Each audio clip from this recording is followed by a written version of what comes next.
Hello, this is BRAIN TRACY, and welcome to the Power of Self-Confidence. Let's begin with the introduction, entering the no-fear zone. According to Bruce Barton, he wrote, "Nothing splendid has ever been achieved except by those who dared believe that something inside of them was superior to circumstance." Welcome to the no-fear zone. In this audio program, you will learn how to develop confidence, courage, and unshakable determination in every area of your life. You will learn to approach the biggest challenges and opportunities of your life completely unafraid, convinced of your ability to accomplish anything you put your mind to. The good news is that you have extraordinary potential for success, achievement, and prosperity, with more talent and natural ability than you could use in 100 lifetimes. The only thing standing between you and the incredible life that is possible for you is fear of all kinds. And by the time you finish this book, your fears will be gone forever. For more than 25 years, I've studied successful men and women, looking for the characteristics and qualities they have in common that have enabled them to achieve so much more than the average person. I've read thousands of books and articles and research studies on success, and I've come to the conclusion that the foundation quality of success in every walk of life is self-confidence. Every man or woman who has ever accomplished anything out of the ordinary has turned out to have greater self-confidence than the ordinary person.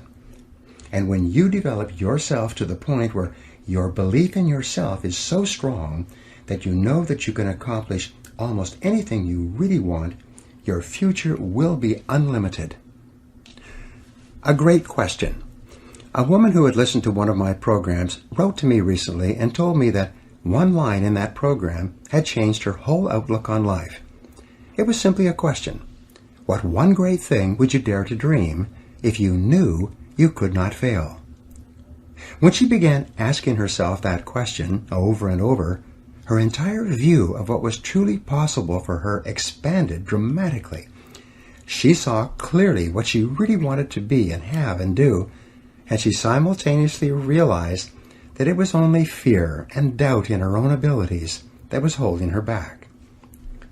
What would you do differently if you were absolutely guaranteed of success in any undertaking? What if some great force could endow you with the power to achieve any goal that you could set for yourself? To put it another way, what if you were completely unafraid of anyone or anything, and you felt completely free to act in any area in your own best interests? The fact is that if you developed the quality of unshakable self-confidence, your whole world would be different. Unlimited self-confidence. With greater confidence in yourself and your abilities, you would set bigger goals, make bigger plans, and commit yourself to achieving objectives that today you only dream about.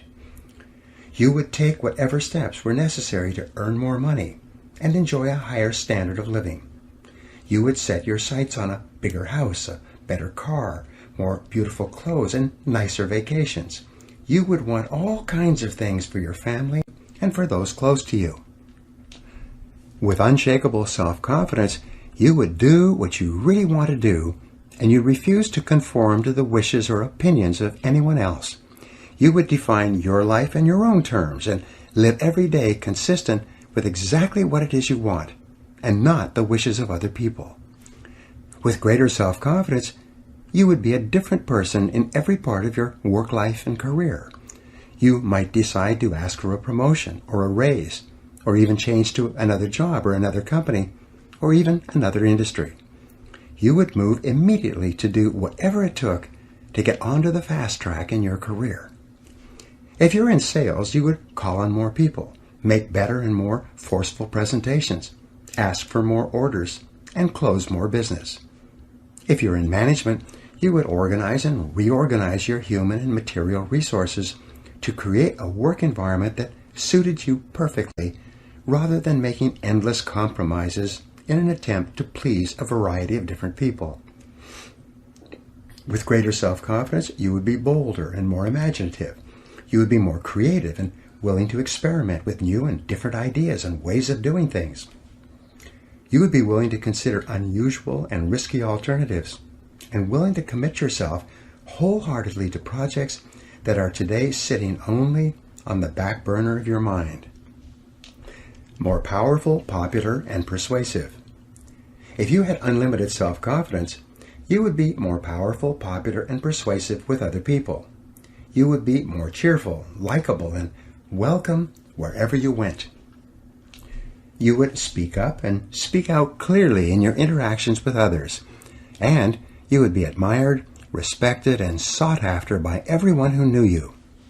Recognition and responsibilities would flow to you because of people's belief in your ability to do whatever it took to get the job done. Positions of prestige and status would open up for you, and people would bring you opportunities and possibilities that you cannot now imagine. Dealing with difficulties. With greater self-confidence, you could deal more effectively with the inevitable problems and difficulties that arise in day-to-day life. You would think continually in terms of solutions and how you could turn any situation to your best advantage. You would laugh at adversities that would dishearten most people and pluck success out of the jaws of failure. You would turn lemons into lemonade. You would feel invincible and unconquerable. With higher levels of self-confidence, you would be far more effective in dealing with difficult people and situations. You would be a far better negotiator and be able to ask for and get better prices, terms, and conditions in everything you bought and sold. Feel terrific about yourself. With greater self-confidence, with an unshakable belief in yourself, nothing would be impossible for you. More than anything else, you would feel terrific about yourself. You would feel truly happy about every part of your life, knowing deep down inside that you have the ability to take whatever steps and make whatever changes are necessary to assure that your life is exactly the way you want it. You would experience a tremendous sense of control, which is the fundamental requirement for happiness, well-being, and maximum performance. You would feel like the master of your fate and the captain of your soul. With unlimited self-confidence, you would feel completely self-determined and in charge of your life. You would experience a feeling of strength and power and purpose, and have a positive mental attitude toward yourself and everyone in your life and everything you do. With unshakable self-confidence, you would unquestionably be an exceptional human being. You can develop self-confidence. Unfortunately, however, this is not all that easy. Most people have limited self-confidence, and many people have no self-confidence at all. Human beings tend to be plagued with doubt about their own abilities and fears about every imaginable thing, especially the unknown.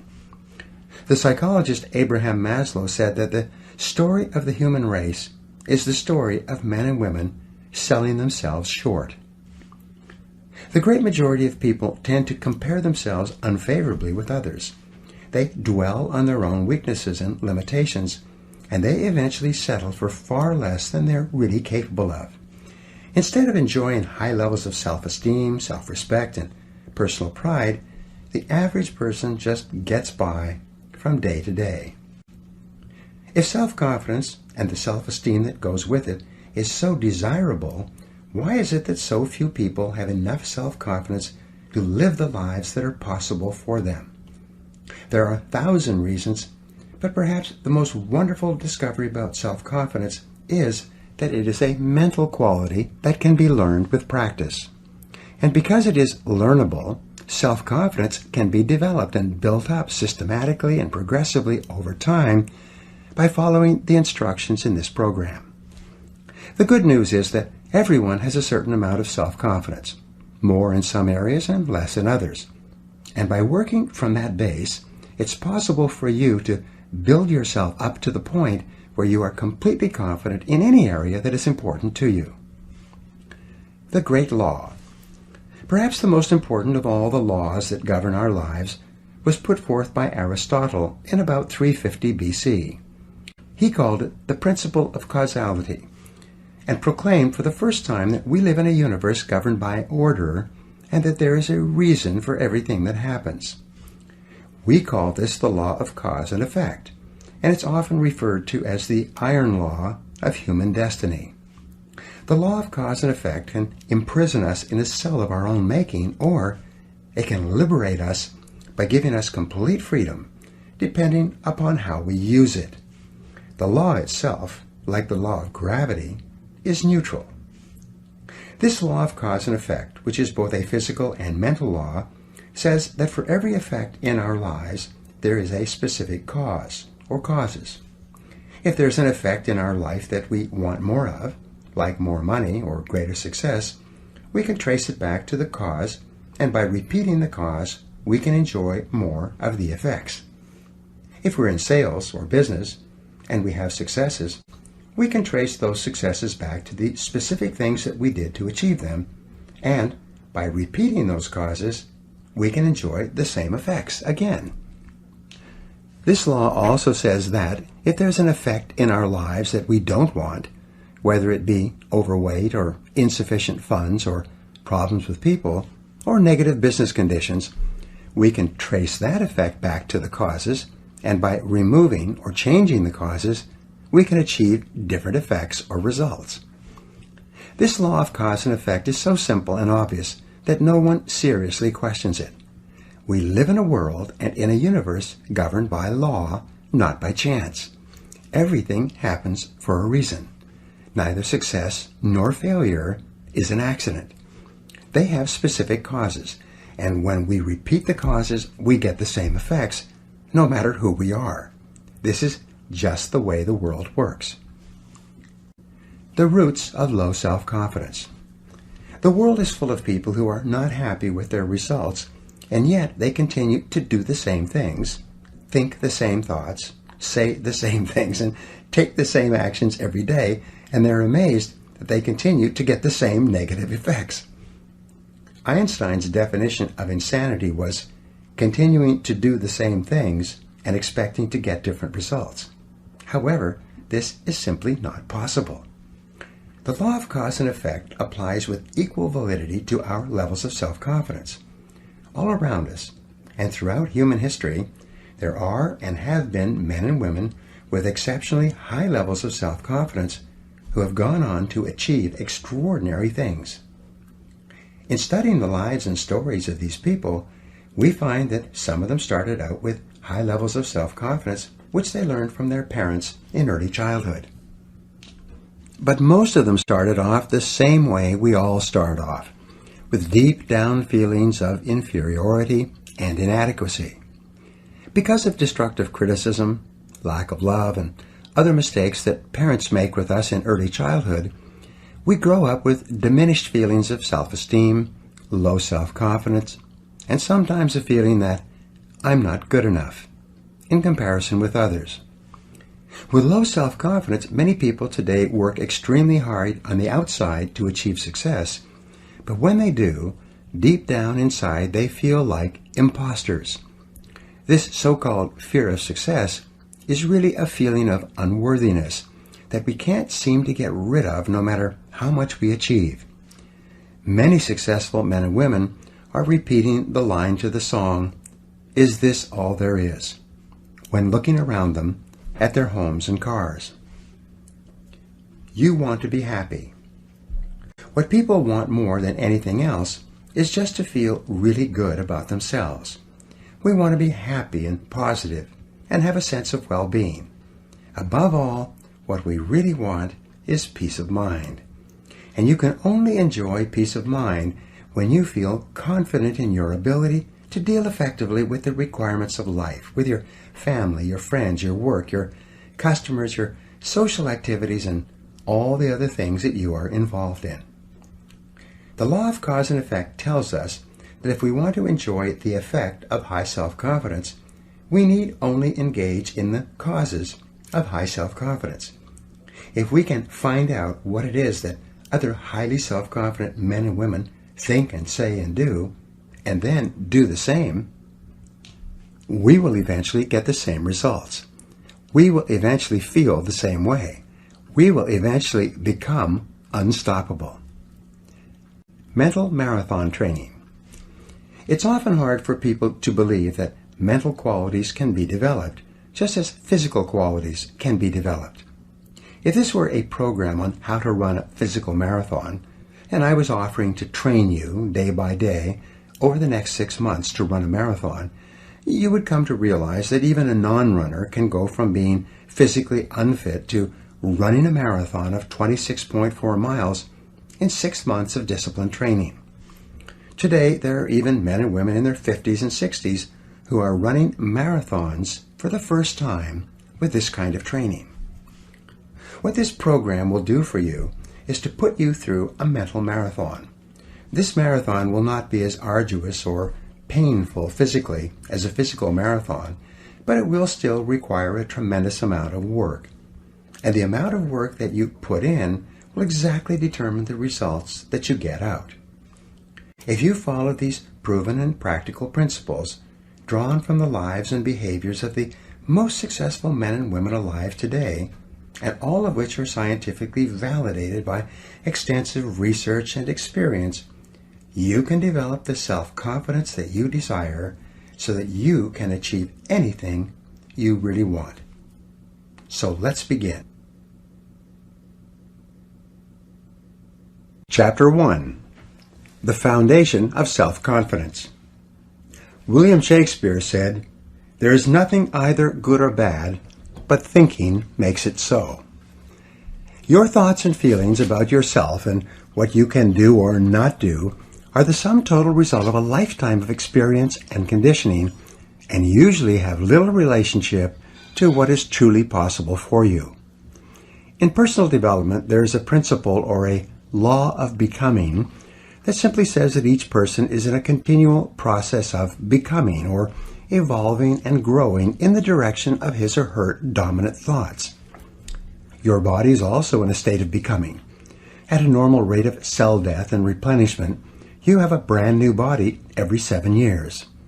But whereas your physical evolution in becoming is affected by the food that you put into your body, your mental evolution and becoming is largely determined by the thoughts that you put into your mind. You become what you think about. The law of concentration says that anything you dwell upon grows in your reality. Anything that you think about long enough and hard enough eventually becomes a part of your mental processes, exerting its influence and power on your attitude and your behavior. If you constantly think thoughts of boldness and courage and self-assertion, you become progressively bolder and more courageous and more self-assertive. The more you dwell on the person you would like to be with the qualities that you would like to have, the more you implant those deep into your subconscious mind, where they become part of your ongoing evolution. What you habitually think about eventually becomes a part of your character and your personality. In this sense, you are a self-made man or woman. You are where you are and what you are because of the thoughts that you have allowed to preoccupy your mind. Whatever you have dwelled upon over the past months and years, you have become, and you are, right now, today, the result of all those thoughts. Not only have you made yourself into the person you are today, but you are continuing with the job of construction with every thought you think. Since this is an unavoidable fact of life, the smartest thing that you can do is persistently think the thoughts that are consistent with the kind of person you would like to be. Personal growth is not easy. However, for most people, thinking the thoughts that they would like to think about to become the person they would like to be is too big a leap. Most people continue to think about and talk about exactly what they don't want to happen, and then they are constantly amazed that exactly what they were hoping to avoid happens to them again and again. One of the most profound discoveries in all of human history is that thought is creative. Thoughts held in mind produce after their kind. Like begets like. Your thoughts become your realities. You do become what you think about most of the time. You cannot harbor one kind of thought and experience a different kind of existence. This law of cause and effect works perfectly, everywhere and always for everyone. The development of unshakable self-confidence therefore begins with you taking full, complete, systematic, and purposeful control over the contents of your conscious mind. Disciplining yourself to think consistently about only the things that you desire and to resolutely keep your mind off of the things that you fear. All of life is from the inside out. It is from the inner to the outer. The law of correspondence, perhaps one of the most important of all the mental laws, says that your outer world will be a reflection of your inner world. What you see on the outside is largely a reflection of what is going on inside of you. This is not only true for you, it is true for everyone around you. Your inner life predicts your outer life. Many times we see people who seem to be very nice and pleasant on the outside, but who seem to have continuous problems in their personal and business lives. We wonder, how could these unhappy things happen to such nice people? The unavoidable fact is that, with few exceptions, most of what a person experiences in his or her outer life corresponds exactly to something that is going on in their inner life, something which you seldom know. And it cannot be otherwise. True happiness and success comes from living your life in harmony with the laws that govern your being. Even though these laws are invisible, they are like the law of gravity, which is also invisible, but is to be violated only at your own peril. Happy people are those who obey and follow the laws of nature and live their lives consistent with those laws. Start with your inner life. If you want to enjoy self-confidence on the outside, you must practice complete integrity on the inside. The foundation of self-confidence is for you to live your life consistent with your innermost values and principles, while thinking and acting in harmony with your highest aspirations. Men and women with the most rock-solid self-confidence are those who are absolutely clear about what it is they believe to be right and good and worthwhile, and who live their lives consistent with these values. Everything they do or say is an expression of their innermost convictions. Your whole world can fall down around you, but as long as you know that you are doing the right thing, you will have a deep inner sense of calm that will manifest itself in an attitude of confidence and self-assurance in any situation. You'll have many ups and downs in life, but what is most important is that you remain true to yourself. And then, as Shakespeare said, "Thou canst not then be false to any man." Determine your values. The starting point of developing high levels of self-confidence and becoming a superior human being is for you to think through and decide upon your values. Superior men and women are those who have taken the time to decide clearly what it is they believe in and in what order, and they have then organized their lives so that everything that they do reflects those values. Recently, I addressed about 150 members of the national sales force of a very successful company. This company had started from an idea and had grown very rapidly in an extremely competitive market, and the company was very profitable.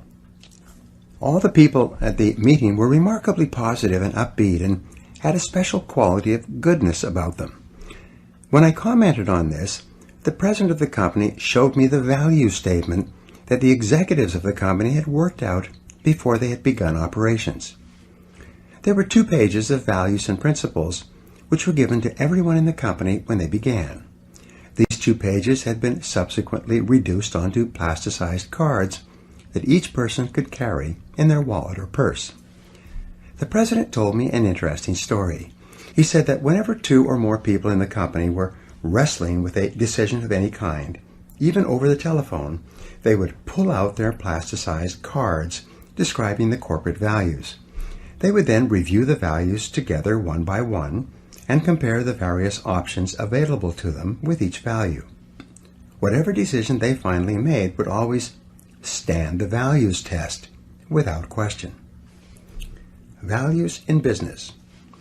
In a recent study covering 25 years of business history, the researchers found that the companies that had very clear written values to which everyone in the company ascribed had earned an average of 700% greater profit over the 25 years than other companies in the same industries that did not have written codes of values. As within, so without. Whenever I conduct a strategic planning exercise for a corporation, the executives of the corporation always select integrity as their highest value and most important organizing principle for the entire corporation. In my experience, almost every corporation will select the value of integrity as one of their foremost organizing principles. Now, the word integrity, according to the dictionary, means perfect, undivided, complete, unified, a single whole, without blemish or fault. It's a fine value to choose. This is a good choice, but in reality, integrity is more than a value. It is the one value of mind that assures or guarantees all the other values that you select. The economic and personal results of individuals and corporations with clear values always tend to be far superior to those of companies and individuals whose values are vague or unclear. Clarify your personal values. Your starting point toward higher self-confidence and personal greatness is to first of all clarify your values for yourself.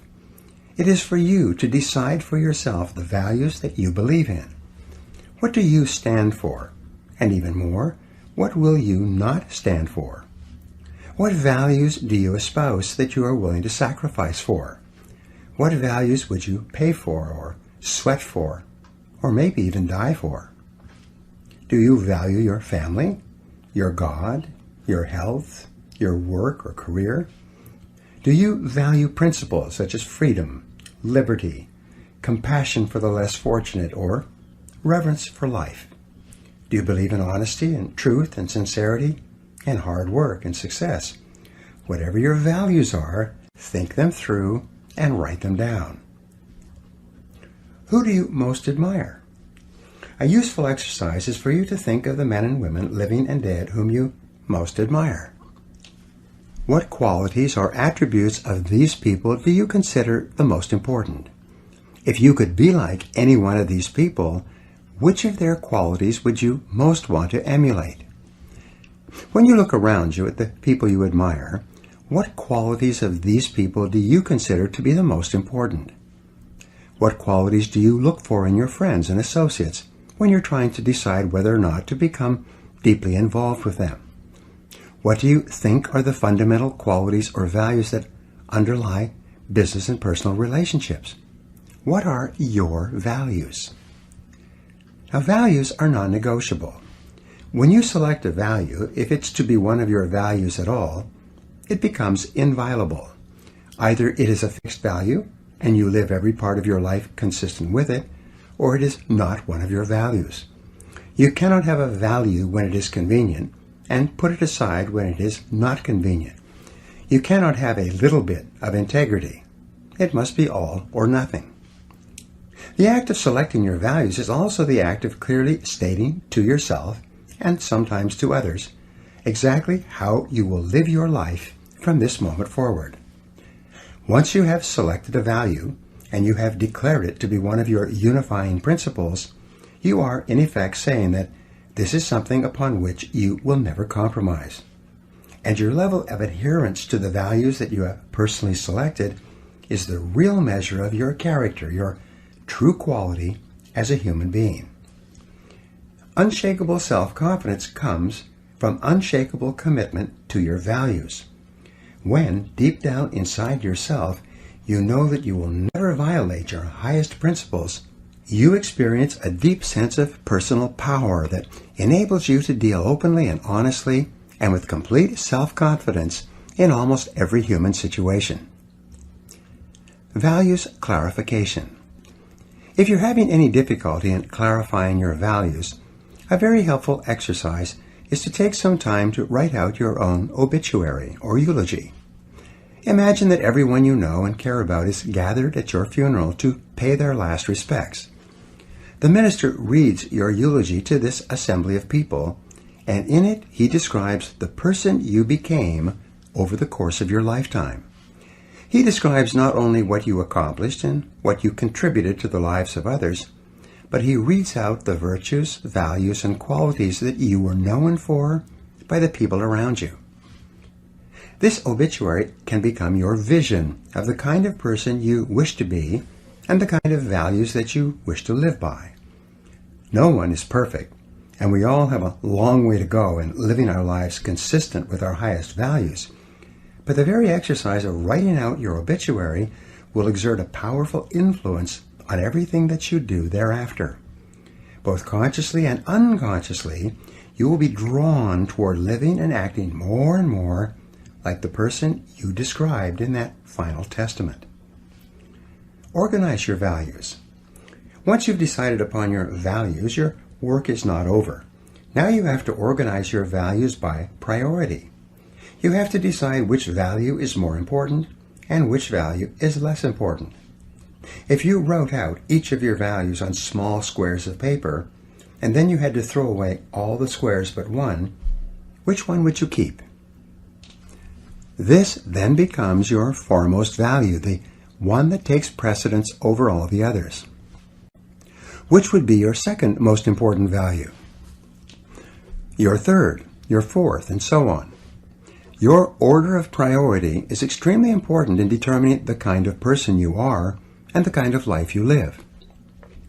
Many people organize their values with number 1 being God, number 2 being their family, number 3 being their health, number 4 being their career, and perhaps number 5 being success. A person with this order of values is saying that, when push comes to shove, I will always favor the higher order value over the lower order value. Values order forces you to choose. If your family comes before your health or your work, you would always sacrifice your health or your work for the well-being of your family. If your order of values was changed and your work or financial success came before your health, you would be saying that you would sacrifice your health if that was necessary to get ahead in your career. I have known businessmen who put career success ahead of their families in their order of priority. When they had to choose one or the other, they regularly chose their work over spending time with their spouse and children. And as a result, both the marriages and the careers have run into serious trouble. Selecting your values and then putting them in order of importance actually creates a mental and emotional structure that enables you to make better decisions and choices in every area of your life. Integrity revisited. The principle of integrity or adherence to your values seems to be a law of the universe. Whenever you violate or compromise your integrity for anything, there seems to be a great power or force of retribution that will not allow you to get away with it. Integrity seems to be an absolute requirement for successful human living. A failing in integrity or compromising your values not only seems to bring about a punishment that fits the crime, whether it's in business and politics or personal life, but it seems to create a high level of stress, unhappiness, and inner turmoil in the life of the individual. This need for absolute integrity seems to require that you live in truth with all people and under all circumstances. Living in truth means that you never live a lie. It means that you never compromise your integrity for the sake of a job or money or a relationship. It means that you always do and say what you know to be right and true, no matter what the short-term cost or benefit. Living in truth means that you do not pretend or practice self-delusion. You face life, your relationships, and your circumstances exactly as they are, not as you wish they would be. Living in truth means that you never stay in a situation that makes you unhappy or which you feel for any reason is wrong for you. Set peace of mind as your highest principle. Living in truth means that you set peace of mind as your highest goal and as your core organizing principle. You select all your other goals to be consistent with it. You never compromise your peace of mind for anyone or anything else. You do and say only those things that feel perfectly right for you. You accept your own thoughts and feelings completely, whatever they are, and you systematically change each part of your life that is not giving you peace of mind. Only in this way can you enjoy the high levels of self-confidence that are experienced by the superior individual. Only by insisting that everything you do allows you to live in peace with yourself can you feel really terrific about yourself and get along wonderfully in all your relationships. Your values are only expressed in your actions. Living consistent with your values is the key to happiness, harmony, well-being, and high levels of self-confidence. And this brings us to the final point in this chapter, perhaps the most important point of all. It is that your true values are only expressed in your actions, in what you do. You can tell what you truly believe by observing what you do in any situation where you have to make a choice. Especially when you are under stress and pulled in two directions at once, with opposing demands or responsibilities, this is when your true values are revealed. The action that you take in any given situation will tell you which of your values is uppermost, or whether you have any values at all. It is not what you say, or hope, or wish, or intend, but only what you do that counts. Your choices of the actions you take tell you unerringly who you really are. In fact, you can tell what your values have been in the past by looking back and observing what you did under stress when you had an important choice to make. Did you listen to the better angels of your nature, or did you compromise for a short-term advantage? A person who says that his or her family comes first and then has to choose between working late and going to a child's school play or sports activity, and who chooses the child's needs over the boss's requirements, is a person who is living consistent with his or her highest values. Everyone has had the experience of walking away from a job or a relationship, even though considerable sacrifice was involved, because it was the right, though painful thing to do. And you probably remember how great you felt as a result. Whenever you act consistent with a higher value, you always feel terrific about yourself, and your self-confidence soars. But whenever you compromise your values for any reason, you feel uncomfortable, inferior, guilty, and your self-confidence plummets. The law of reversibility. The fact that your true values are only expressed in your actions brings us to a little-known mental principle called the law of reversibility. This law says that just as thoughts and feelings lead to actions consistent with them, the principle is reversible, and actions consistent with particular values or beliefs actually lead to the thoughts and feelings that would have triggered the actions. What this means is that even if you start off lacking a particular quality, if you deliberately act as if you already have the quality, you will eventually create within yourself the mental quality that corresponds to the action. Dr. William James of Harvard put it this way: action seems to follow feelings, but really action and feelings go together. And by regulating the action, which is under the more direct control of the will, we can indirectly regulate the feeling, which is not. The act-as-if principle. You can develop within yourself a superb set of values by acting as though you already had those values.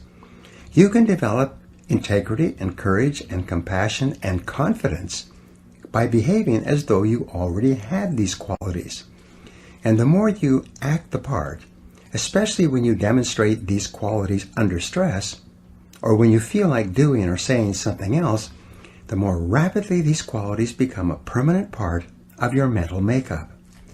The more you practice good values, the more rapidly you become a truly superior person. The keys to developing the unshakable self-confidence that will make everything else possible for you is self-control, self-mastery, and self-discipline.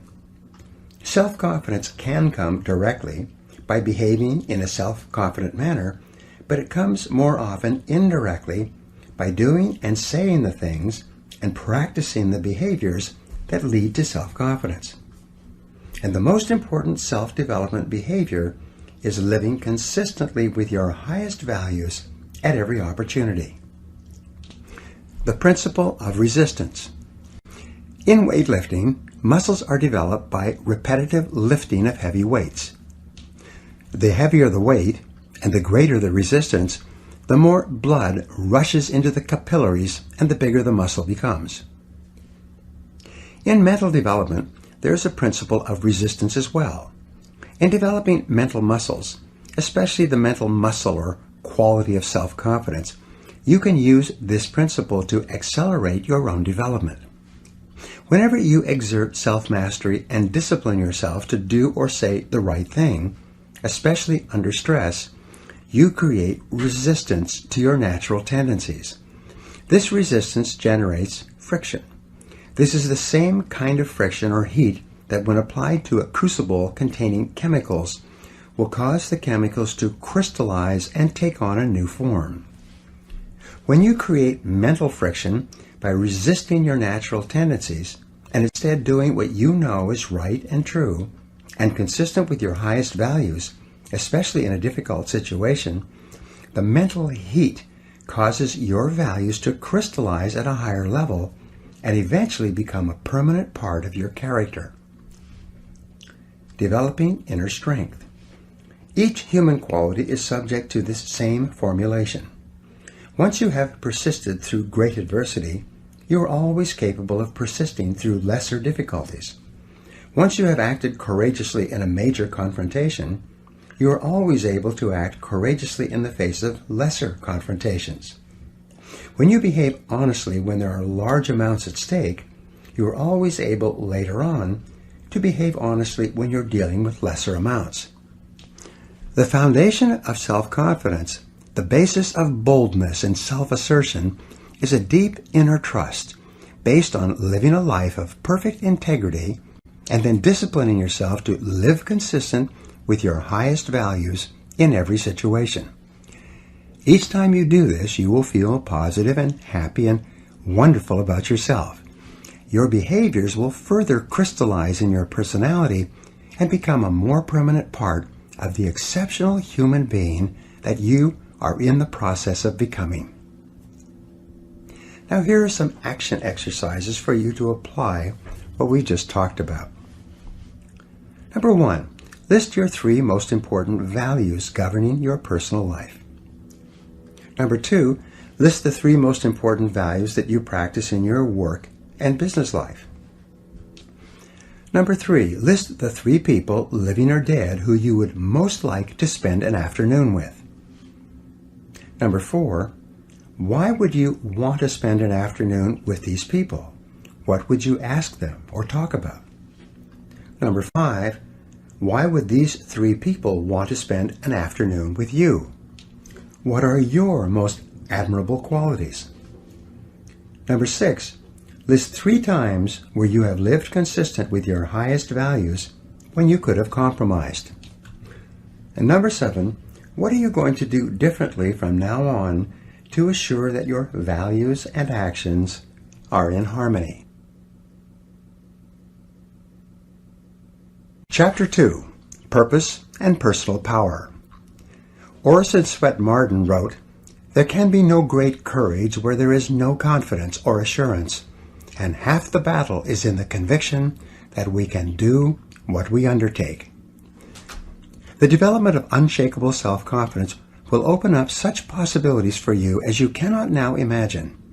You will be able to dream bigger dreams, set bigger goals, make greater commitments, and plunge into life more wholeheartedly than you ever have before. Self-confidence is the hinge upon which turns the gate of individual achievement. When your self-confidence becomes unlimited, you'll be able to realize more of your potential than you could under any other circumstances. More than 2,000 years ago, Aristotle wrote that happiness is a condition. It is not something that is achieved by pursuing it directly, but rather comes as a result of our engaging in purposeful activities.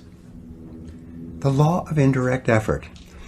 In a way, these words by Aristotle are a restatement of the law of indirect effort. This law states that almost everything we get in life involving people and emotional experiences comes to us more indirectly rather than directly.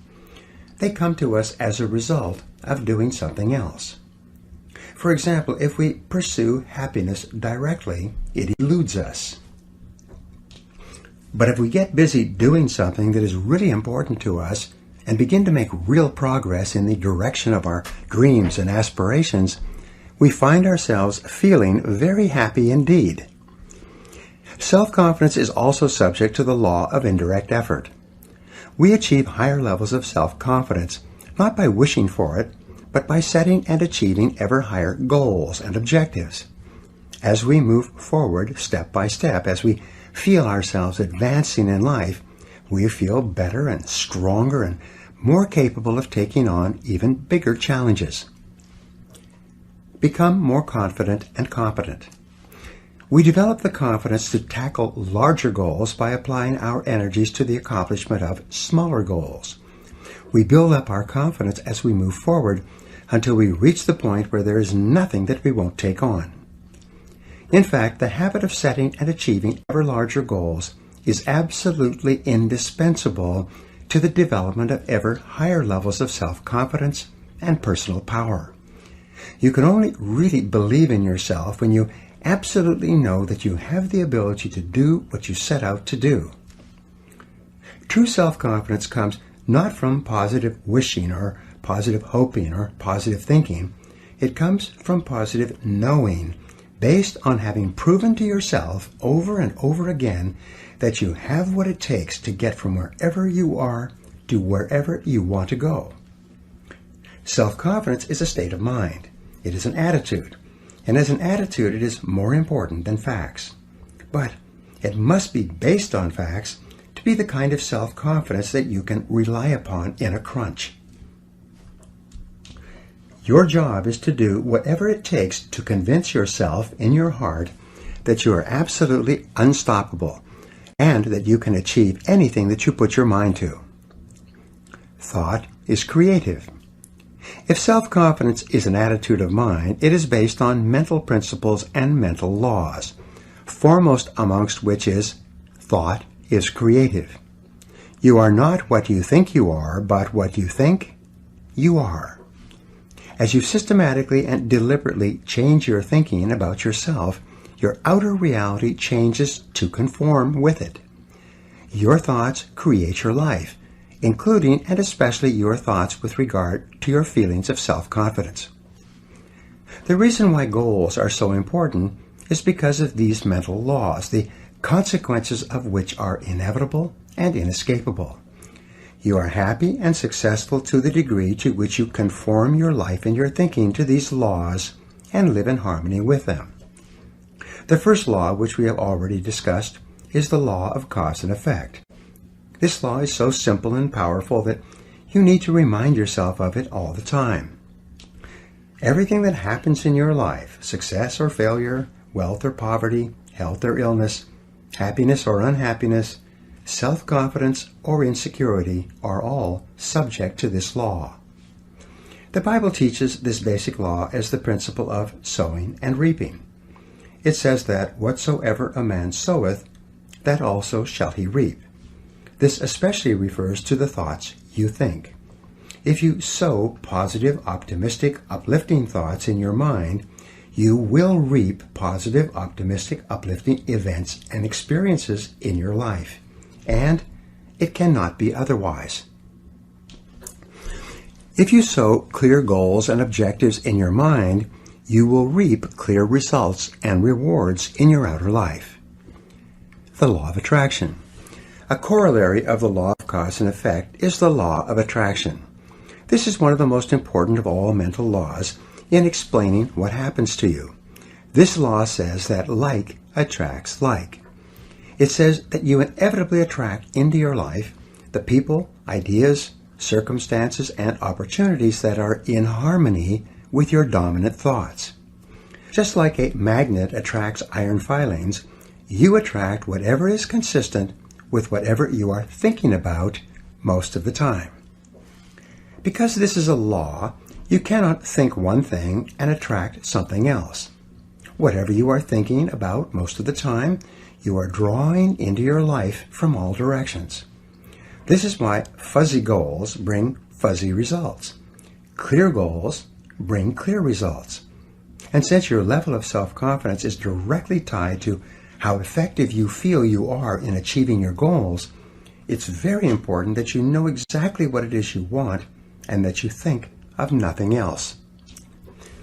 The law of correspondence. Another mental law, also a corollary of the law of cause and effect, is the law of correspondence. This law says that your outer world tends to correspond to your inner world. Your outer world of health, wealth, and relationships will be a reflection of the way you think about each of these subjects. There is a saying that thoughts held in mind produce after their kind. Your thoughts and goals are like seeds, and your mind is like fertile soil. Whatever seeds, positive or negative, clear or unclear, you are planting into your mind will grow in your reality. Whatever you are reaping or experiencing today is the result of what you have sown in the past. Since your mind is not a vacuum, it doesn't remain empty. Like a garden, either flowers or weeds will grow. Your thoughts are the most powerful forces in your universe. They are both creative and causative. Every minute of every day they are forming the world around you. As Shakespeare said, nothing is, but thinking makes it so. Your life is what your thoughts make it. The law of concentration. Another principle that affects your life is called the law of concentration. This is an important principle in determining the development and maintenance of your self-confidence. The law of concentration, as mentioned earlier, says that whatever you dwell upon continually grows in your reality. Thinking about a subject, dwelling on it continually, is like watering and fertilizing a seed. Concentration causes it to grow faster in your experience. The more you dwell on any goal or subject, the more of your mental capacities are dedicated to making that goal or subject a reality. The law of concentration explains why unwavering dedication to a single purpose goes hand in hand with all great accomplishment. The ability to concentrate without diversion on a single subject to the exclusion of all others explains why ordinary people achieve extraordinary things. Peter Drucker once said that whenever you find something getting done, you find a monomaniac with a mission. Because of this mental law, an average individual with average capabilities, by bringing all of his or her mental powers to bear on the achievement of a single goal, can often accomplish far more than a seemingly more fortunate person whose energies are dispersed by having several goals at once, or, as quite commonly happens, no goals at all. The law of substitution. The law of substitution states that your conscious mind can only hold one thought at a time, positive or negative. And whatever thought is held continuously in your conscious mind will eventually be accepted by your subconscious mind as an instruction or command. Your subconscious mind, in harmony with these mental laws, will go to work 24 hours per day to bring your dominant thought or idea into reality. Your subconscious mind is inordinately powerful. It is the repository of all of your emotions and beliefs and values and attitudes and feelings. All your thoughts and feelings throughout your life are stored in your subconscious mind. The development of the unshakable self-confidence that you desire requires that you step up to your mental computer and take every step necessary to program self-confidence deep into your subconscious mind. The law of emotion. The final mental law you need to know in the development of purpose, personal power, and self-confidence is the law of emotion. This law says that every decision you make, every thought you think, every action you take is based on an emotion of some kind. And the two primary emotions are either the emotion of fear at one end of the spectrum of emotions, or the emotion of desire at the other end of the spectrum. When you hold an emotion-charged thought in your conscious mind, it is rapidly accepted by your subconscious. Your subconscious then activates all your mental powers and begins to turn that inner thought into a result or experience in your outer world. The more powerful the emotion, the more effect it has on your thinking and actions, the more rapid the change in your experience. If the emotion is strong enough, the change can be instantaneous. The power of decision. I had a friend who smoked for 30 years. He claimed that he couldn't quit smoking because it was a deeply entrenched habit, going back to early adulthood. One day, he had some chest pains and went to his doctor, who performed a series of tests on him. When the results of the tests were in, the doctor sat my friend down and told him that he had a serious heart condition and that if he continued to smoke, he would be dead within 6 months.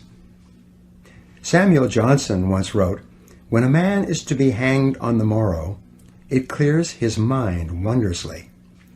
The idea of dying was so emotionally charged to my friend that he took out his cigarettes, threw them in the wastebasket, and never touched one again.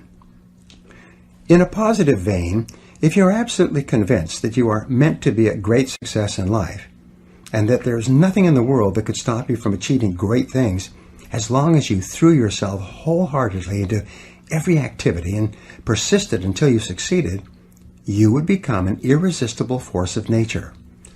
The depth of your belief and the strength of your conviction would dramatically increase the power of your personality. If you really believed in your ability to succeed greatly, you would become unstoppable. The 4 C's of inner confidence. You can develop this kind of belief, this inner confidence, by developing what I call the 4 C's. The number 1 C is clarity. Decide exactly what it is you want to accomplish and exactly the kind of person you wish to become.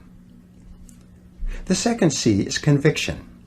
Develop the unshakable belief that you can do anything you put your mind to. The third C is commitment.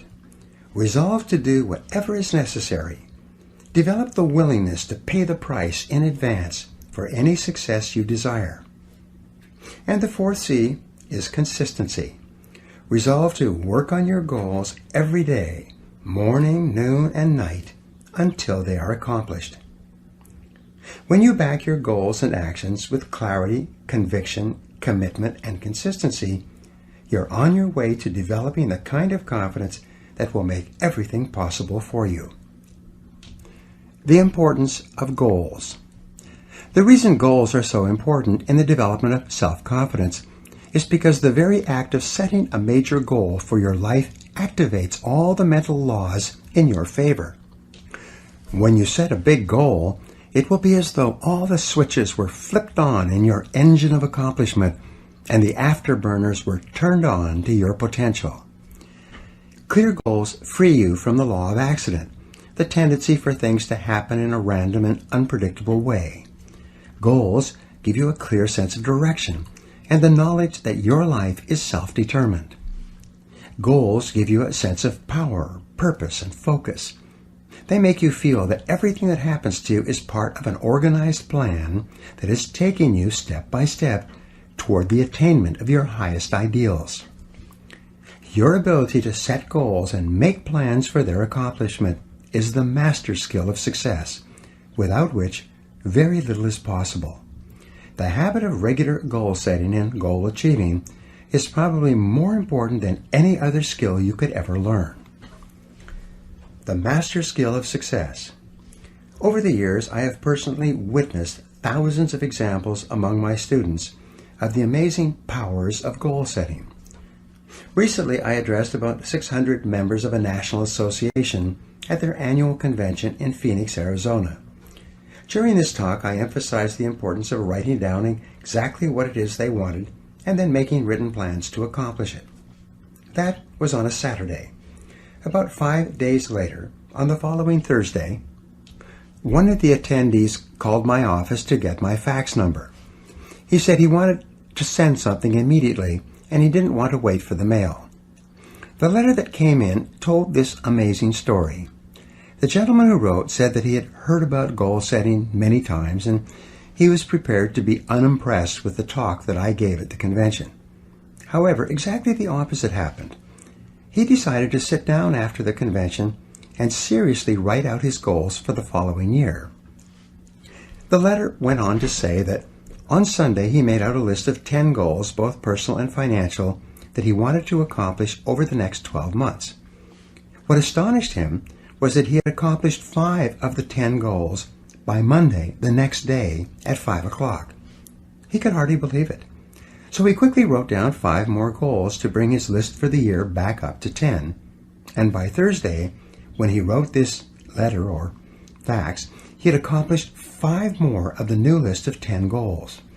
He felt that he had made more progress in a week with clear written goals and plans than he had made in the previous year. Remarkable success stories. Another gentleman, a recent immigrant from Pakistan, was dead broke and sleeping on the ground when someone tried to help him by letting him listen to an audio program of mine on goal setting. It transformed his life. 4 years later, he had started and built 2 successful businesses and was worth more than $1 million. A woman who was going through a difficult period of her life with both personal health and financial problems decided to sit down and set some new goals and make some plans to resolve her difficulties. As a result, within 1 year, she got out of a bad relationship, joined Alcoholics Anonymous and quit drinking, lost 40 pounds, and tripled her income to more than $100,000 per year. And she attributed her successes to the power of written goals. There are countless other testimonies to the power of written goals. I receive them in person and via email every week from people all over the world. And before this program is finished, I will give you a simple goal-setting technique that can put your whole life into overdrive. Fear holds you back. Remember when I said that everything you do is the result of either fear or desire? Fear is and always has been the greatest enemy of mankind, and it's also the greatest enemy of self-confidence. It is fear that holds us back more than any other factor. Fear of all kinds works on us unconsciously to undermine and sabotage our best intentions and our greatest hopes. In fact, as you listen to these words, you are probably thinking of a fear that holds you back in some way. No matter what you do, fear will rear its ugly head and attempt to trip you up. Sometimes the fear will appear consciously in the form of rationalizations and excuses that you use to sabotage yourself and hold yourself back. Sometimes you will find yourself avoiding goal setting by saying that, "Oh, I already know what my goals are. I don't need to write them down." Your subconscious mind will tell you, if you don't set any clear goals, you can't fail. This is just another way of saying that you don't really believe in your ability to do any better than you are doing right now. Fear will often appear as procrastination about writing down your goals in the first place. You will resolve to write out your goals and plans on the weekend, or on your vacation, or during the summertime, or when you can dedicate a few hours to it, or sometime in the indefinite future. Then, like 97% or more of adults, you'll never do it. You will start to rationalize and say, "Well, considering my situation, it probably wouldn't make any difference anyway." The comfort zone. If the greatest enemy of self-confidence is fear, then the greatest enemy of human achievement is the comfort zone. Psychologists have determined that each of us has a natural tendency to slip into a zone of performance and behavior where we feel comfortable, one that is easy and unchallenging, and then to stay there. We stop striving, we relax, and day by day we develop the habits that lead to underachievement and failure. We settle for far less than we're truly capable of. We engage in social networking, watch television, listen to music, socialize, and generally waste our time, and then we eventually convince ourselves that this is the very best that we can do. Most people are in comfort zones of their own making. Your attitude and personality, your habitual way of responding to people and to life is your comfort zone. The amount you earn, your standard of living, and your level of performance in your work is your comfort zone. Your level of mental and physical fitness is your comfort zone. Resistance to change. The natural tendency once a person gets into a comfort zone is to resist change of any kind, even beneficial change. And if you're forced out of your comfort zone, like the collapse of a relationship or the loss of a job, your natural tendency will be to attempt to recreate the same comfort zone with the same type of person or doing the same work. Everyone has had the experience of losing a job that they disliked, only to go out looking for a similar job doing the same work. We get into a relationship that doesn't work out, and our natural tendency is to try to form a new relationship with a similar type of person. We earn a certain amount of money, and rather than striving to increase our earning ability, we adjust our lifestyle and accommodate to our financial situation. The tragedy of the comfort zone is that it first of all starts off by being comfortable, but it leads rapidly to complacency. Complacency eventually leads to boredom, to the question, is this all there is? Instead of life being an exciting adventure, it becomes merely a boring repetition of what happened yesterday. Eventually, the comfort zone leads through complacency and boredom to frustration and unhappiness. Deep down inside, the average person knows that he or she is put on this earth with amazing capabilities. He or she knows that there is something better than this. As Carl Rogers, the psychologist, once wrote, "There is within every organism an inborn drive toward the complete fulfillment of its inherent possibilities." There is a nagging something inside that tells each person that there is far more that he or she could be and have and do. And this feeling is within you as well. The attainment of personal greatness. Great men and women are those who absolutely believe that they are put on this earth to do something wonderful with their lives. They have a vision of something greater or better than their current circumstances.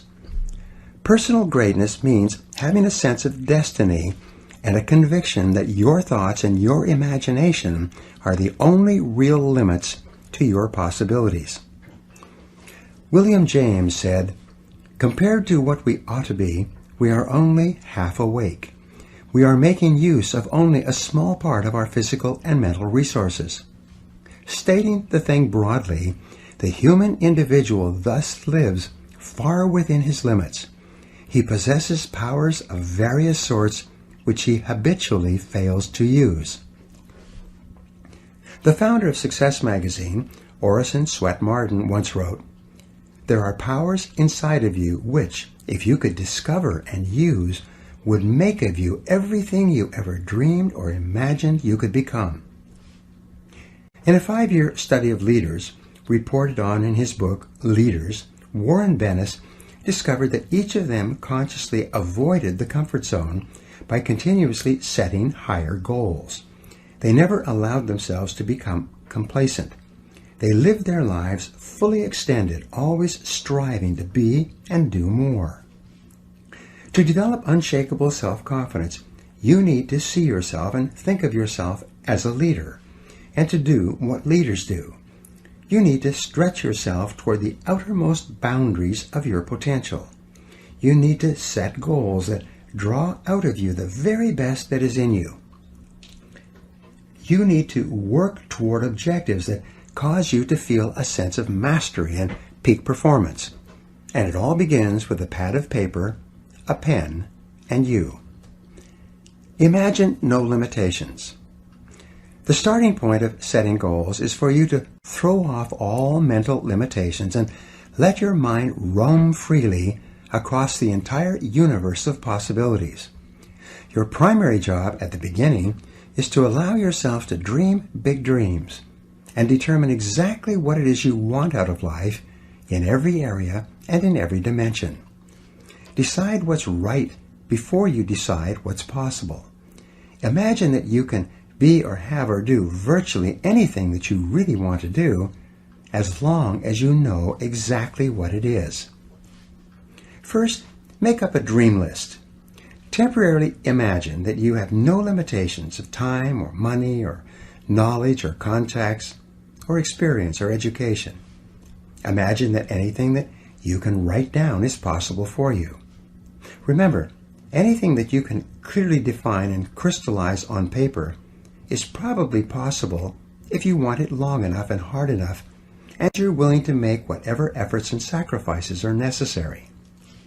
There are no unrealistic goals, only unrealistic timelines. The very act of writing your goals down sets the whole universe to work in your favor and activates all the mental laws to help you.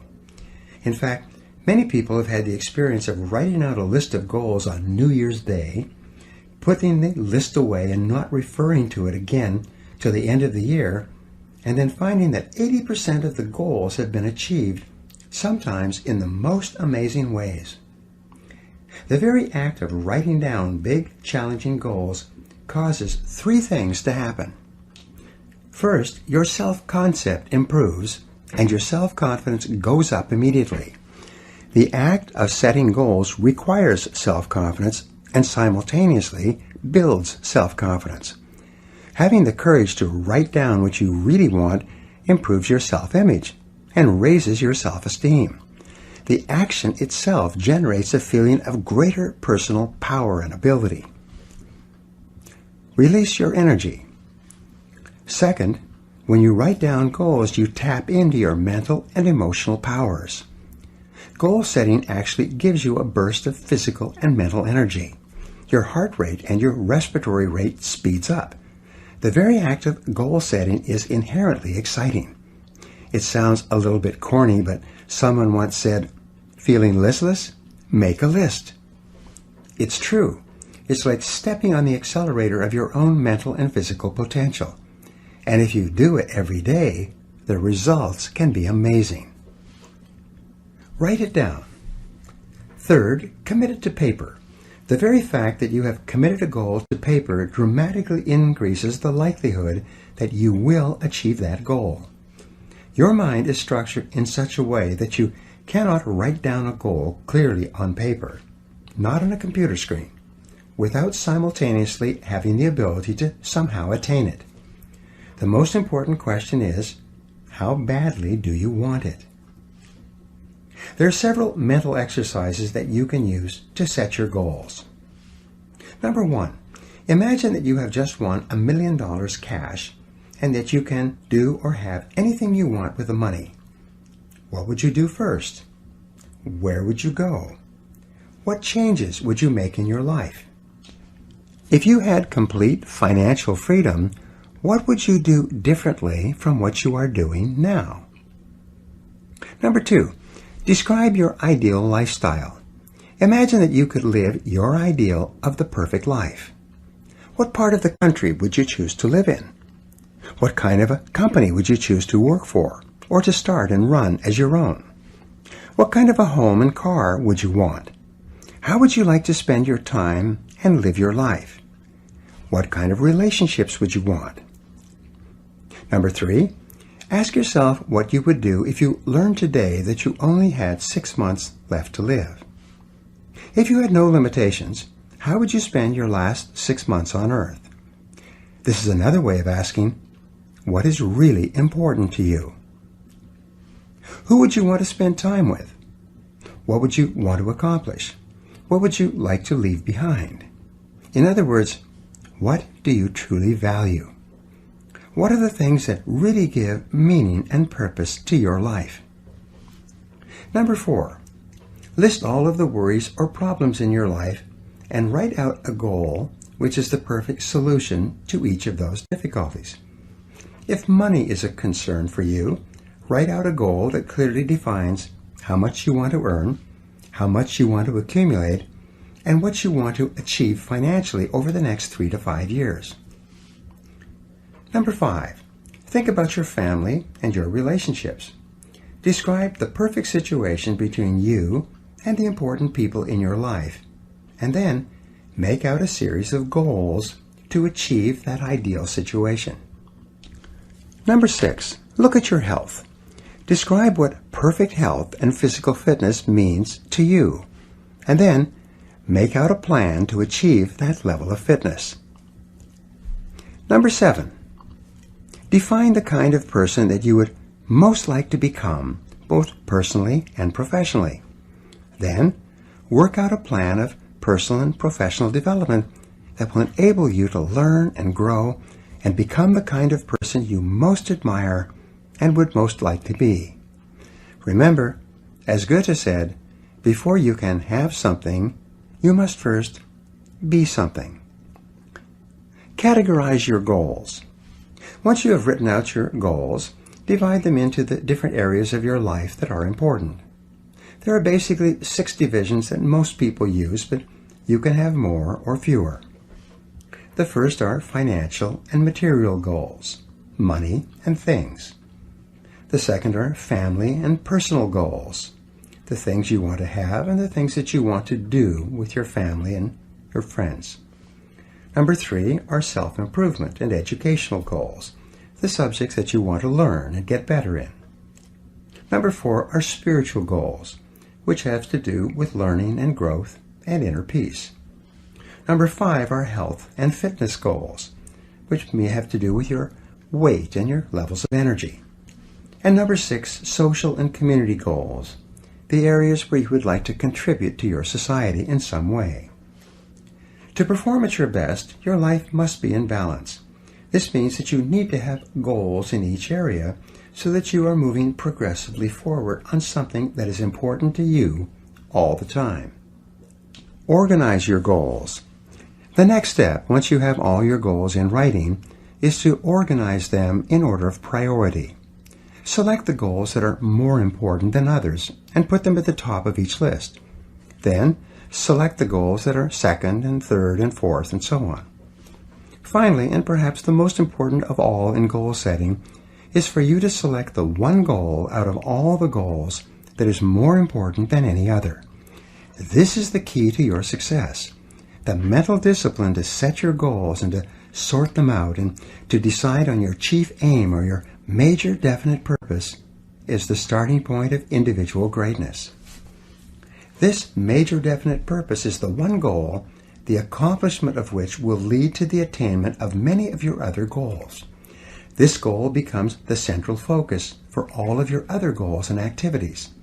This goal is what enables you to bring all your mental resources to focus like a laser beam on one thing. Your forward progress on this one goal is what eventually generates the unshakable self-confidence that you desire. Focus and concentrate. This intense focus on one goal is not easy, but it is all important. Orison Swett Marden also wrote, "The giants of the race have been men and women of concentration, who have struck sledgehammer blows in one place until they have accomplished their purpose. The successful men and women of today are those of one overmastering idea, one unwavering aim, men and women of single and intense purpose." Martin also said that every great man has become great, every successful man has succeeded in proportion as he has confined his powers to one particular channel.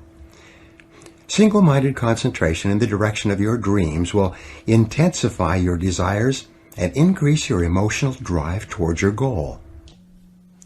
This intensity of concentration will activate the law of attraction and begin to attract people and opportunities into your life to help you to achieve your goal. The more you think about your goal, the more it will come to dominate and direct your life. The more you think about it, the more rapidly you will move toward it, and it will move toward you. Make it measurable and time-bounded. Your major goal must be measurable. It's a basic rule that what gets measured gets done. Make it clear and quantitative and objective, and if necessary, break it down into smaller parts that you can work on one at a time.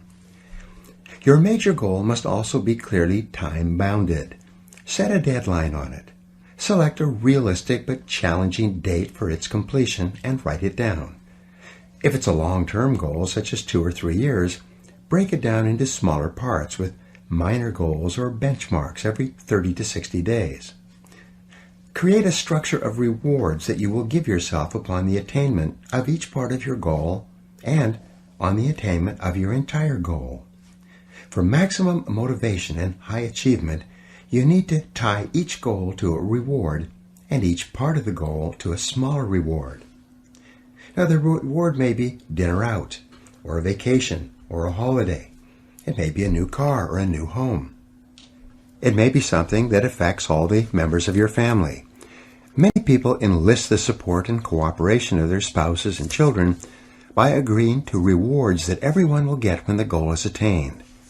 Rewards make the process more fun and interesting, and they act as an inner drive that propels you forward when the going gets rough. Make your plans. Once you've determined your major and minor goals, you construct your plans by making detailed lists of everything that you will have to do to achieve each goal, and then organizing the lists by time and priority. What will you do first? What will you do second? What is more important? And what is less important? Make each activity measurable and put a deadline on it. Select the very first thing that comes to your mind to do and get started. By setting goals, making plans, and getting started, you will join the top 3% of adults in the world today, and your success will be virtually guaranteed. A final point with regard to goals is this: keep your goals confidential. You build confidence and personal strength by keeping your goals inside of you and by channeling your efforts purposefully each hour and each day toward their attainment. Many people make the mistake of talking too much about their goals. Too much talking causes their energies to dissipate and their motivation to decline. It weakens their resolve. They lose the force and the power they would have had if they had kept their goals to themselves and instead concentrated on purposeful activities. As Henry Ford said, you can't build a reputation on what you're going to do. A simple technique. Let me now give you a simple technique that has transformed my life and the life of almost every person who has ever used it. It is simply this: get yourself a spiral notebook, the kind used in school for taking notes. Begin each day by sitting down with this notebook and writing out your main goals in the present tense as though they were already a reality. Use strong, definite words like I earn, I achieve, or I am. You can write other things in this notebook if you like, but the most important action is that you take 5 minutes each day to write and rewrite your major goals without referring back to what you wrote yesterday. Handwriting your goals is called a psychoneuromotor activity. Each time you write out your goals, you drive them deeper into your subconscious mind. You increase the intensity of your desire and the depth of your belief. You activate the mental laws of concentration and attraction and correspondence. You focus your mental powers and increase your confidence that the goal is achievable. By rewriting your goals every day, they become clearer and stronger and take on a power of their own. This exercise impresses your goals so deeply into your subconscious mind that they will eventually lock on, and you will begin to move irresistibly and unstoppably toward their achievement. When this happens, your future will be guaranteed. As you develop this ability to set and achieve whatever it is you want in life, you'll develop the kind of confidence that comes from positive knowing rather than positive thinking. You will become unstoppable. Now here are some action exercises that you can use to put these ideas to work in your life. Number 1, decide exactly what you want in life. Set your goals as if you had no limitations, and whatever you wrote, you would achieve. Number 2, make a list of 10 goals that you would like to achieve in the next 12 months or so.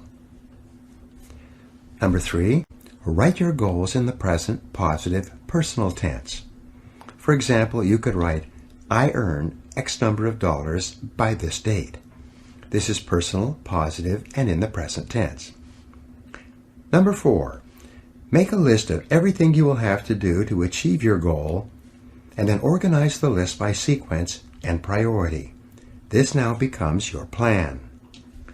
Number 5, review your list and ask, if I was guaranteed to achieve any one goal on my list within 24 hours, which one goal would have the greatest positive impact on my life? Number 6, take this number 1 goal, your major definite purpose, write it at the top of a new page in the present personal positive tense. Make a list of everything you could do to achieve this goal, organize it into a plan, and take action on your plan immediately. And number 7, do something every day, 7 days per week on your major goal. Resolve to persist on this goal until you succeed, no matter how hard it becomes or how much time it takes.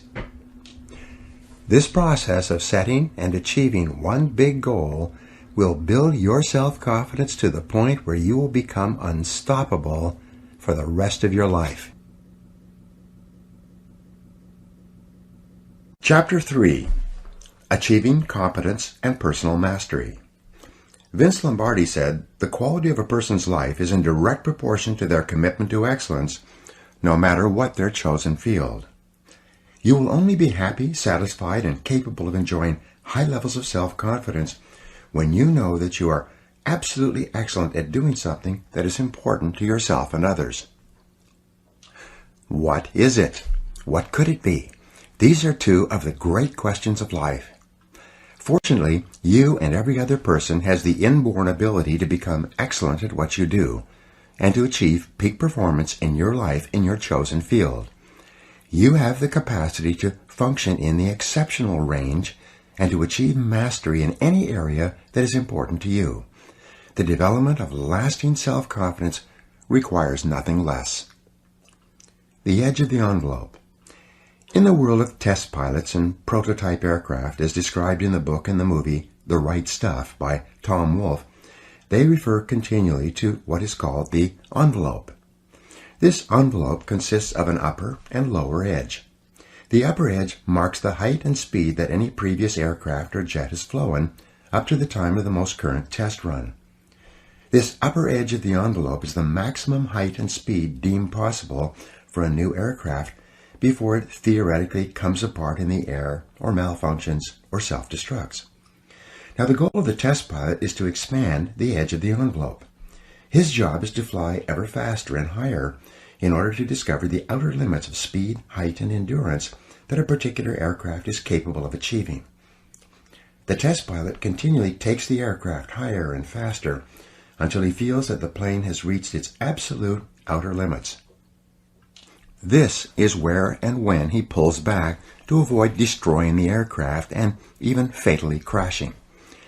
This is called the outer edge of the envelope, and it then becomes the lower edge of the envelope for the next aircraft and the next round of testing. Every aircraft, no matter how well made, has an outer limit on its capabilities. It can fly only so fast and so high and no further.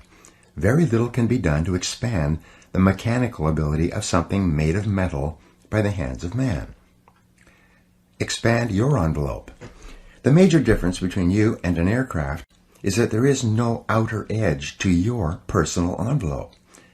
As Emerson said, the power which resides in man is new in nature, and none but he knows what that is which he can do, nor does he know until he has tried. Thomas Edison said, if we all did the things we are capable of doing, we would literally astound ourselves. Maxwell Maltz, the author of Psycho-Cybernetics, said, Within you right now is the power to do things you never dreamed possible. And this power becomes available to you just as soon as you can change your beliefs. In other words, the outer limit of your envelope, or the outer limit of your potential, is not fixed in time or space, like that of an aircraft. Your limits are determined solely by your own beliefs and by your own confidence in what you think is possible for you. Self-confidence and self-esteem. Your self-confidence is closely connected to your self-esteem and to how much you like yourself. Dr. Nathaniel Branden calls self-esteem your reputation with yourself.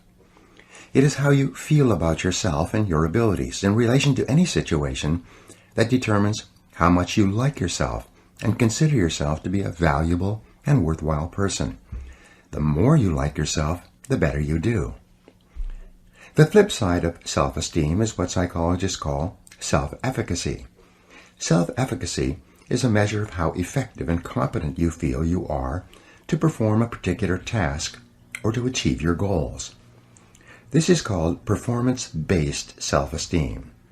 What this means is that if your self-confidence and your belief in yourself are determined by your self-esteem, or how much you like yourself, then your self-esteem is determined by how capable you feel you are in any given set of circumstances. For example, if a problem comes up at work or at home, and you are so familiar with it that you can solve it quickly and correctly, your self-efficacy and your self-esteem goes up. You feel more capable and confident and more willing to take on other challenges and difficulties. You feel more positive and optimistic. You feel like an excellent person. If, on the other hand, a problem or difficulty came up and you were unable to do anything to solve it, and you felt frustrated or ineffective, your self-esteem would suffer and your self-confidence would go down. You would feel negative about yourself and your abilities. You might even become angry or depressed. You would feel powerless rather than powerful. That's why they say, in playing poker, the winners laugh and tell jokes, while the losers say, shut up and deal. Build your own self-confidence. The law of cause and effect applies to everything you are today and to everything that you become. If the effect that you desire is high and unshakable levels of self-confidence, then it is necessary that you engage in the same behaviors practiced by others who enjoy high and unshakable levels of self-confidence, and you will soon experience high levels of self-confidence yourself. Studies conducted on thousands of men and women who have moved from ordinary to extraordinary performance, and who have moved from feelings of inadequacy to feeling great about themselves, show that there is a direct cause-effect relationship between competence and mastery on the one hand and self-confidence on the other. Mihaly Csikszentmihalyi of the University of Chicago wrote an excellent book, Flow, The Psychology of Optimal Performance, in 2008 on peak performance. Peak experience is a form of natural high that causes you to feel absolutely terrific about yourself and gives you a wonderful overall feeling of well-being and happiness. And the causes of this effect are now well known. Achieving peak performance. To attain this wonderful, healthy feeling of optimal performance, you need clear goals, challenging standards, regular feedback, total concentration, step-by-step success, and a feeling that you are expanding your capabilities to a new, higher level. When you have created a situation where you experience all of these, you sense that you are working at the outer edge of your own personal envelope. You feel that you are getting progressively better and better at something you are ideally suited to do, and that while you are still working within the range of your capabilities, you are stretching yourself at every moment. When you are caught up in this kind of experience, you often lose track of time. You become unaware of hunger, thirst, or fatigue. You feel calm and clear-headed and euphoric. Tests show that when you are in this state of flow, your brain releases endorphins, nature's happy drug, which causes you to feel happy and energized. Often when you are in this state, the rest of the world seems to slow down. You seem to function with extraordinary clarity. You seem capable of accomplishing great quantities of work in a shorter period of time, with great accuracy and few mistakes. You realize that if you could have this flow experience on a regular basis, you could do incredible things in your work and your life. Getting into the flow experience. Everyone has had this heightened experience at some time, usually when they have been under a tremendous amount of stress or pressure to get a lot done in a short period of time. But at the same time, they had clear goals and a strong belief that they were capable of meeting the challenge. At this point, they kicked into flow and felt as though they had taken off and left the ground. You have had this experience yourself in the past. Often, it was so extraordinary that you remembered it for many months or even years. And here's the point. Men and women who achieve extraordinary things in life are merely ordinary men and women who have learned how to put themselves into flow and to function at peak performance more often than the average person. And what someone else has done, you can do as well. In every study of success and self-confidence, in every situation where a person enjoys high levels of self-esteem, self-respect, and personal pride, we find that they all have one thing in common. And that one thing is that each high-achieving man or woman is in the right place at the right time, doing exactly the work that he or she is uniquely qualified to do. Not only are these people the happiest and highest performing men and women in our society, but you personally will never be truly happy and truly satisfied until you take your rightful place among them. Find your true place. One of the greatest joys of human existence is to find your true place, the job or occupation that is ideally meant for you, and then to throw your whole heart into doing it and doing it well. The most fortunate people in our society are those who are so totally absorbed in their work that they don't know where their work ends and their play begins. If they could, many of them would do what they love for free, and many do. If they won $10 million in the lottery, this is what they would consciously choose to do for the rest of their lives, or until the money ran out.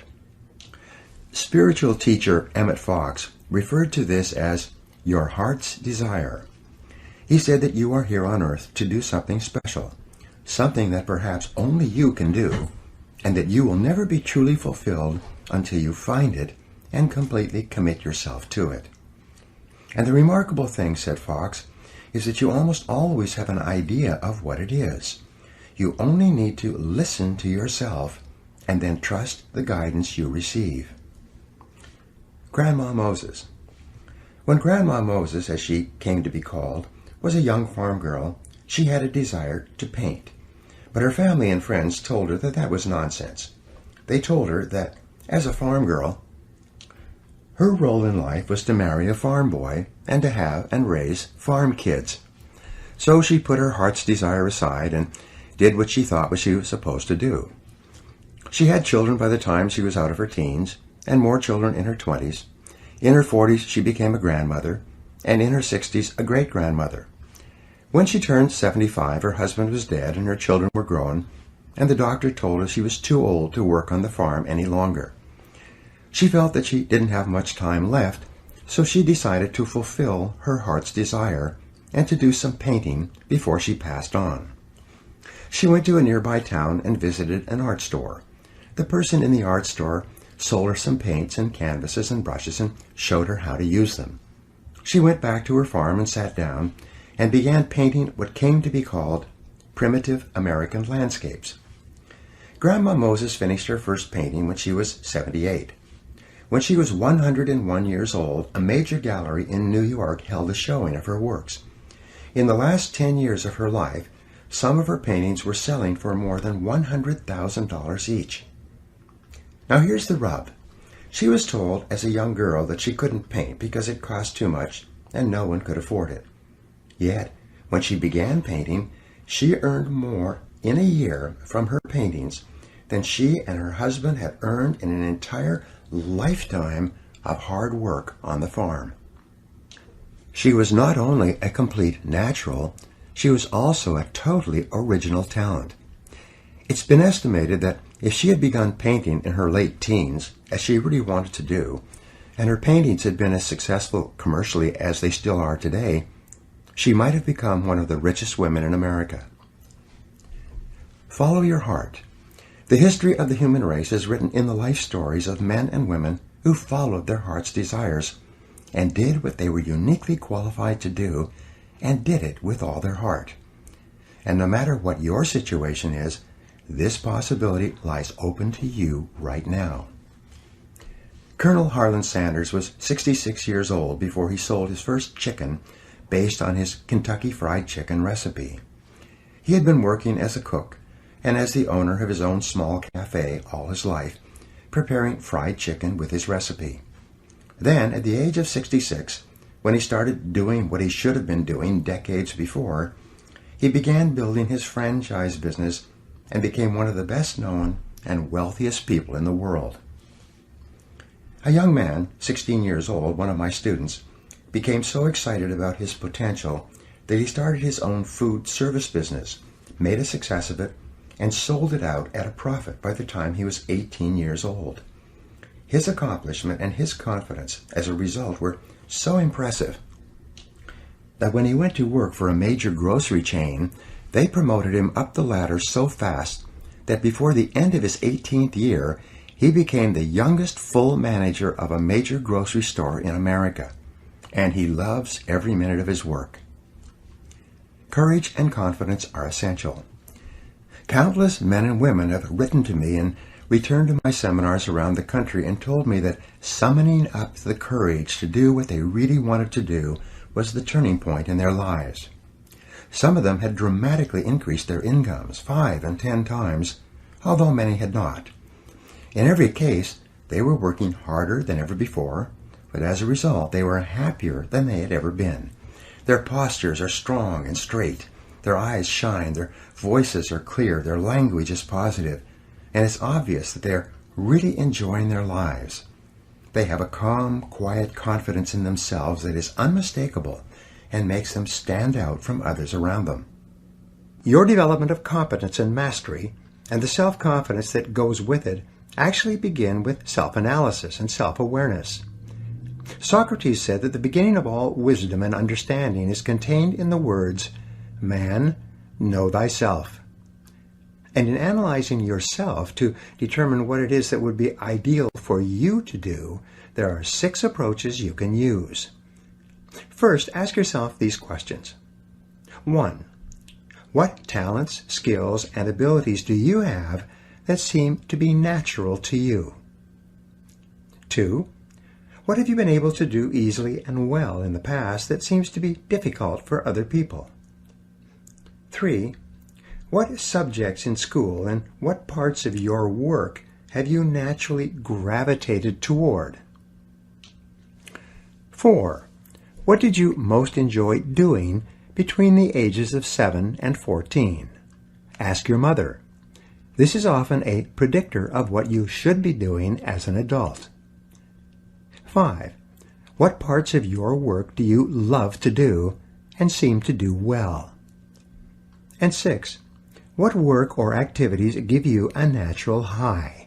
They give you energy, fill you with enthusiasm, and you lose track of time when you are doing them. Every person is put on this earth with a unique combination of talents and inclinations that makes him or her different from anyone else who has ever lived.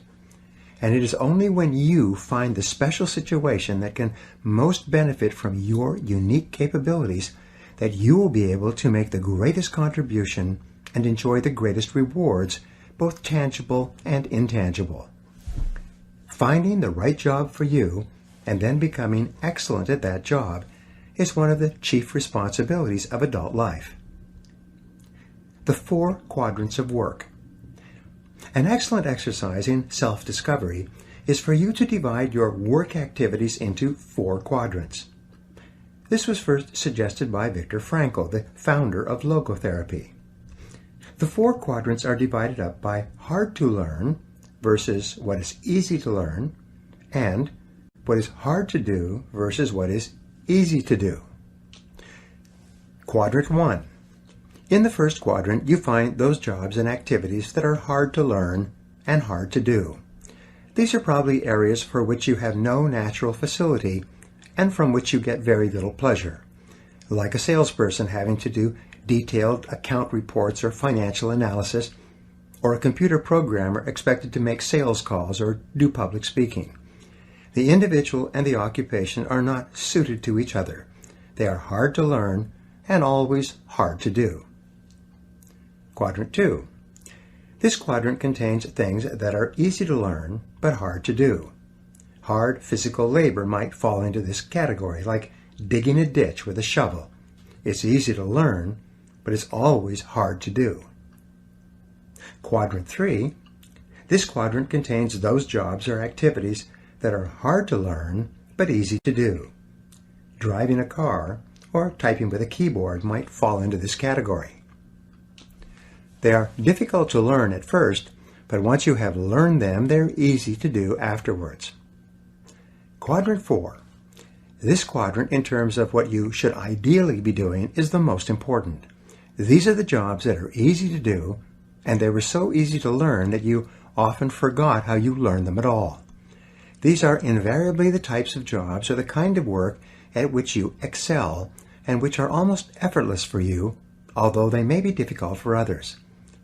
This is or are the work or jobs that you should be doing with your life. Examine your work history. Look back over your life and ask yourself, what activities, behaviors, or decisions have been most responsible for my success in life to date? You'll probably find that less than 5% of the things that you have said or done have accounted for most of the success that you have enjoyed.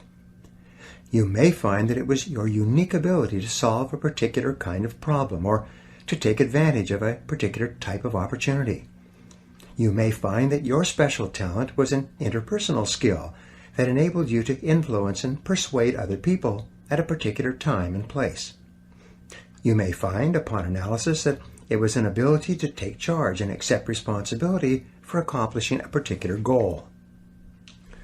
Whatever has been responsible for your successes in life to date may be a good indication of what you should be doing in the future. Design your ideal work life.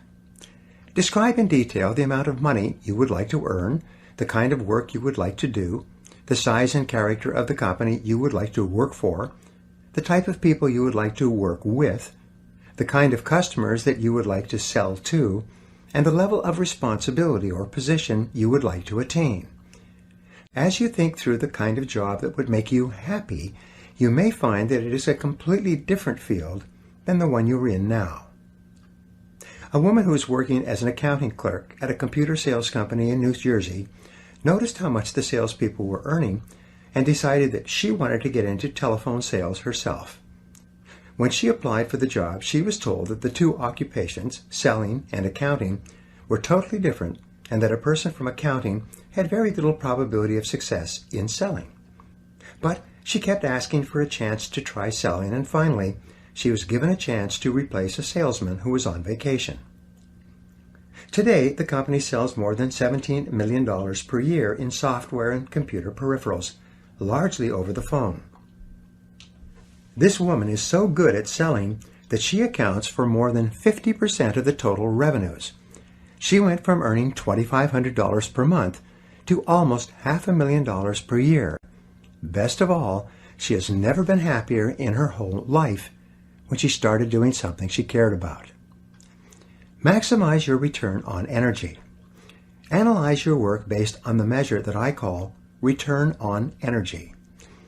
Leaders in every field deliberately apply their talents and energies where they can achieve their greatest return on the amount of energy, mental, emotional, and physical, that they invest in any endeavor. They refuse to take on jobs or work in areas where they cannot perform at exceptional levels. They treat themselves as valuable resources, and they spend their energies very carefully. One of the questions that you might continually ask yourself is this: is this the best possible use of my time and energy? Is what you are doing right now the most valuable thing that you could be doing, given your particular combination of talents and abilities? Often, Answering this question will help you to see that there is a vast difference between what you are currently doing and what you should be doing if you want to be fulfilling more of your potential. Do what you love. Marcia Sinitar wrote a top-selling book a few years ago whose title says it all. Do what you love, the money will follow. Almost every really successful, happy man or woman will say that the reason for their success is that they are doing what they love to do. Whenever a person is unhappy for any reason, I always ask them how much they enjoy their work, and would they choose to do this type of work if there were other options open to them. Invariably, when someone is generally unhappy with their life, especially a man, they are dissatisfied with their work for some reason. Unfortunately, there's an old myth in our society that suggests that work is a penalty you pay during the day so that you can get your enjoyment from other things in the evenings and on the weekends. Many people view work as a punishment, but something that is unavoidable. They try to do it as well as they need to so they don't get fired, but they never really think about whether they enjoy it or not. However, this attitude is not for you. Your life is too precious and valuable to spend it doing something you don't enjoy. Every minute of it should be spent doing things that you love and care about and which make you happy. The wonderful thing is that the highest paid people in America and worldwide are often working at jobs that they enjoy so much that they hate to go home at night. And the lowest paid people are invariably found at jobs they dislike, where they are just going through the motions. 2 questions to test job suitability. Here are 2 simple tests to determine whether or not you are in the right job for you. Number 1, would you continue to work at that job if you won $1 million in the lottery tomorrow? If the first thing that you would do would be to quit your job if you had enough money, then this simply means that you are in the wrong position for you. Number 2, use what I call the clock test. People who are in the wrong job watch the clock all the time. They are very aware of what time they start and what time they quit. People who are in the right job are seldom aware of the clock, except to know how little time they have left to do the work they really enjoy. However you measure it, choosing the right work for you is central to you enjoying high feelings of self-esteem and self-confidence, not only in your work, but in every other part of your life. Commit to excellence. Once you have chosen your ideal job or occupation for this stage of your career, your biggest responsibility is to make the decision to become very good and then to become excellent at what you do. In a lengthy study on successful Americans, the Gallup organization discovered that expertise, or being recognized by your peers as one of the very best in your field, was one of the essential ingredients for success in American life. We said before that self-confidence comes from positive knowing rather than positive thinking, and it's only when you know that you are outstanding in your chosen field that you really feel terrific about yourself and that you enjoy high levels of self-confidence. Men and women who are good at what they do and who know that they are good at what they do are very different from those who are only average. They walk and talk and dress and behave differently. They have an attitude of assurance and certainty about themselves, which causes them to stand out in any group. They have a deep down sense of self-worth and self-confidence that is evident to everyone around them. Excellence is learnable. A man in his mid-20s came up to me at a seminar in Pittsburgh recently. He said that he had started in sales just over 4 years ago. When he began, he had no experience and knew nothing about either how to sell or anything about his product and how it could benefit his prospects.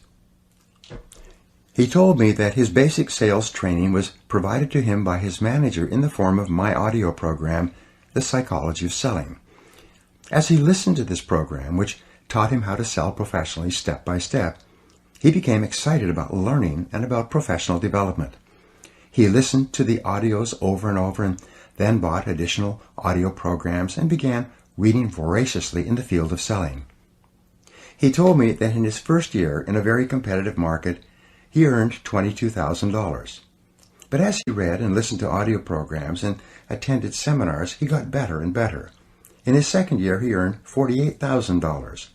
He became totally committed to continuous learning, and in his third year, he earned $94,000. In his fourth year, he earned just over $175,000 selling the same products in the same competitive market to the same customers at the same prices and under the same economic conditions. And he had driven to the seminar in his new Mercedes. Not everyone can experience such extraordinary financial results, but the most important thing about this young salesman was that he exuded self-confidence and personal pride from every pore. He had a positive self-image and high self-esteem. He was admired and respected by the people around him, and he was held up as a model to others of what they might become if they just worked on themselves and on their jobs hard enough. This brings us to a very important mental principle called the law of accumulation. The application of this law is a fundamental reason for success in every field, including yours. This law says that every great life or great career is an accumulation of hundreds and perhaps thousands of efforts that nobody ever sees or appreciates. Great success is the result of countless hours, maybe even months and years of preparation and hard work toward the goal of becoming very good at what you are doing. This law of accumulation says that life is very much like a balance sheet, with both credits and debits. Every time you do something positive to enhance your abilities and to improve your life, you get a credit on the credit side of your ledger. Every time you waste your time or neglect to take advantage of an opportunity to learn and grow, you get a debit on the debit side of your ledger. Here's the key. Everything counts. Everything that you do or fail to do is written down and totaled up on your balance sheet. Everything that you do or fail to do counts in some way. Nothing is neutral. Everything is either moving you toward a better life or moving you away from it. Everything counts. A successful, happy, self-confident person is an individual who has consciously and deliberately built up a lot of credits on his or her balance sheet. An unhappy, negative, or insecure person is a person who has a lot of debits on his or her balance sheet. And since the only things that count are your actions, it seems that every positive and constructive action you engage in adds up and increases your levels of self-confidence and self-esteem. The law of incremental improvement. Perhaps the most important corollary of the law of accumulation is what is called the law of incremental improvement. This is really the law that explains how you move from wherever you are to the top of your field. This is the law that explains all great success in America or anywhere else in the world. This law simply states that a person becomes good at his or her chosen field by improving incrementally, continuously, over a long period of time.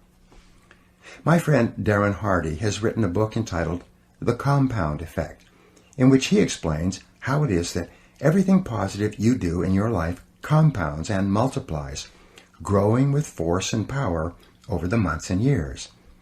As Einstein said, compounding is the most powerful force in the universe. Pattern recognition.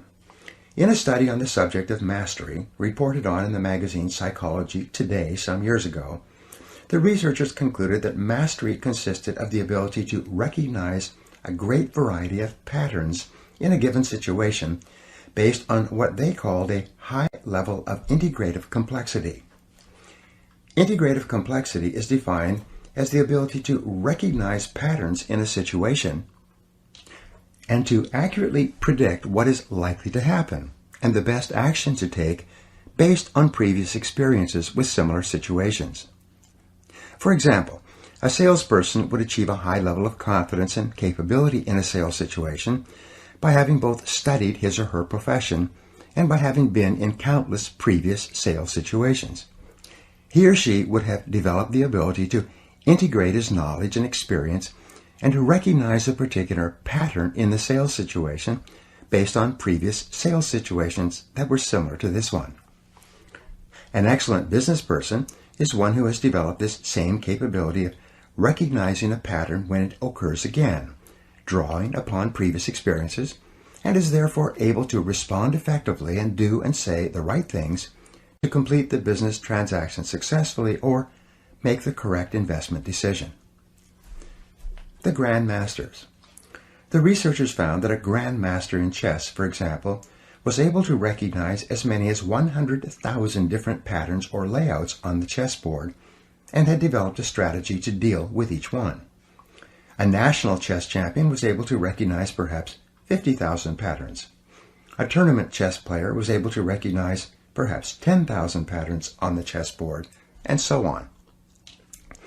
Their conclusion was that it takes several thousand hours of research and practice to achieve and perform at exceptional levels in any complex field or any difficult occupation or profession. Although there are prodigies, people who succeed in a short period of time, these are very rare. Malcolm Gladwell, in his best-selling book Outliers, quotes the extensive research that shows that it takes several years on average for a person to become excellent in his or her chosen field. According to Gladwell, mastery in any field requires 10,000 hours or 7 years of hard work, or both. Most people only become wealthy after the age of 40 or 50 if they achieve it at all.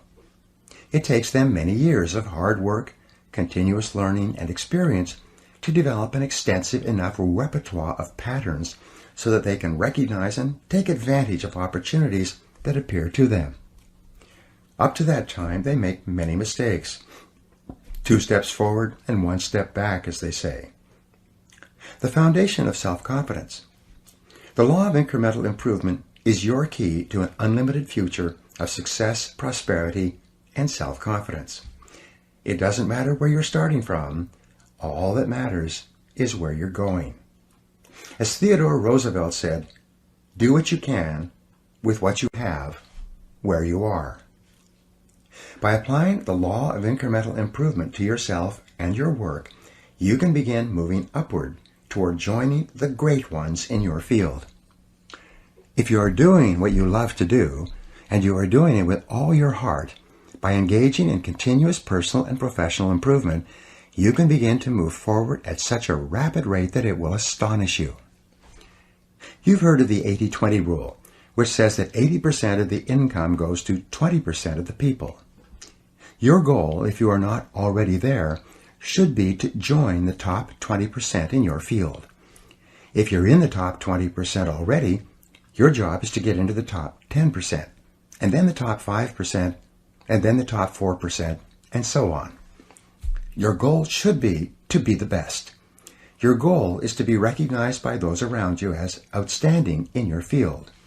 Your goal must be to pay any price, overcome any obstacle, and make any effort necessary to become excellent in your chosen career. And, in just a moment, I'll show you how. Moving to the top.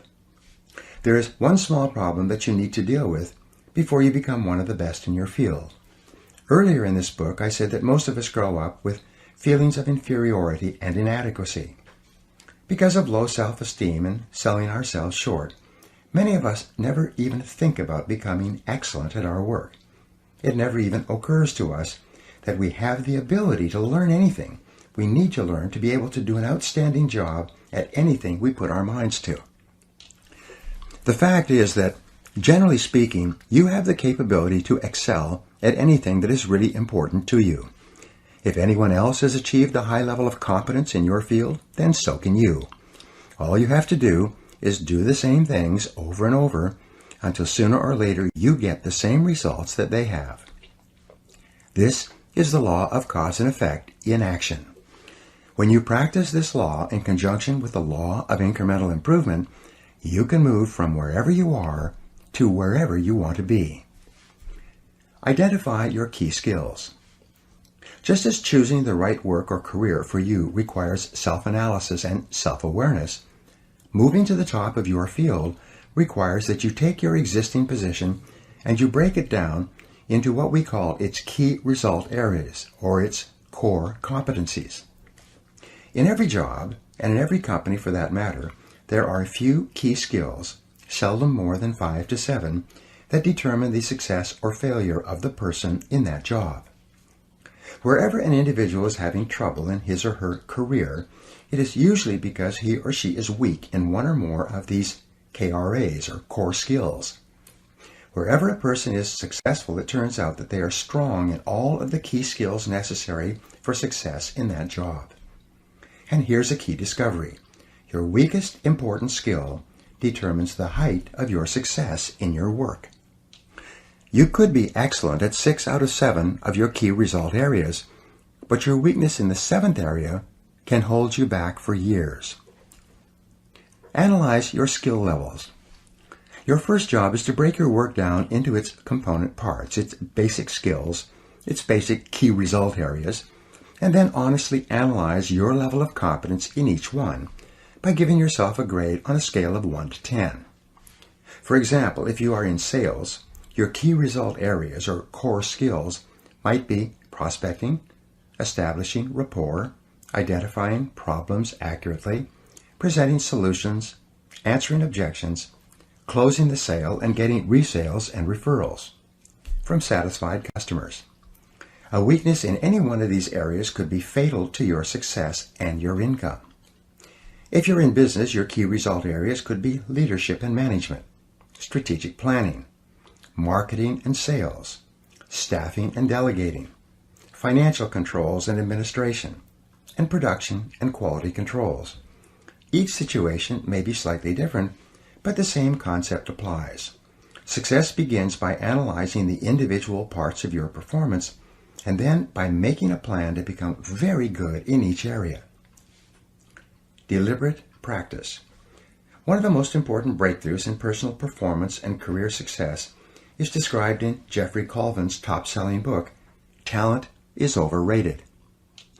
Colvin shows that most people start their careers with limited marketable skills and then develop from there. It turns out that those executives who got to the top early in their careers developed the habit of identifying the most important skill they could develop at that stage of their career. They would then dedicate themselves to mastering that skill, one skill at a time. Once they had developed a key skill, they would then identify the one skill that could help them to advance even further. Their entire career ladder consisted of mastering each key skill, one at a time, until the compound effect took over and they moved rapidly upwards in their jobs. Identify your key skill. A good exercise is to ask yourself, what is my limiting skill? What is it that I do or don't do that is determining the speed at which I succeed and move ahead in my job? What is the performance bottleneck or choke point in your work? What limits you or holds you back from getting to where you want to go? Sometimes taking the time to develop one limiting skill will put your entire career onto the fast track. A manager in one of my seminars asked me privately why it was that he was continually passed over for promotion at his engineering firm, even though his boss acknowledged that he did excellent work. I asked him about the qualities and activities of the highest paid engineers in the company. It turned out that they, along with accountants, architects, and many other professionals, were rainmakers. They had the ability to make presentations to clients and to sell them on the idea of giving work to their firm. He then told me that he was terrified of public speaking and any kind of selling. I told him that if he wanted to move up in his firm, he should take a course in public speaking, overcome his fears, and begin bringing in business to his company. A year later, I was giving another management seminar which he attended. He had taken my advice, joined Toastmasters, and taken a Dale Carnegie course, and had become a fluent and popular spokesman for his company. He had been promoted twice, his income was up 40%, and he was one of the most respected people in his firm. His whole life and career had been transformed by the development of a key skill. All skills are learnable. Once you have defined your ideal job and then broken that job down into its constituent parts or core skills, and then made a plan to become very good in each part of your job, then your final key to self-motivation and a feeling of growth is to commit yourself to continuous, never-ending self-improvement. Make a decision right now to dedicate yourself to a lifetime process of personal and professional development. Here are 3 simple rules that will change your life. Number 1, invest 3% of your income back into yourself. Spend 3% of what you earn on personal research and development, on upgrading your skills and abilities, and on becoming better at performing the most important tasks that are required of you. If you invest 3% of your income back into yourself, you'll never have to worry about money again. Number 2, read for 1 hour or more each day in your chosen field, underlining and taking careful notes that you can review regularly. A simple technique is to read and underline with a red pen, and then go back and transfer all of those key points into a spiral notebook. You can dictate the key points and have them typed up for you, or use dictation software that translates your voice, and which you can then print out. You will then have a synopsis of the most important ideas in any book. When you review them, which only takes about 10 minutes or so, 5 or 6 times, you memorize all the key points. This method is used by some of the most successful men and women in America. Number 3, listen to audio programs in your car. Turn your automobile into a mobile classroom, a university on wheels. Never drive your car without your educational audio programs playing. According to the American Automobile Association, the average driver spends between 500 and 1,000 hours each year in their car.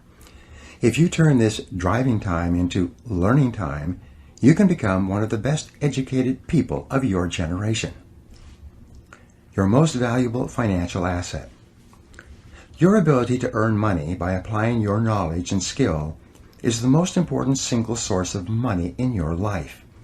This is called your earning power and is the sum total of all your knowledge and skill applied to doing a job.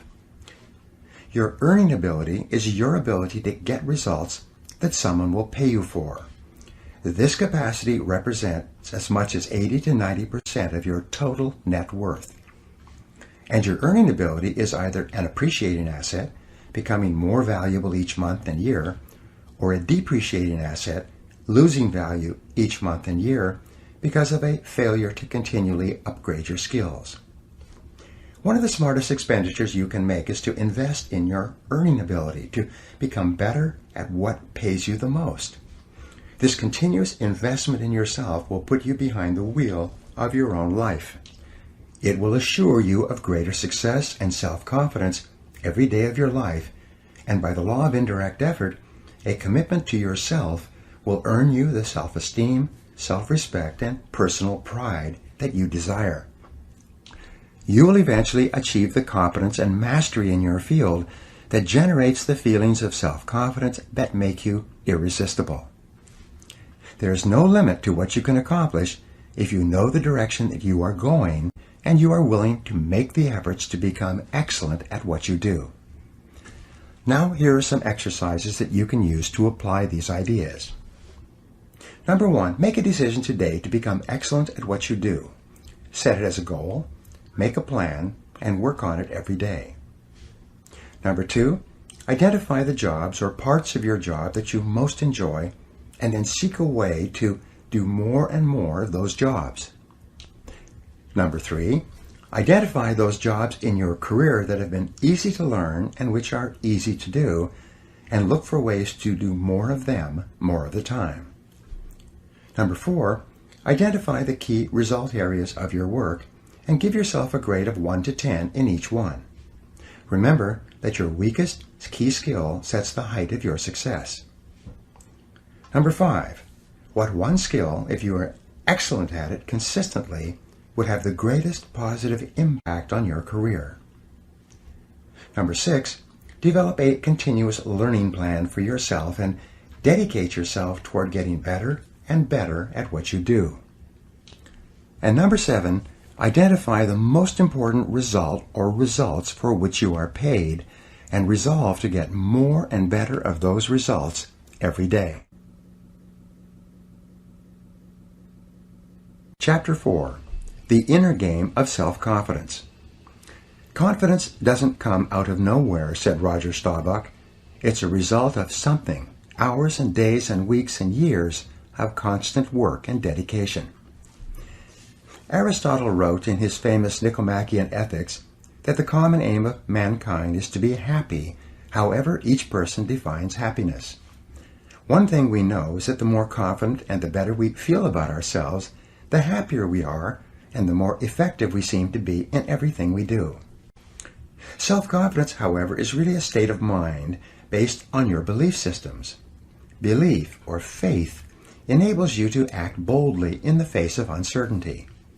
Confidence enables you to face changes and difficulties and unexpected setbacks with calmness and clarity, and allows you to respond more effectively under any circumstances. The law of belief. The law of belief, an important corollary of the law of cause and effect, says that your beliefs become your realities. You do not believe what you see, but you see what you already believe. William James of Harvard said that belief creates the actual fact. In the Bible it says, according to your faith, which is your innermost belief, it is done unto you. If you believe strongly enough and confidently enough, your outer world will tend to conform to a pattern consistent with these beliefs. In fact, your world today is largely an outpicturing of your innermost beliefs and convictions. You behave on the outside based on your beliefs on the inside. You see the world around you based on your beliefs about reality, whether they are correct or not. How can you determine your true beliefs? Simple. You can tell what you really believe by observing what you do and what you don't do. You can tell what you believe by listening to your opinions, your conversations, and by noting your decisions. When you truly believe yourself to be an exceptional human being, possessed of remarkable capabilities, you will walk and talk and act that way, and your inner convictions will become your outer realities. As the Bible says again, all things are possible to him that believeth. The power of belief. There's a story about a man many years ago whose business was in serious trouble. He had lost some big sales, he was deeply in debt, and his suppliers and creditors were closing in on him. He didn't know whether he should continue struggling or just declare bankruptcy and let his business fold. He decided to go for a walk in the park that evening and think it over and decide what to do. He was standing in the park on a small bridge looking down at the water when an older man appeared out of the darkness. Seeing his downcast look, the older man stopped and demanded to know what the matter was. For some reason, the businessman told him all about his financial problems and how close his business was to collapsing, even though it was a good business and had a good potential future. The older man listened intently and then said, "I think I can help you." He pulled a checkbook out of his pocket, asked the man his name, and wrote out a check for him, pushed it into his hand, and said, "Take this money. Meet me here exactly 1 year from today, and you can pay me back at that time." Then the older man turned and disappeared into the darkness. The $500,000 check. When the businessman returned to his office, he opened up the check and found that it was for $500,000. He thought it was just a joke until he read the signature. The signature read, John D. Rockefeller. He had received a check for $500,000 from the richest man in the world at that time, the man who had formed the Standard Oil Company and who was well known for giving money away to others. At first, he thought he would cash the check and solve all his financial problems. But then he decided that instead, he would put the check in his safe, knowing that he could draw upon it at any time. He would use this knowledge of having this amount of money to deal more confidently with his suppliers and creditors and to turn his business around. With renewed enthusiasm, he plunged back into his business and made deals, negotiated settlements, extended terms of payments, and closed several large sales. Within a few months, his business was back on top, out of debt, and making money. The man on the bridge. 1 year later, he went back to the bridge in the park with the uncashed check still in his hand. He could hardly wait to tell the older man what had happened. At exactly the agreed upon time, the older man emerged from the darkness once more. Just as the businessman was about to give him back his check and tell him his exciting story of success and achievement over the previous 12 months, a nurse came running out of the darkness up to the old man and grabbed his arm. She apologized to the businessman, saying, "I'm so glad I caught him. I hope he hasn't been bothering you. He's always escaping from the rest home and going around telling people that he's John D. Rockefeller." She took the old man's arm and led him away. The businessman just stood there, stunned. All year long he had been wheeling and dealing, buying and selling, and building his business with the calm, confident knowledge that he had a $500,000 check in his safe that he could cash at any time. It suddenly dawned on him that he had made his business successful based on his beliefs, even though the information upon which his beliefs were based was false. It had been his self-confidence in action that was responsible for the turnaround in his affairs. First, convince yourself. Your job is to achieve the same level of confidence and belief as that possessed by that businessman. The world will largely accept you at your own estimation. It is yourself that you have to convince before you can convince anyone else. But once you are absolutely sure that you have what it takes to master any situation, you will act in such a way that your beliefs will become your reality. We're really talking here about what we call mental fitness, or the hardy, resilient personality. And mental fitness is subject to the law of cause and effect. You can develop the kind of unshakable self-confidence that you desire by simply repeating certain thoughts and actions over and over until they are driven deep into your subconscious mind and take on a power of their own. You can build your level of mental fitness just as you would build your level of physical fitness by working on your mental muscles in a specific way until they are as strong and as effective as you want. The power of suggestion. Perhaps the most powerful influence in determining your mental and emotional state at any time is the power of suggestion. The power of suggestion begins influencing you even before you're born and continues from infancy and throughout your life, making you the kind of person you are today. Experts say that fully 95% of what you do, say, think, and feel is determined by environmental and psychological suggestive influences around you. For example, the average person is so susceptible to suggestive influences that a rude word from another person may cause him or her to be upset and angry for hours. On the other hand, a kind word of praise or recognition may cause him or her to be positive and happy for the rest of the day. We are all very susceptible to the suggestive influences that surround us. Control your suggestive environment. To enjoy high levels of self-confidence, you must be able to make up your own mind and free yourself from any influences that cause you to feel negative or unhappy for any reason. You must take full control over your own thinking and over your own suggestive environment. Making sure that what you are allowing into your mind is consistent with the things you want and the person you want to be. And you must work to keep out all other influences. There are 3 forms of suggestion that can determine how you feel about yourself and how you think. The first is called external suggestion. These are all the activities that go on around you, from the moment you get up in the morning until your last communication or information input in the evening. Depending upon how open and receptive you are, you can be inordinately influenced by television, radio, newspaper, the internet, conversations, work experiences, feedback from superiors, interactions with members of your family, even problems in traffic or changes of temperature on the outside. The great majority of people allow much of their lives to be determined by what is going on around them, convincing themselves that they are thinking independently, when instead they are merely reacting to whatever happens. Control your emotions. This is why the negative emotions that upset and disturb you are usually unconscious, unthinking reactions that are triggered by external events.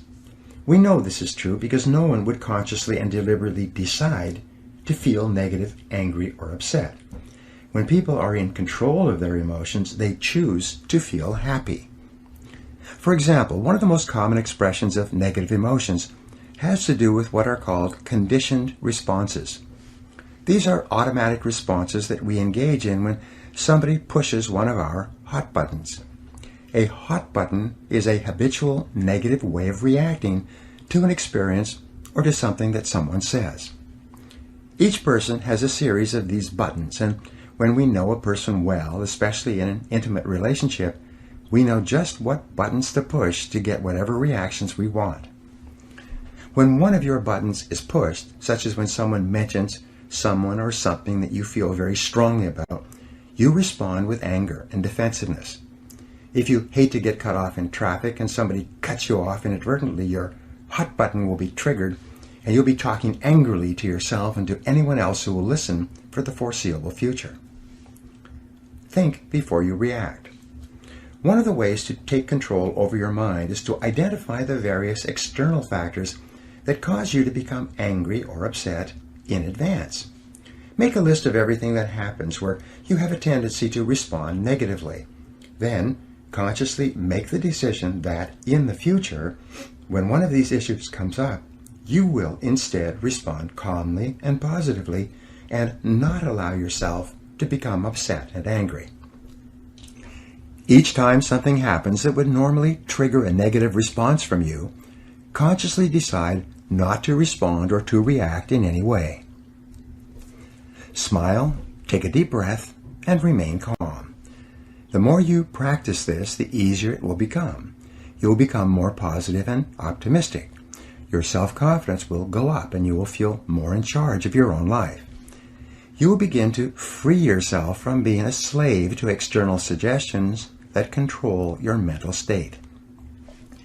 The power of self-suggestion. The second form of suggestion is called self-suggestion. Self-suggestion is when you put both hands on the controls of your own mental life or step up to the keyboard of your own mental computer and consciously program your subconscious mind with the thoughts and feelings that you desire.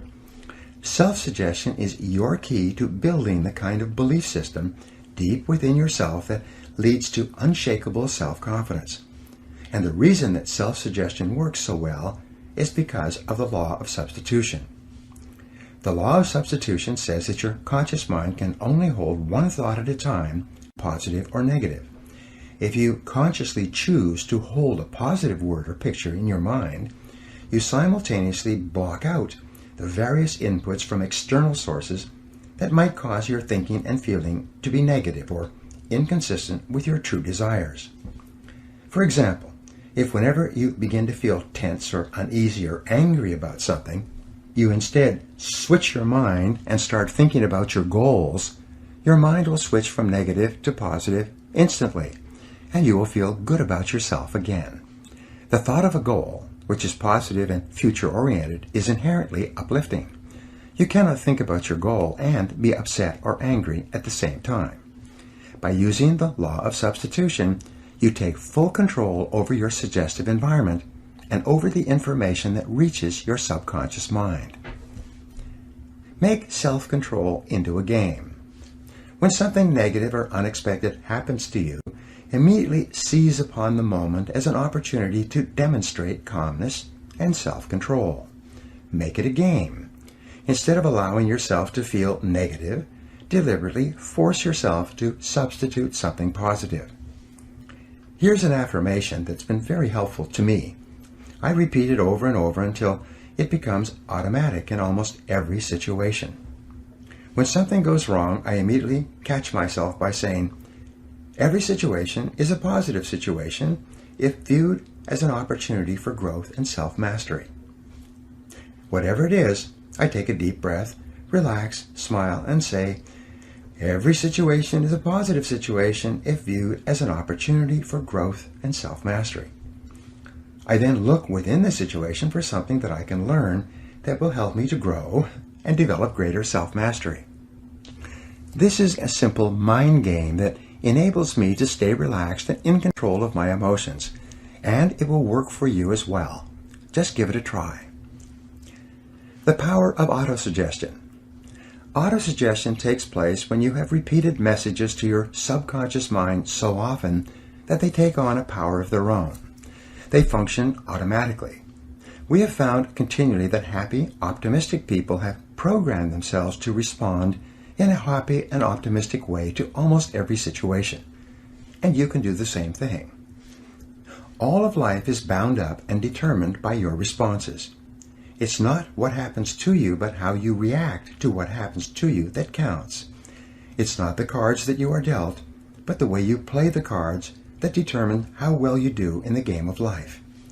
Your job is to consciously decide to use your willpower to keep your mind clear and to keep yourself positive and functioning at your best.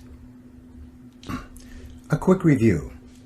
In Chapter 1, we talked about how important it is for your self-confidence for you to have clear values and to organize your life so that it is consistent with those values. In Chapter 2, we talked about the importance of having goals for every part of your life and assuring that your goals and your values are congruent. In Chapter 3, we talked about how important it is for you to commit yourself to achieving mastery in your chosen field, consistent with your goals and values. In this chapter, you will learn a series of mental fitness techniques that you can use to program your subconscious mind. You will learn how to develop the absolute conviction and confidence that you can achieve anything you set your mind to, and you will learn how to make this self-confident response an automatic reaction to anything that happens. Take charge of your life. The starting point of taking full control over your conscious and your subconscious mind is for you to accept complete responsibility for everything that you think or say or do. You are responsible for whatever happens to you, and especially you are responsible for your responses to the inevitable ups and downs of daily life. As Eleanor Roosevelt said, "No one can make you feel inferior without your consent." I used to think that setting goals and making plans was the starting point of success in life.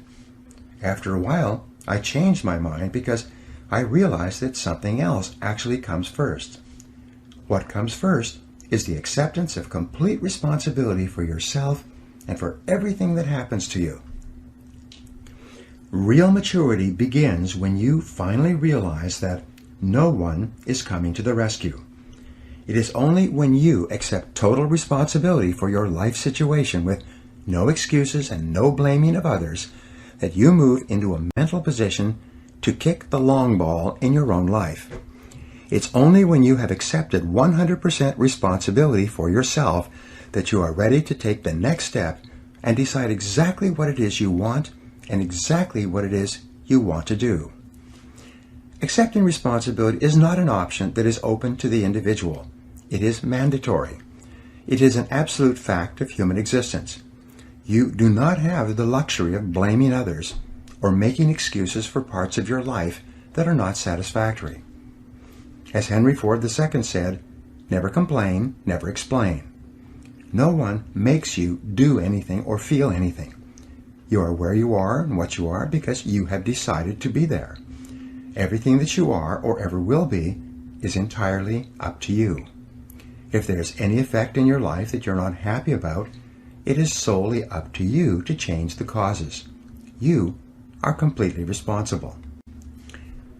Actions have consequences. Fully mature people accept that their actions have consequences. A fully functioning adult knows that he or she can choose an action, but that once the action is taken, both predictable and unpredictable consequences will follow. The true adult accepts that for every cause there will be an effect. For every action, there will be a reaction. You can choose the action before you act, but you cannot choose or control the consequences or reaction afterwards. Intelligent adults are very careful about the thoughts they think and the actions that they take. They do not fool themselves or engage in self-delusion. They don't pretend that things might happen differently, nor do they trust to luck. Inactions also have consequences. What are called crimes of omission are often more serious to your long-term prospects than the mistakes you make. Omitting to think through your values, set clear goals, make plans, commit to excellence, and so on, can be disastrous to your possibilities of great success. Problems versus facts. The starting point of success is the acceptance of reality. What cannot be cured must be endured. Often people will come to me with challenges they are facing, and I will ask them this simple question: is this a problem, or is this a fact? If it's a problem, it's amenable to a solution. There is something that you can do to change it. If you're not happy with the situation, it is up to you to go and do whatever you can to resolve it. A fact, however, is different from a problem. A fact is something that exists, like the weather, like rain or snow. There is nothing that you can do about it. You can solve problems, but the reality principle says that you have to learn to live with facts. Something unfortunate that has happened is a fact. A sale that did not go through, a business deal that collapsed, a relationship that didn't work out. All of these are facts. Many people waste an enormous amount of emotional energy struggling with facts when they would be much better off concentrating on doing better in the future. Accepting responsibility is the beginning. Your goal is to be happy, confident, and optimistic. The way that you achieve this is by making these positive responses so automatic that you remain predominantly happy, confident, and optimistic no matter what happens. You can achieve this result by taking specific, proven, practical steps that have been used by millions of people and which work with virtually unfailing certainty. The starting point is accepting complete responsibility for every aspect of your life. Control your thoughts. You demonstrate this attitude of responsibility by exerting your freedom to choose the thoughts you wish to hold in your conscious mind. You choose to think positive, constructive thoughts rather than negative, destructive thoughts. Psychologists refer to this as the cognitive control method. Cognitive control simply means that you control your thoughts, keeping them positive and repeating positive messages to yourself over and over until they become automatic responses to daily life. Positive self-talk. The first mental fitness technique is that of positive self-talk, or the use of positive affirmations. The way you talk to yourself has an inordinate impact on your thinking and feeling. Many researchers, including Dr. Martin Seligman of the University of Pennsylvania, have discovered that high-performing men and women talk to themselves differently from low-performing men and women. Basically, your self-talk, or your inner dialogue, determines the tone of your emotional life. You are happy or sad, positive or negative, depending upon what you say to yourself and how you interpret events to yourself as you go along. For example, if you're cut off in traffic and you immediately become angry and begin thinking about how stupid and irresponsible and what a bad driver the other person is, you will trigger a very different reaction than if, when you are cut off in traffic, you excuse the other person by thinking to yourself that he or she must be late or distracted or must not have seen you. It may be exactly the same external event, but the way you interpret it and your ensuing conversation with yourself will determine whether or not you experience positive or negative emotions about the situation. Your interpretive style. The starting point of using positive self-talk is to interpret everything that happens to you in a favorable way. Become what wealthy W. Clement Stone called an inverse paranoid. Imagine that the whole world is in a giant conspiracy to help you to be successful and happy. Imagine that everything that happens is happening to teach you something valuable and to move you closer to achieving your most important goals. Just as a paranoid is convinced that there is a conspiracy against him, an inverse paranoid is convinced that there is a conspiracy for him or for her. Practice the wonderful mental quality of serendipity. In the fairy tale, the three princes of Serendip traveled around finding that every apparently negative or calamitous event they witnessed turned out to be positive and beneficial in the end. Make it a game to look for the good in every situation. practice positive expectations. The law of expectation says that whatever you expect with confidence becomes your own self-fulfilling prophecy. When you develop an attitude of positive self-expectancy, you become a more optimistic and cheerful person. Whatever happens, you immediately interpret it in the best way possible. In Napoleon Hill's famous book, Think and Grow Rich, he wrote that one of the characteristics of the most successful men and women in America is that they always look for the opportunity or benefit within every setback or obstacle. Because of the law of substitution, if you're looking into every difficult situation for the lesson you can learn, or for the possible opportunity it might contain, your mind will remain positive and you will continue to function at your best. Talk to yourself positively. Whenever you think of an upcoming event, talk to yourself in positive language. Perhaps the most powerful affirmation of all for building self-confidence is for you to repeat over and over 50 or 100 times per day the words, I can do it, I can do it, I can do it. These simple words are the verbal antidote to the fear of failure, which, as you know, is the great destroyer of self-confidence and probably the primary reason for failure in adult life. But you can diminish the fear of failure in any situation by repeating, I can do it, I can do it, I can do it. Whenever you think of an event that causes you to feel nervous or insecure, whenever you have something coming up that fills you with trepidation, exert your powers of self-talk and self-suggestion by saying, I can do it, to cancel out and override any negative emotions associated with it. Control your thoughts and feelings. The most powerful affirmation for building self-esteem are the words, I like myself, I like myself, I like myself. These simple words, repeated often enough with energy and enthusiasm, will eventually be accepted by your subconscious mind. As your subconscious mind accepts this message of self-liking, your self-esteem goes up, and your ability to perform and your levels of effectiveness improve in every area of your life. If you want to do your work better, just say, I love my job, I love my job, I love my job. In their best-selling book, Success Through a Positive Mental Attitude, W. Clement Stone and Napoleon Hill recommend that you repeat several times a day the words, I feel happy, I feel healthy, I feel terrific. One of my favorite affirmations, whenever I'm worried about anything, is to cancel it by saying, I believe in the perfect outcome of every situation in my life. I believe in the perfect outcome of every situation in my life. You will find that it's almost impossible to worry and fret about anything while you're repeating this kind of positive message to yourself. Unlimited potential. Your potential is unlimited using affirmations.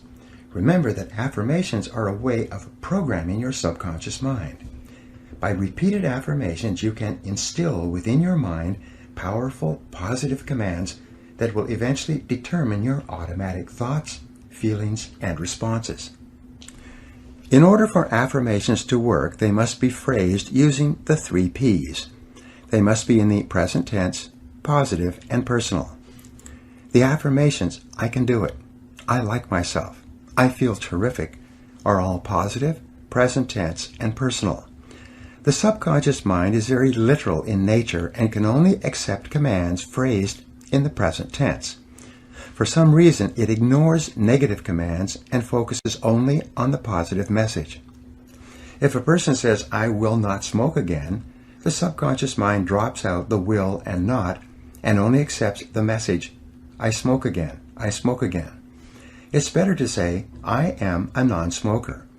The subconscious mind can form a clear picture of a non-smoker and will eventually adjust a person's habits and tastes to the point where they stop smoking altogether. You can create affirmations for each of your goals, and by repeating them continually, you program them deeper into your subconscious mind until they take on a power of their own. You then find yourself automatically motivated to do the things necessary to achieve them. Written affirmations. The second technique you can use to keep your mind positive and to achieve your goals faster is to write out your goals in the form of affirmations on 3x5 index cards. Write them in large black letters and then read and reread the cards several times each day, reciting the affirmation to yourself each time. This and every other method or technique that you use to convince yourself that your goal is achievable will also help to build your self-esteem and self-confidence. This attitude or belief will cause you to take the specific actions that will eventually make your goals a reality. Practice visualization. The third technique for building self-confidence is the use of positive visualization. This is the process of creating clear mental pictures of the person that you want to be, doing the things that you want to do, and achieving the goals you want to achieve. Because your subconscious mind cannot tell the difference between a real experience and one that you vividly imagine, it will give you the thoughts and feelings that would accompany your realization of your mental pictures. What determines the impact of visualization is the amount of emotion that you combine with the picture when you hold it in your conscious mind for reception by your subconscious. The more emotion with which you visualize, the faster the visualization will emerge in your reality. Mental rehearsal. An effective way of visualizing is a peak performance technique called mental rehearsal. In mental rehearsal, you go through an upcoming event in your mind, detail by detail, and imagine it happening perfectly, with you being completely successful in the end. Prior to any event of importance, you recall and relive a previous experience where you performed well. You take a few moments to replay in your mind a picture of the last time you did this particular activity successfully. If you have to write an exam of any kind, take a few moments to close your eyes, breathe deeply, and see yourself writing the exam easily, knowing all the answers. If you have to make a sales call, take a few moments prior to the sales call, close your eyes, and see yourself in the sales call, perfectly relaxed, calm, positive, and in complete control. See the prospect or customer responding positively towards you and signing the contract or check at the end of your visit. If you have an interview coming up, take a few moments to rehearse the interview in your mind. Go through every stage of it. See yourself performing at your very best and visualize the other person responding to you in a positive and productive way. Improve your mental pictures. All improvement in your life begins with an improvement in your mental pictures. If you want to wear beautiful clothes, you should purchase and read magazines filled with pictures of models wearing the kind of clothes you desire. Visit clothing stores of the very best quality and try on clothes that you eventually want to own. Flood your mind with pictures and sensations of the reality that you desire to experience. If you want to drive a better car, go and test drive exactly the automobile that you desire. Get the brochure on the car and put pictures of the car all over your house or apartment. A friend of mine used this exact technique to get his dream car. He cut out a picture of the new BMW he wanted and put it on the steering wheel of his car. Each time he looked down, he imagined he was already driving his dream car. Within 1 year, he had it. When you take your desired car for a test drive, fill your senses with every detail of the automobile. Touch it and smell it and look at the upholstery and the dashboard and the interior design. Your main job is to get a clear picture for your subconscious mind to go to work on. Get your dream house.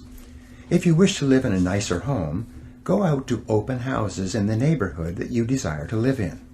Walk through the homes and imagine living there. Don't worry for the moment whether or not it was possible or how high the prices are. Your primary job is simply to get the picture. Get magazines filled with pictures of beautiful homes and read them from cover to cover. Practice the law of concentration by allowing your mind to dwell on the things you want over and over. And especially get the feeling. The key to activating your mental powers through affirmation and visualization is for you to also imagine exactly how you would feel if you had already achieved your goal. Imagine the feelings of pride and happiness and self-esteem that you would enjoy as a result of obtaining your objectives. This emotional component is the catalyst that causes the other mental programming techniques to work more rapidly. The end of the movie. One of the best methods for programming your mind and building your beliefs is what is called the end of the movie exercise. This is a tremendous tool for building self-confidence prior to any upcoming situation. It's very simple. Imagine that you have gone to a movie only to find that there are 10 minutes left of the movie before it begins again. Instead of waiting in the lobby, you decide to go into the theater and watch the last 10 minutes. You see how the plot works itself out, how the drama is resolved, and how the movie ends satisfactorily. You then wait for a few minutes, and when the movie starts again, you watch the movie from the beginning. Only now, however, you know that it turns out all right. You know how each part of the plot eventually resolves itself satisfactorily. Instead of becoming caught up in the drama and uncertainty and tension, you simply relax peacefully, knowing how it all turns out at the end of the movie. You can apply this same technique to almost everything you do. You can manufacture your own self-confidence by imagining that no matter what your situation, everything turns out perfectly in the end. Create that end-of-the-movie feeling in yourself whenever you think of an upcoming event or problem that causes you any tension or insecurity at all. Prior to a meeting or a sales call for an interview, take a few moments to get that end-of-the-movie feeling. Then, just relax. No matter what happens in the interim, you don't have to worry at all. You already know that the situation resolves itself with good for all concerned. The interesting thing is that if you do this repeatedly, not only will you experience higher levels of self-confidence, but events in your life will have a tendency to turn out as well or better than you could have asked for or expected. Feed your mind. The fourth mental fitness technique, and another way to build your self-confidence, is to continually feed your mind with books, magazines, and audio programs containing positive and uplifting messages. Just as you become what you eat, you do become what you think about as well. Everything that you take into your conscious mind, positive or negative, is either raising or lowering your self-esteem or self-confidence. To practice cognitive control, you must be consciously aware of the suggestive influences around you and make every effort to assure that they are positive and consistent with your goals and desires. Get around positive people. One of the most powerful suggestive influences in your life, perhaps the single influence that decides your success or failure more than any other controllable factor, is the kind of people that you associate with on a regular basis. The fifth technique to keep yourself confident and optimistic is to get around positive people and get away from negative people. Fly with the eagles rather than scratching with the turkeys. Resolve today to get the negative people out of your life. Because you are so inordinately influenced by other people, the people you work with and socialize with and spend time with, you must do everything to assure that you are surrounded by the kind of people that you like, enjoy, and who make you feel good. Research has shown that habitual association with critical, complaining people can be enough by itself to sabotage all your chances for success and happiness.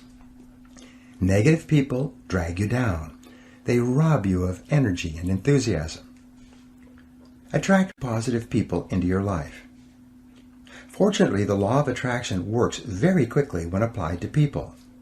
You can begin to change your human environment by beginning, first of all, to think about the kind of people that you admire and want to be like. Think about the men and women, living or dead, whose qualities you respect and whose lives you would like to emulate. Read stories and biographies of successful men and women. Read magazine articles and interviews with people who are going somewhere with their lives. begin associating with winners by first identifying with them mentally. As you think about people you admire, you'll experience a subtle change in your thought patterns. As a result, you'll begin to attract positive people into your life. At the same time, you will activate the law of repulsion, and negative people will start to move away from you. Just as positive, goal-oriented people will start to find you interesting as you become a more positive person, negative people will tend to find you unenjoyable and uninteresting. In no time at all, your human environment will begin to change for the better. Everything counts.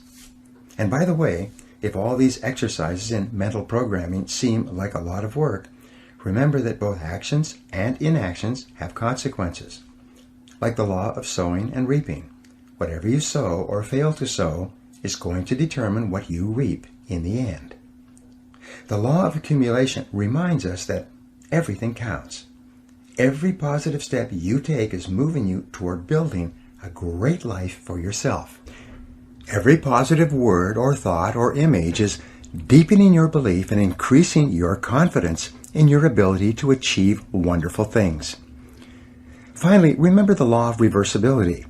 If you act in a manner consistent with high performance and high self-confidence, those very actions will generate the feelings consistent with them. Every positive, constructive action that you take in the direction of your dreams and goals will reinforce your belief in yourself and in your ability to accomplish your ideals. Take action continually. Keep your vision clearly before you and take continuous positive action every hour and every day. Develop a sense of urgency. Move quickly when opportunity presents itself. Maintain a bias for action. Fast tempo is essential to success. And the faster you move, the better you will feel. The faster you move, the more energy you will have. And the faster you move, the higher will be your self-esteem and self-confidence. The world can really be divided into two categories, the talkers and the doers.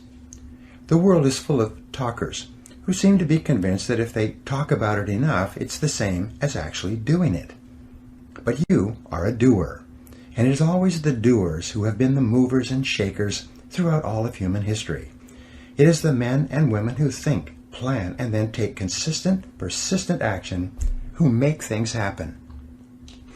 And when you engage in continuous action, not only will you feel terrific about yourself, but your ability to do whatever you want to do will grow by leaps and bounds.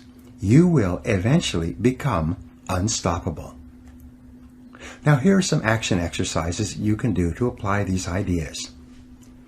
Number 1, create a clear, exciting mental picture of your most important goal as if it already existed in every detail.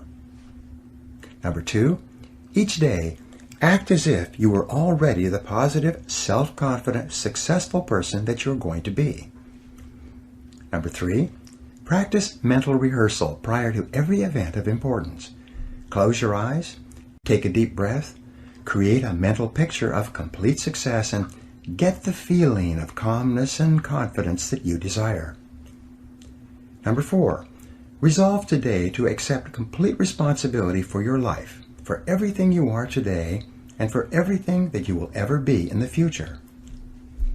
Number 5, write your main goals on 3x5 index cards and review them twice each day until they're programmed deeply into your subconscious mind. Number 6, make a decision to associate only with positive people and get the negative people out of your life. Number 7, feed your mind daily with a steady stream of positive books, audios, conversations, and other suggestive influences that are consistent with the very best person you could possibly be.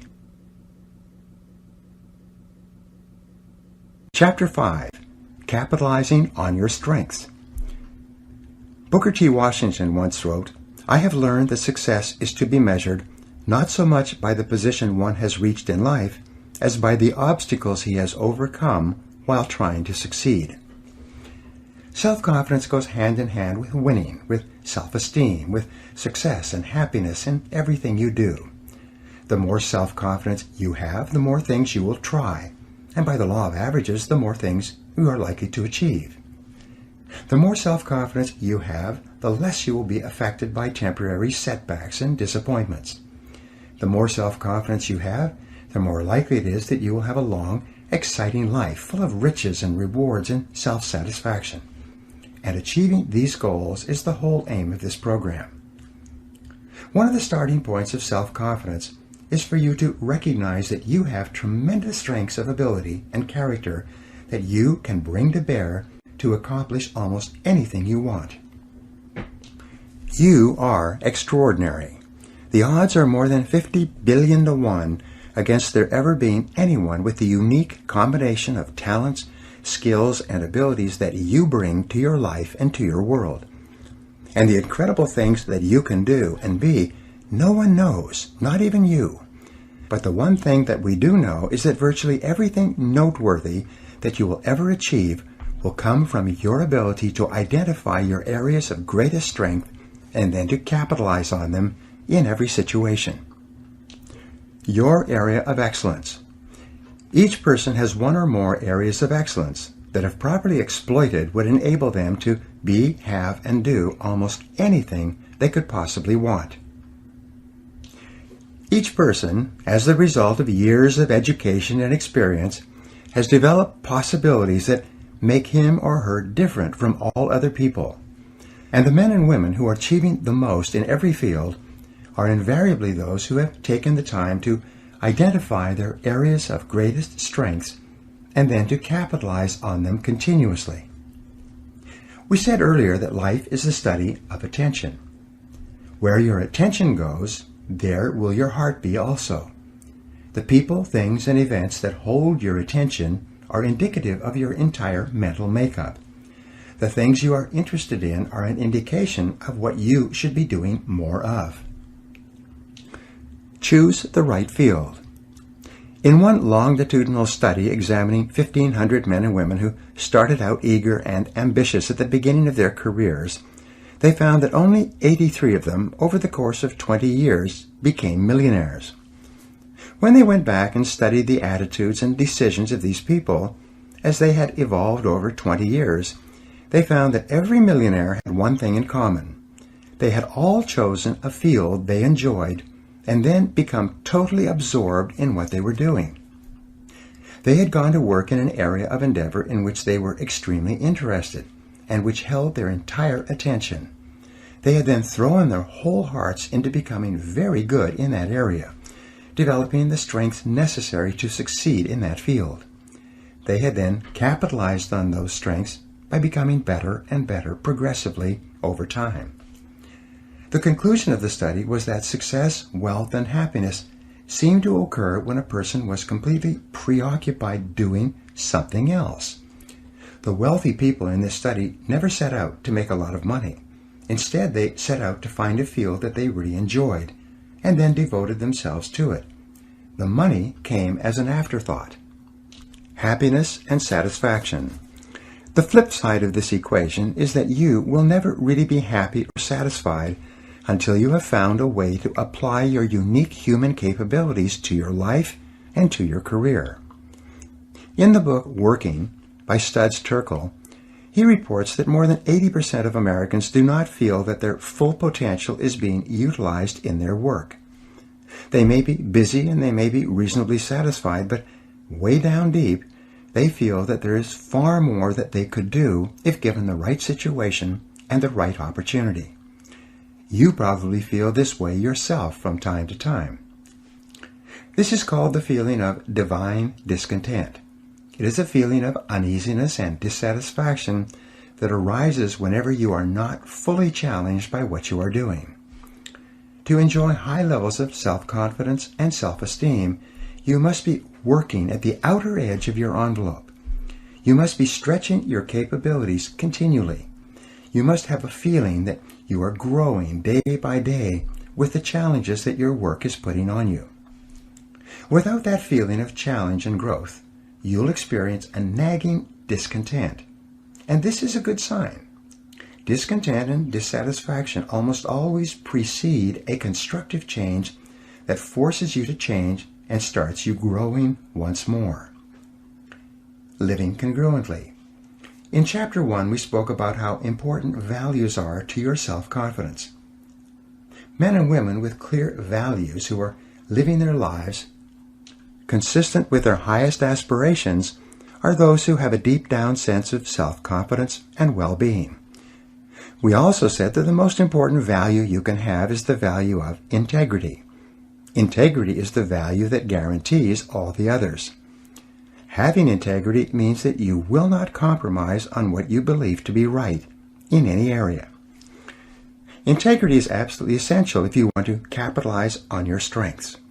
It means more than anything looking at yourself honestly and making your decisions based on the fact that you are an extraordinary human being. Your feelings are very valuable clues to your choices and behavior. Your peace of mind and personal satisfaction is perhaps the most accurate guide you will ever have to doing what is right for you. Courage is essential. In combination with integrity, courage is the most important quality you can have if you want to be happy and self-confident.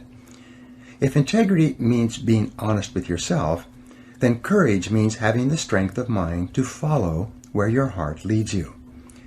Courage means having the ability to push aside all other considerations in order to remain true to the very best that is in you.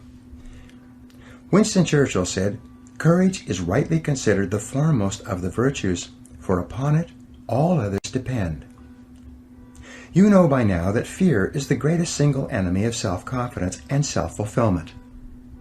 It's not that people don't know what to do, it is usually that they are afraid to do what their hearts tell them to do.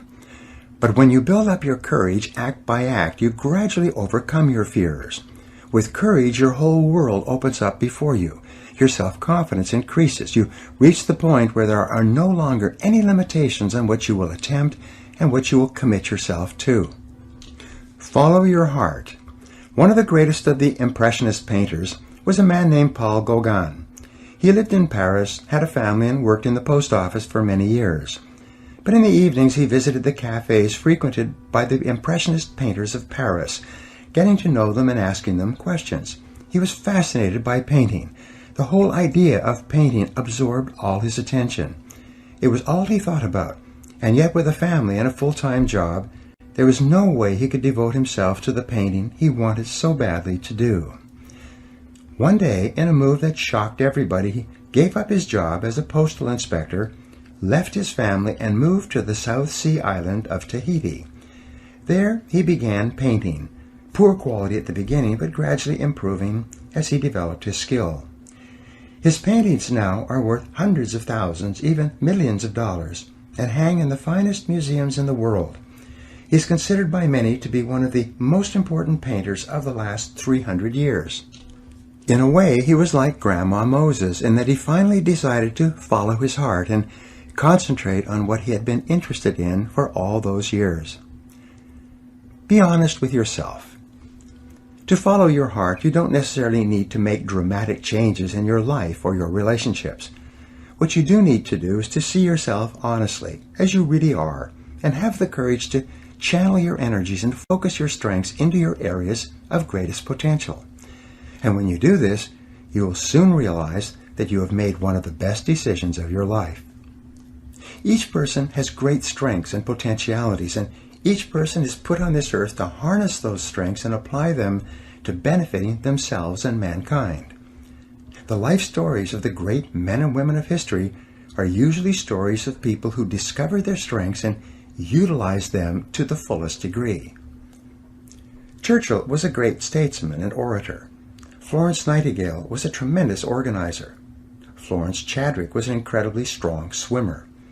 Abraham Lincoln was a far-sighted and compassionate politician and president. Mother Teresa was a truly loving human being with an infinite capacity to care for and support the sick and dying people of Calcutta. Joe Montana was a quarterback with an incredible throwing arm with the San Francisco 49ers. All around you, you see men and women who have grabbed their major talents, like catching a pass in a football game, and are running for the goalposts. And you can do the same if you have the courage to follow your heart. compensating for weaknesses. No discussion of strengths would be complete without a discussion of weaknesses. Strong people have strong weaknesses as well. In fact, most people have far more weaknesses than they have strengths. You may be strong in a few areas, but weak in hundreds of other areas. Weaknesses are an inevitable and unavoidable fact of life. As Peter Drucker said, all innovations must be simple if they are to work, because there are only incompetent people to carry them out. The one thing that we will always have in abundance is incompetence. Drucker wasn't being unkind. He was being realistic and pointing out that most people are incompetent, or at best average, just in different areas. The challenge with human weaknesses is that unhappy and unsuccessful people have a tendency to focus on them. They become preoccupied with their weaknesses and think about their lacks of talent and ability too much of the time. They lose sight of the fact that each person has strengths that may need to be developed, and that these strengths can and will bring them everything they want. Instead, they dwell continually on their areas of lesser competence rather than on their areas of potential excellence. Developing strength and resiliency. We are all brought up with feelings of inferiority and inadequacy. Our self-esteem and self-confidence are fragile. Our positive feelings about ourselves are like balloons, easily popped.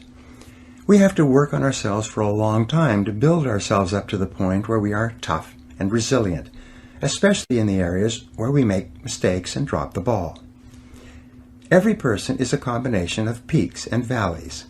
You have areas of great potential strength, and you have multiple areas of weakness where you perform in an average or mediocre way. Drucker also wrote, "The goal of business is to maximize strengths and to make weaknesses irrelevant." The law of concentration has an inordinate impact on the person you become. Whatever you dwell upon grows in your life. Strong, competent people are those who dwell upon their strengths and abilities. Weak people are those who dwell upon their weaknesses and their inabilities. You always have the choice of looking at your glass as being either half full or half empty.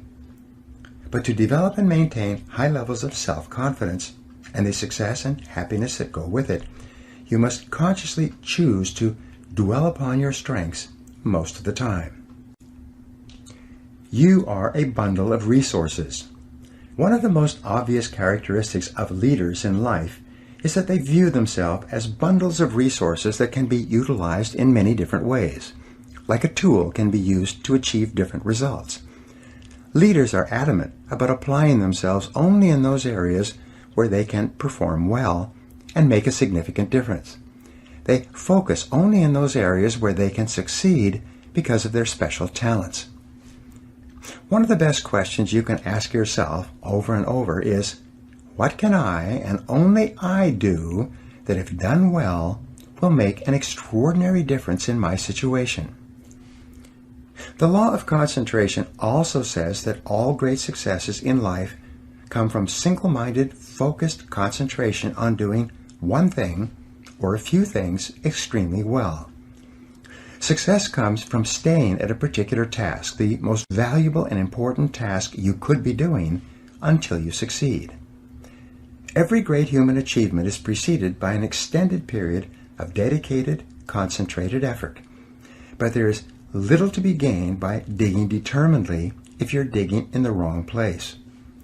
As Benjamin Trigo, the management consultant, said, "The very worst use of time is to do very well what need not be done at all." Assess your strengths and weaknesses. This brings us to the importance of self-assessment with regard to your strengths. When we do strategic planning for corporations, we deal continually with what is called concentration of power. Where can the company focus and concentrate its resources to achieve extraordinary results in a competitive market? We start from the viewpoint that a company has a certain degree of flexibility in determining what it offers to justify its existence in the marketplace. We say that the purpose of a business is to create and keep a customer. The customer, or the person that the company is organized to serve in some way, is central to every calculation and every decision. We put the imaginary customer in the middle of the table and conduct the strategic planning process with him or her in mind. Increase your return on energy. The critical issue in corporate strategic planning is to increase the return on equity invested in the corporation. It is to allocate and deploy assets in such a way that the rewards that the company earns are greater than they would be in the absence of the planning exercise. We start off with establishing clear values, a clear vision of what the company wants to become in the future, and a written mission statement that describes the strategic objective and positioning for the company. Each person needs to do the same for himself or herself. The purpose of your personal strategic planning is to enable you to increase your return on energy, as we mentioned earlier. Since your time is your life, and your mental, emotional, and physical energies are your most valuable resources, your job is to organize your efforts in such a way as to give you maximum rewards and satisfaction for your energy invested. Differentiate yourself. Each company and each product or service either has or must develop a unique selling proposition. This is the key to differentiating the company and the company's products and services from the competition. Often this is called a competitive advantage. Sometimes we call it an area of superiority. In every case, it's essential to determine how and where and why and in what degree a particular company or product differs from every other company that is competing with it for the right to create and keep customers in that market niche. And what applies to competitive businesses applies to you. You are the president of You, Inc. You are the president of your own life. You are the president of your own personal services corporation. You are in business for yourself. You are self-employed. No matter who signs your paycheck, you are working for yourself from the day you take your first job until the day you retire. You may work at someone else's office or company, but you are always self-employed. The failure of many people to recognize this fact of self-employment and to behave as though this were true is a major reason for low self-confidence, underperformance, unhappiness, and failure in working life. As the president of your own company, selling your services in the marketplace to the highest bidder, you are completely responsible for identifying your own unique selling proposition. What is it that you do better than anyone else? Why are you special or different? What is your area of competitive advantage? If you had to write in 25 words or less exactly why someone should hire and promote and pay you to do a particular job, rather than hire, promote, and pay someone else, what would you point out as your area of superiority? Join the top 3%. Many people have a tough time with this question. What matters at this point, though, is that you are asking the question at all. The very fact that you are thinking this way is moving you rapidly into the top 3% of working Americans or working people worldwide. Only the top 3% see themselves as self-employed and self-responsible, and they are the most respected and important people in any organization. Your first question is, what am I really good at today? What is your personal area of competitive advantage or superiority in your current job? Each person is responsible for asking and answering these questions for himself, today, and throughout your career. No one else can or will do it for you. The amount of knowledge in every field is doubling every 2 or 3 years, and sometimes every 6 months. Your skills are becoming obsolete at a more rapid rate than ever before, and new skills are essential for survival, much less success in highly competitive markets. If your knowledge and skill isn't doubling every 2 to 3 years or faster in your field, you will soon be out of your business and someone else will have your job. Whatever got you to where you are today is not enough to get you any further. As Marshall Goldsmith entitled his best-selling book, "What got you here won't get you there." This is an inevitable and unavoidable fact of working life. designing your future. Your next question is, what could be my area of competitive advantage? Of all the areas where you might be able to develop an area of superiority and become really good, taking your values and goals into consideration, what could it be sometime in the future? And the final question, perhaps the most important question on this subject, is the question, what should my area of competitive advantage be?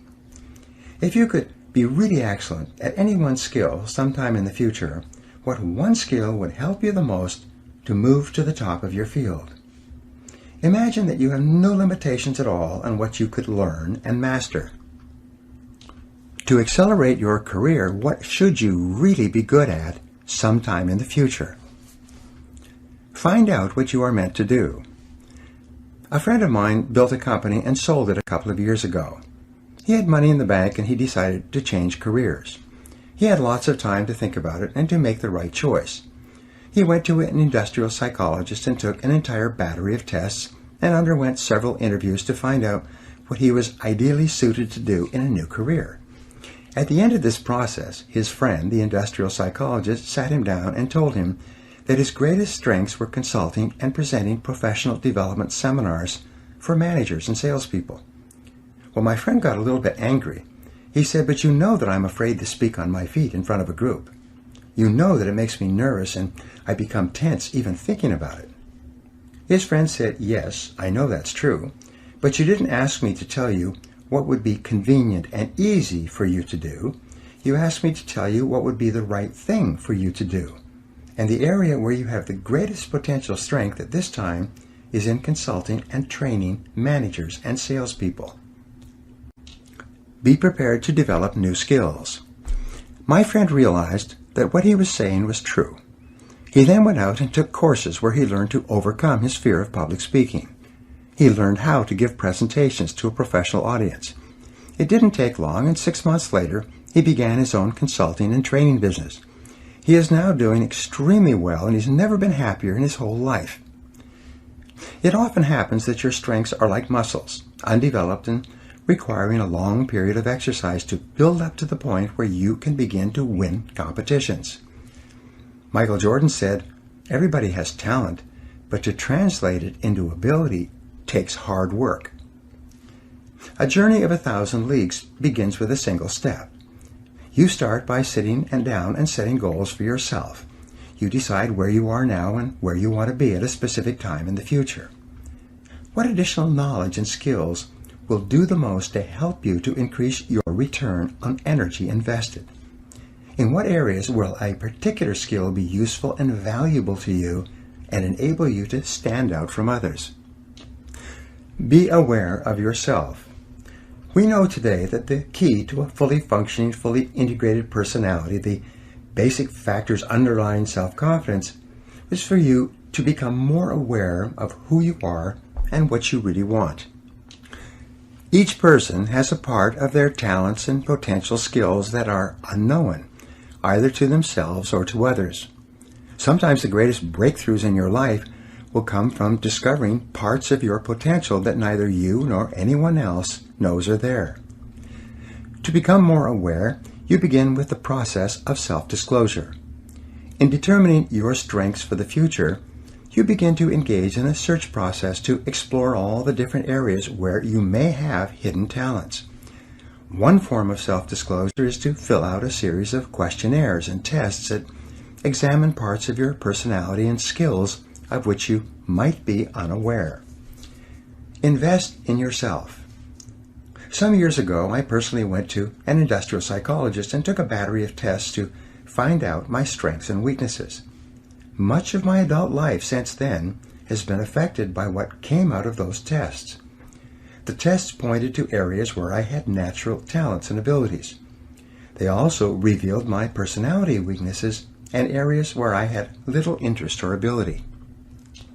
These tests, such as the DISC Values Assessment, can do the same for you. They reveal a lot about you. They tell you what you like and enjoy and what sort of work you will find most fulfilling. They tell you your true values and major motivators, and what areas of activity will make you the happiest. their results can save you years of hard work in the wrong job. If you have the time and the money, a detailed process of personality and career counseling is a very valuable exercise that can have a major influence on the rest of your career. If you lack either the time or the money, there are many books full of self-grading tests available in the bookstores. You can take these tests yourself and they will give you very accurate feedback. There are several companies that have developed entire batteries of self-grading assessment instruments, each of which can give you insights into your strengths and weaknesses in particular areas. Self-analysis and self-disclosure. There are also a series of exercises in self-analysis and self-disclosure that you can complete yourself with just a pen and paper. These exercises can often open your eyes and help you to see possibilities that may surprise you. The first exercise is for you to realize that you have already done many things and played many roles in life. Starting in childhood, you have learned how to do and perform a remarkable variety of tasks. You have a tremendous number of skills and talents that you have developed over time, many of which you simply take for granted. Once, some years ago, I applied for a job as an extra in a movie. On the application form, one of the questions asked was, "What skills do you have that might make you more valuable as an extra in different scenes in the movie?" They gave me a checklist of about 200 different things that a person might be called upon to do in a movie. My job was to tick off all the activities with which I had a previous experience. As I went down the list, I still remember being astonished at the incredible number of things that I had learned to do without even thinking about it.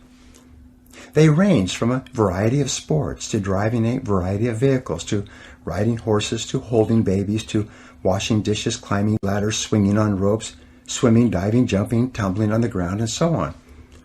Perhaps one of the reasons why so many people have such low self-confidence is because they never sat down to make up a list of how talented and capable they really are. List all your current skills and abilities. The first exercise for you is to write down a list of everything that you do on a regular basis. Write out all your roles and the parts you play, from the time you get up in the morning until the time you go to bed at night. If you play sports or exercise with various equipment, write it out. If you're a parent, cook, dishwasher, a driver, a shopper, a reader, a writer, a worker performing various jobs, a buyer, a seller, a negotiator, a teacher, a manager, a salesperson, a typist, a telephone answering person, and whatever else you can think of, write it down.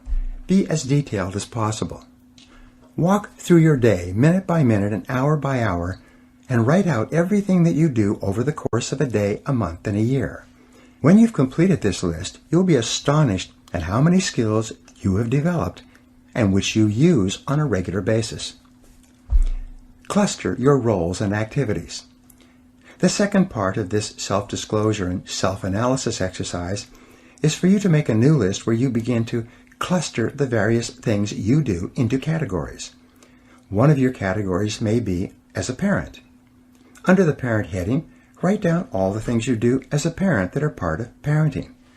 As a wife or husband, write down everything you do as a wife or husband that you perhaps would not do if you were not married.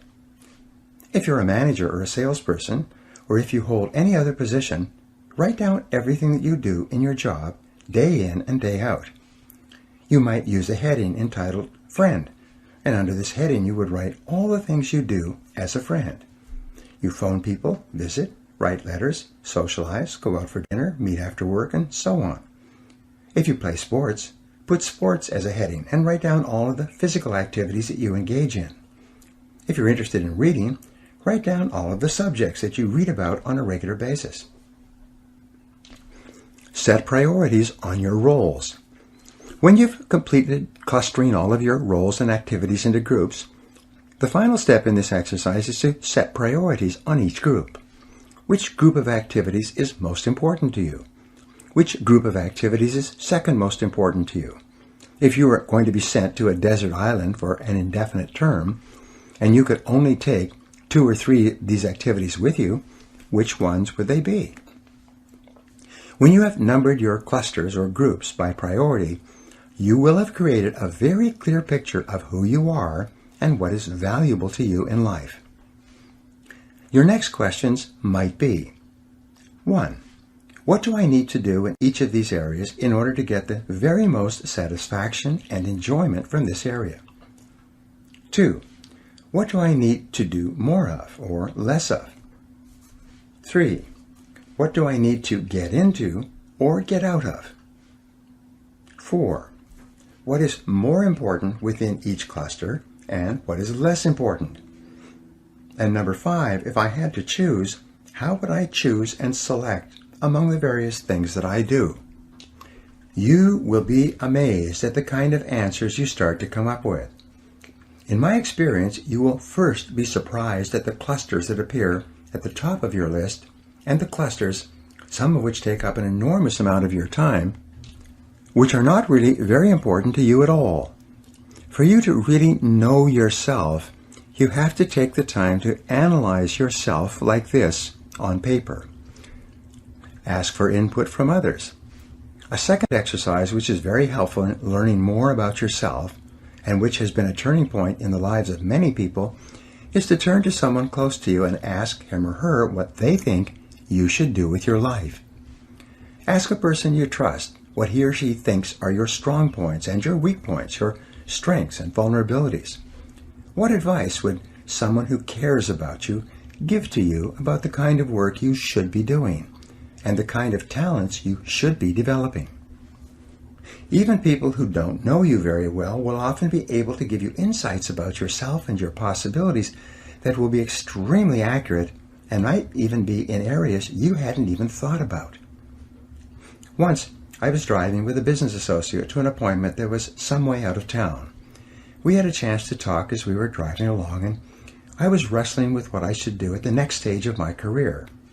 I was seriously considering getting into the business of professional speaking and giving seminars, and eventually producing audio programs. On a lark, I turned to him and asked him, in all honesty, if I was going to change careers, what do you think I would be good at? An important insight. He sat and thought for a while, and then he turned to me and said, "Brian, I think you would be very good at speaking and training and giving seminars. You do a lot of reading and research, and you seem to enjoy sharing your ideas with other people. The best use of your time would be to be sharing your ideas with audiences." Up to that time, I had seldom spoken publicly, and I had never given a seminar before. I won't say that that incident alone was the turning point for me, but it was the final assurance that I needed to make the decision to become a professional speaker and trainer. This business associate, a casual acquaintance of mine, could see it clearly. Today, I address more than 250,000 people each year, all over the United States, Canada, Europe, Asia, Australia, and New Zealand. I've spoken on every island in the Caribbean and in Mexico. So, it must have been the right decision. Determine what motivates you. A third method of self-analysis is to apply the work of Dr. David McClelland of Harvard to assessing your own areas of greatest potential. McClelland developed a method of interviewing people to find out what sort of jobs they would be best at doing. His conclusion was that people fall into 3 basic categories. You can usually tell whether or not a person will be suited to a particular job by finding out whether or not they fall into one of these 3 areas. The method of interviewing, which you can do on yourself, consists of asking the job candidate detailed questions about previous peak experiences or moments of personal pride in his or her past. The categories were determined by analyzing what most motivates a person. What are the sort of activities that a person most enjoys and has been most successful at in their previous life and work? There are basically 3 motivational profiles, and each person falls into one of them, as do you. The first is called the achiever profile. The achiever is a person whose greatest sense of accomplishment comes from achieving something that is almost exclusively an individual activity. A person who enjoys climbing a mountain, or completing a course of study, or running a race, or overcoming any obstacle to win through by himself or herself would be classified as an achiever. There are specific strengths that achievers have and specific jobs that achievers would be best at. One of these would be in the field of selling. Because selling is an individual activity, the people who are the very best at selling are those who most enjoy individual activities and individual accomplishment. The second type of motivation is the leader profile, or that of power. A person with a strong power orientation is one who enjoys getting things done through others.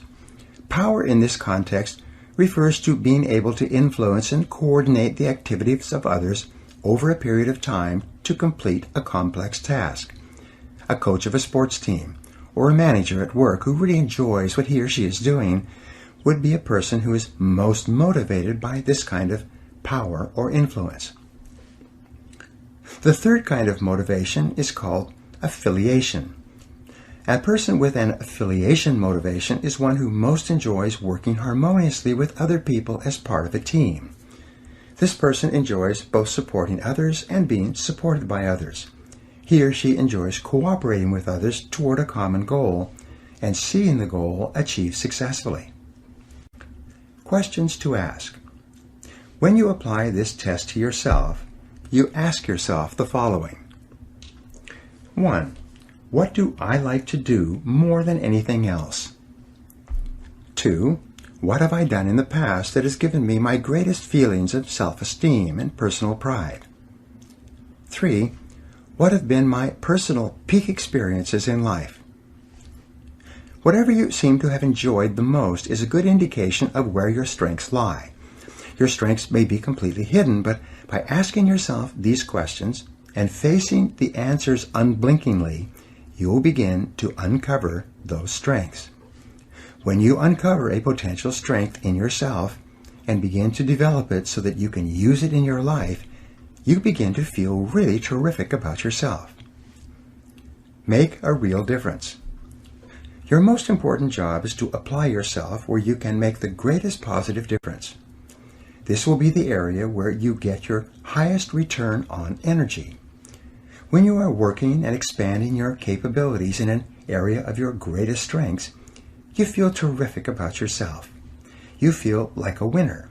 You enjoy wonderful feelings of self-confidence and self-esteem. Accept your weaknesses. It's also important for your happiness that you develop a proper perspective on the inevitable weaknesses that you will have in almost every area. Here are some insights that may be helpful to you. The first insight is that almost every weakness can be viewed as a strength inappropriately applied. If you use one of your strengths where it is neither required nor helpful, it can be actually a weakness in that it interferes with your ability to get the result you desire. Sales versus management. I had a gentleman working for me at one time who was direct and extremely aggressive. He started in sales and was very successful and was promoted into a management position. As a manager, his aggressiveness made him the kind of person that no one wanted to deal with. What I had forgotten was that his major skills lay in selling, in an area of individual achievement. His aggressiveness was a strength in selling, but a weakness when he was put into a management position where his strength could not be used properly.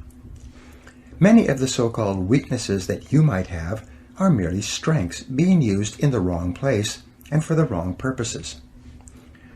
Situational weaknesses. A weakness may simply be situational. There's an old saying that when you go into the woods, you must expect the mosquitoes. Sometimes you will be criticized for the things you do, and you may conclude that you are weak in these areas. But it may be that criticism just comes with the territory. I speak on sales, management, and motivation to a great number of people. Occasionally people come up to me or write and tell me that they didn't like my talk. Even though more than 99% of the emails and letters that I receive are highly favorable, there are inevitably people who, for some reason, are not happy. These are the inevitable mosquitoes that go along with my profession. You will find that there are inevitable complaints and criticisms that go along with whatever you do. They may not be indicative of a weakness at all, merely an opinion or an observation by another person. You may be hypersensitive.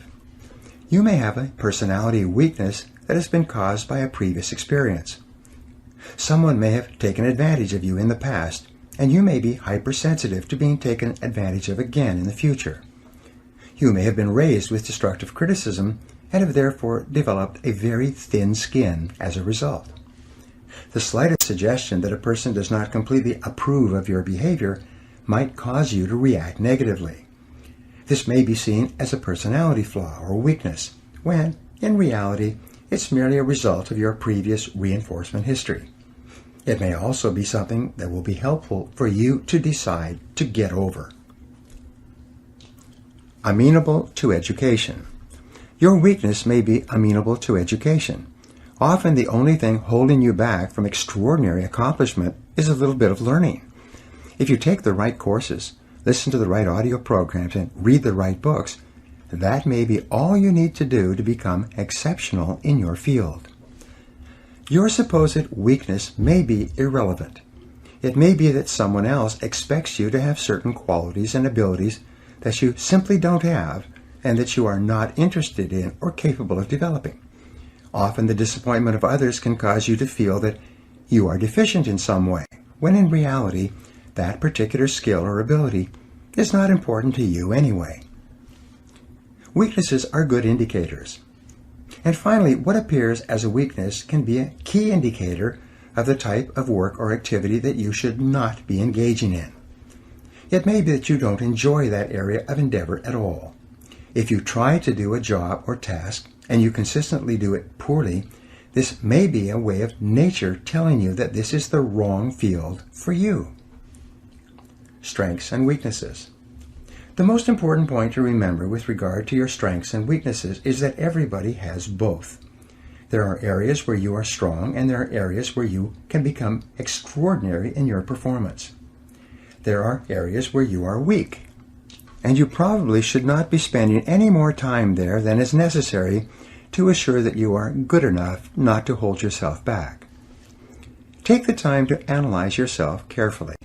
By practicing self-disclosure with yourself and others, both in written and spoken form, you will develop a higher level of self-awareness and self-honesty.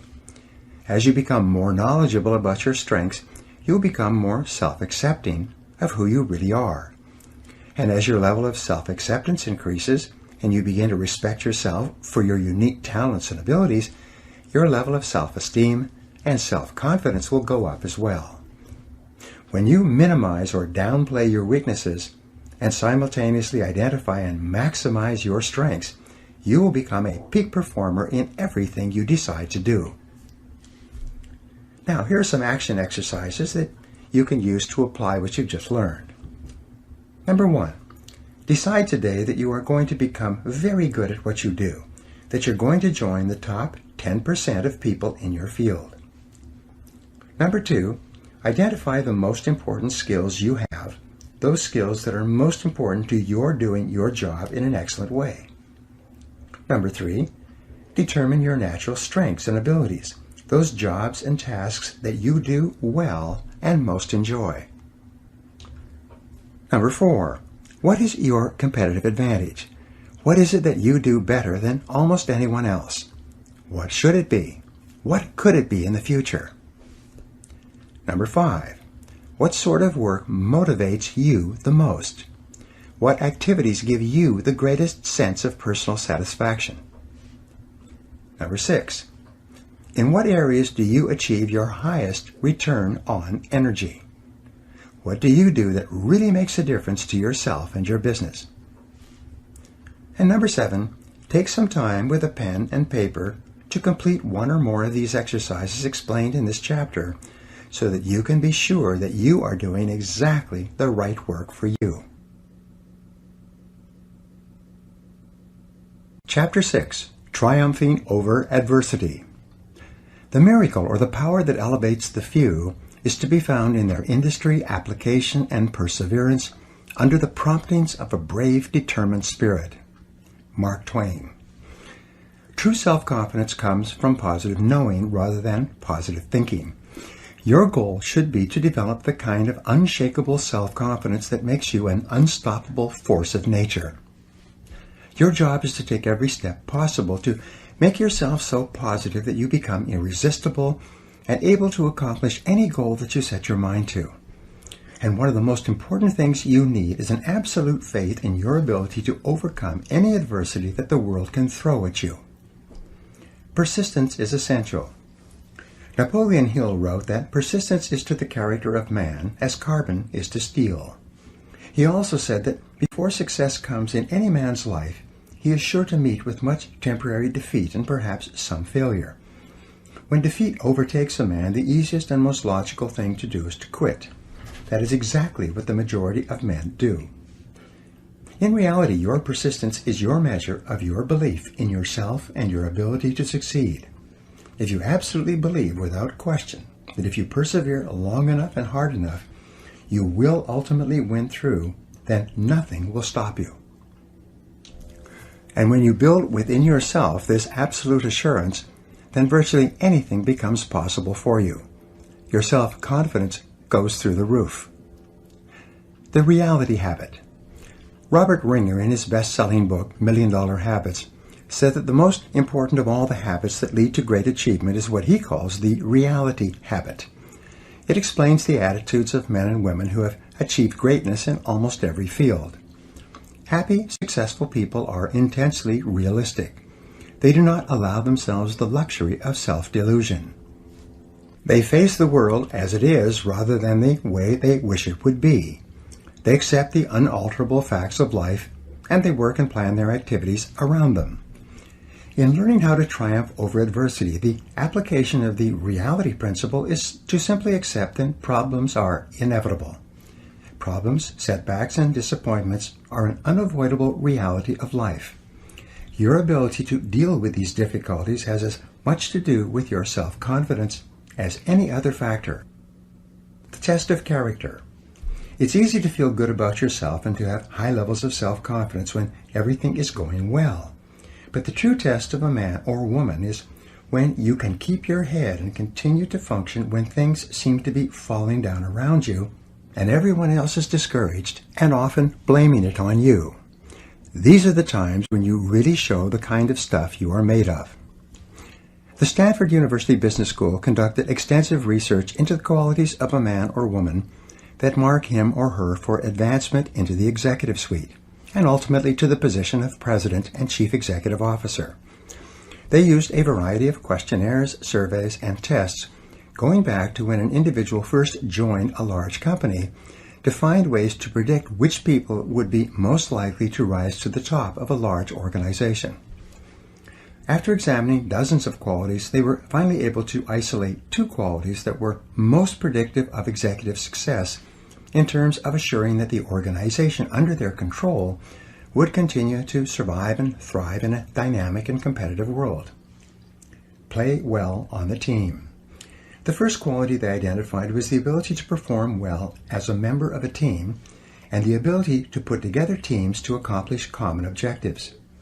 All the business and interpersonal skills that make a person valuable to an organization seem to be demonstrated in a team setting.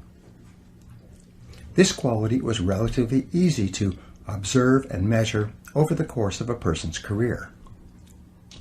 Crisis management. The second quality they identified was harder to measure, even though it was absolutely indispensable for long-term, high-level success. This quality was the ability to function well in a crisis. Napoleon called this 4 o'clock in the morning courage, the kind of courage that is instantly available to a person woken up at that time who has no time to prepare mentally or emotionally for a crisis. He called this the rarest form of courage, and in his conclusion, very few people had it. In military terms, they call this being under fire. A question that all soldiers, sailors, and airmen wonder about is how they and others will perform under fire. They know that this is the ultimate test of the character and training of an individual. Organizations know that often their very survival will depend upon how well an individual deals with the inevitable, unexpected reversal of fortune. The Stanford study concluded that although this quality was hard to measure, because a real crisis could not be anticipated or created for test purposes, it was still critical in predicting success of an executive in the higher levels of the business. Reversals of fortune. This is also true for you. Your self-esteem and self-confidence is closely tied to your deep inner feeling about your ability to be effective when faced with problems and difficulties that hit you like a punch in the solar plexus. It is your ability to pick yourself up from the mat and keep on swinging that is the real measure of what you are made of. One of my favorite poems is The Quitter by Robert W. Service. There is a verse in that poem that goes like this. You're sick of the game. Well, that's a shame. You're young and you're strong and you're bright. You've had a raw deal. I know, but don't squeal.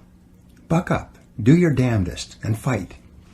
It's the plugging away that will win you the day, so don't be a piker, old pard. Just draw on your grit. It's easy to quit. It's the keeping your chin up that's hard. The quality of your entire personality is affected by how you deal with adversity, how well you keep your chin up. Successful and self-confident people are not those who do not have problems. They are merely those who deal with their problems in a more effective way than the average person. B.C. Forbes, the founder of Forbes magazine, wrote that history has demonstrated that the most notable winners usually encounter heartbreaking obstacles before they triumph. They won because they refused to become discouraged by their defeat. And so can you. The challenge-response theory. In 1952, historian Arnold Toynbee was awarded the Nobel Prize, largely as a result of his work in studying the life cycles of civilizations. He estimated that in human history there had been 21 great civilizations, 20 of which had broken down over time. He considered the American civilization to be the 21st. His writings were meant to illuminate and give guidance to modern historians and politicians so that they could better assure the survival and success of their nations, and in the case of the United States, the perpetuation of the American Republic. Toynbee postulated what he called the challenge-response theory of history. He said that every large civilization began as a small group of people that eventually found itself facing a challenge from the outside. In most cases, this challenge was composed of enemy forces bent on its destruction. But in some cases, the challenges came from weather or geography. Deal with the challenge effectively. When faced with the challenge, if the small group of people responded in a positive and constructive way, they would overcome the challenge, and in so doing, they would grow. But in growing, this group or tribe would trigger another, even larger challenge, usually aggression from other tribes. Once again, the group would have to reorganize itself internally to face the even larger challenge. If it again responded in a positive and constructive way and overcame the challenge, it would continue to grow. At each stage of growth, the size of the tribe or nation or state would trigger ever greater challenges. At each stage, as long as the civilization continued to respond effectively to the challenge, it continued to grow. The turning point came when the civilization no longer had the will or ability to rise to the challenge of the time, and as a result it began to decline and was eventually swept away by the events of history. All civilizations eventually decline. Sometimes, as in the case of the Roman civilization, it took several hundred years before Rome faded as a major Mediterranean power. Once the Roman people became addicted to bread and circuses and various forms of government welfare and handouts, they lost their will to resist the external challenges represented by the barbarian tribes from the north. Sometimes the civilization fell rather quickly. In less than 5 years from his landing at Veracruz, Cortés was able to destroy the foundation of the Aztec civilization that had endured for hundreds of years. The centuries-old Austro-Hungarian Empire, weakened from within, fell apart in the 4 short years of World War I and never recovered. However long the period of decline, the critical event was always the loss of will and the inability to rise to the external threat or difficulty. Toynbee concluded that with very few exceptions, civilizations decline from within before they are conquered from without. The story of your life.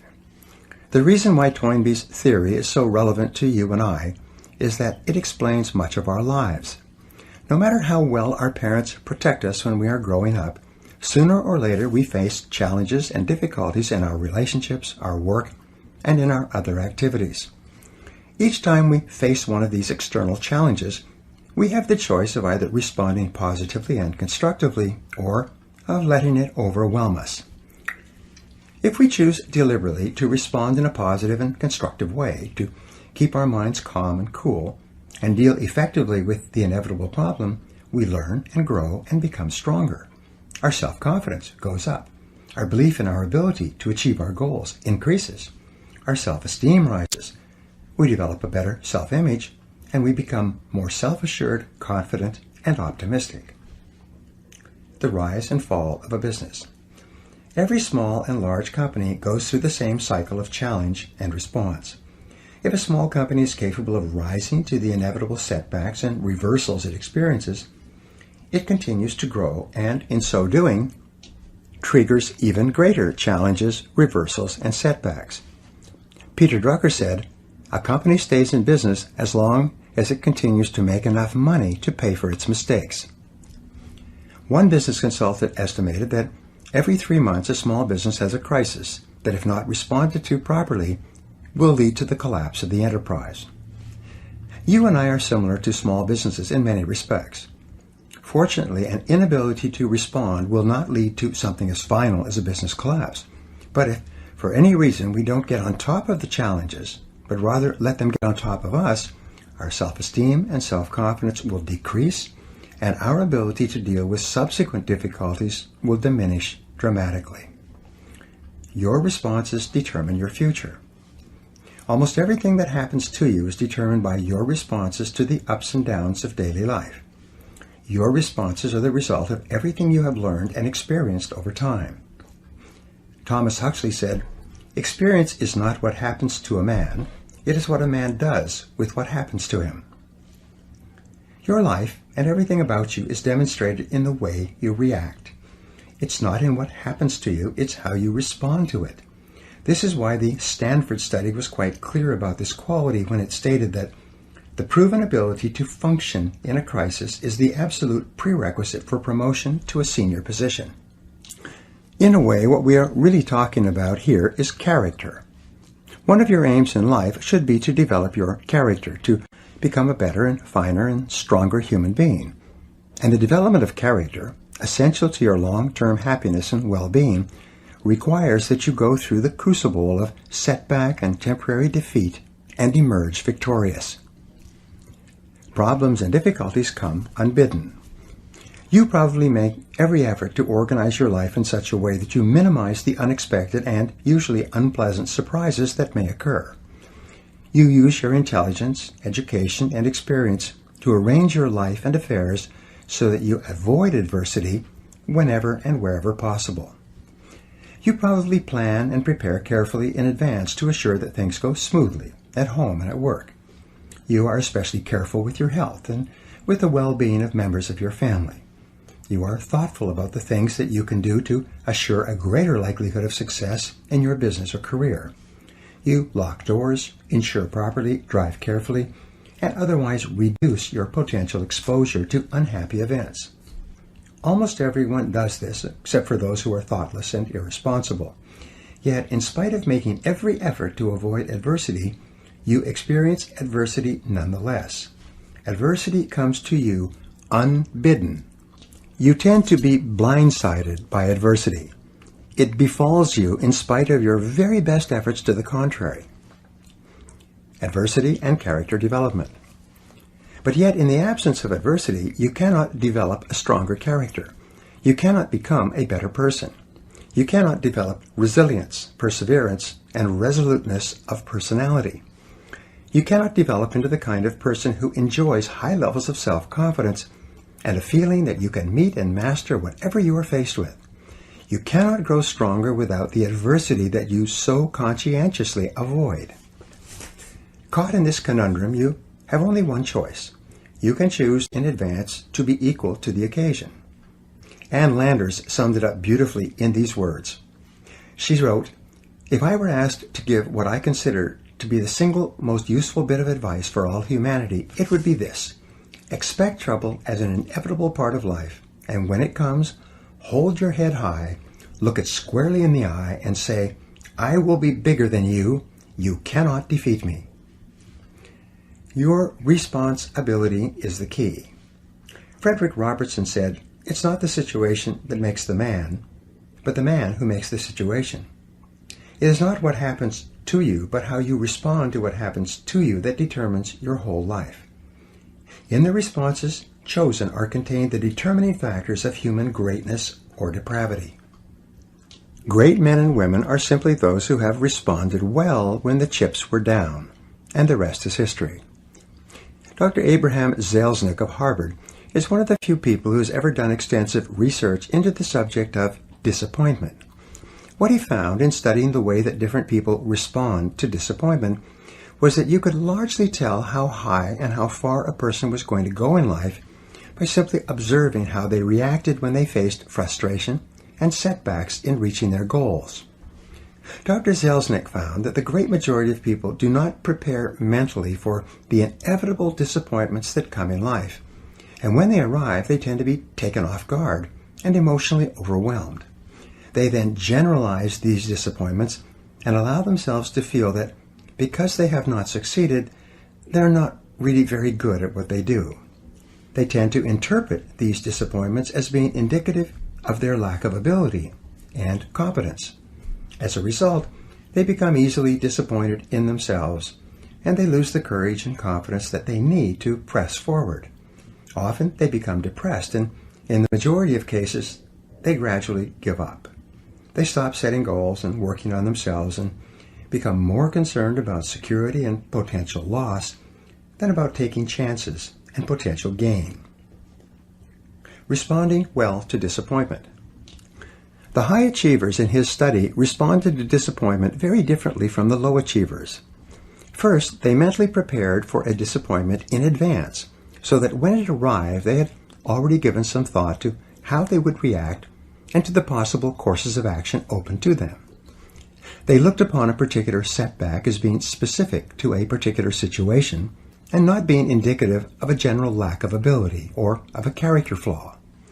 More than anything else, top men and women had developed a series of mental tools that they used almost automatically whenever things went wrong for them. Crisis anticipation. Napoleon Bonaparte is considered by historians to have been perhaps the most brilliant battlefield general in human history. In a military career spanning 25 years and involving hundreds of battles, large and small, he lost only 3 battles. It was said that his very presence on the battlefield was worth an additional 40,000 soldiers to the French army because of the boost in morale that it gave them. Napoleon was famous for taking the time to study the battlefield and to think through every possible eventuality of the pending battle. He prepared with no illusions and with an attitude that dealt with the worst possibilities and reverses that could occur. When the battle was underway and confusion reigned everywhere, a steady stream of messengers and officers would come to him with news and messages requesting instructions on what to do next. His responses were always clear, concise, and immediate. No matter what happened, he had an order and an answer at the tip of his tongue. And the reason for this, and what helped to make him the master of all of Europe, was because he had thought everything through in advance. Advanced thinking and planning. This program on the power of self-confidence is meant to be practical and helpful to you. In the time ahead, I will share with you some of the best mental tools used by the most effective men and women in our society to cope with adversity. What I suggest is that you study these ideas, turn them over in your mind, and review them regularly until they become an automatic part of your thought processes. And when they do, I promise that you will take a giant step toward becoming unstoppable and toward enjoying the high levels of self-confidence that are possible for you. The concept of failure. The first mental technique is for you to reassess your entire attitude toward the concept of failure. You know that the fear of failure is the greatest single obstacle to success and happiness in adult life. You also know that this is a conditioned response which originated in early childhood as the result of destructive criticism and other mistakes that your parents made in bringing you up. Fortunately, it is a learned fear, and because of this it can be unlearned, thereby freeing you from the fears that hold you back and giving you the self-confidence that propels you forward. The starting point of eliminating this fear is for you to accept and realize that no success is possible without failure. All success is preceded by failure, usually great failure, repeated over a long period of time. Abraham Lincoln was considered one of the great failures of American politics, a man who lost his business, lost his sweetheart, and was defeated for election over and over again. However, by learning from every defeat, he won the final election and became one of the most important and respected presidents we have ever had. As Stanley Judd wrote, "Don't be afraid to fail. Don't waste energy trying to cover up failure. Learn from your failures and go on to the next challenge. It's okay to fail. If you're not failing, you're not growing." Double your rate of failure. You only learn how to succeed by failing, and no success is possible without it. Thomas J. Watson, the founder of IBM, was once visited by a young journalist who asked him how he could be more successful faster. Watson replied with these wonderful words, "Do you want to be successful? Then you must double your rate of failure. Success lies on the far side of failure." Every man or woman of great achievement has been, at one time, a magnificent failure. The greatest successes of our generation and of our history books are the stories of men and women who failed so many times that they finally learned how to succeed. On the David Susskind Show some years ago, they had 4 men who had all become entrepreneurial millionaires before the age of 35. They asked them during a break to add up and calculate the total number of different businesses that they had started or tried before they found the business where they made their fortunes. It turned out that the 4 men had started an average of 17 businesses each, an average of 16 of which had been unsuccessful. But it was the 17th business that had made them rich. Now the obvious question is this: did those young men fail in each of their previous business experiences? And the answer is clear. They did not fail. They were learning how to succeed. Their previous business enterprises were the testing grounds where they learned the lessons necessary to achieve financial independence later. Our greatest inventor. Thomas Edison was the most successful inventor of the 20th century, or of any century. He developed not only the electric light bulb, but the electric power company that made it possible to deliver electric current and sell electric light bulbs to every city, town, and village in America. He patented more than 1,000 devices at the U.S. Patent Office, almost all of which were brought into commercial production within his lifetime.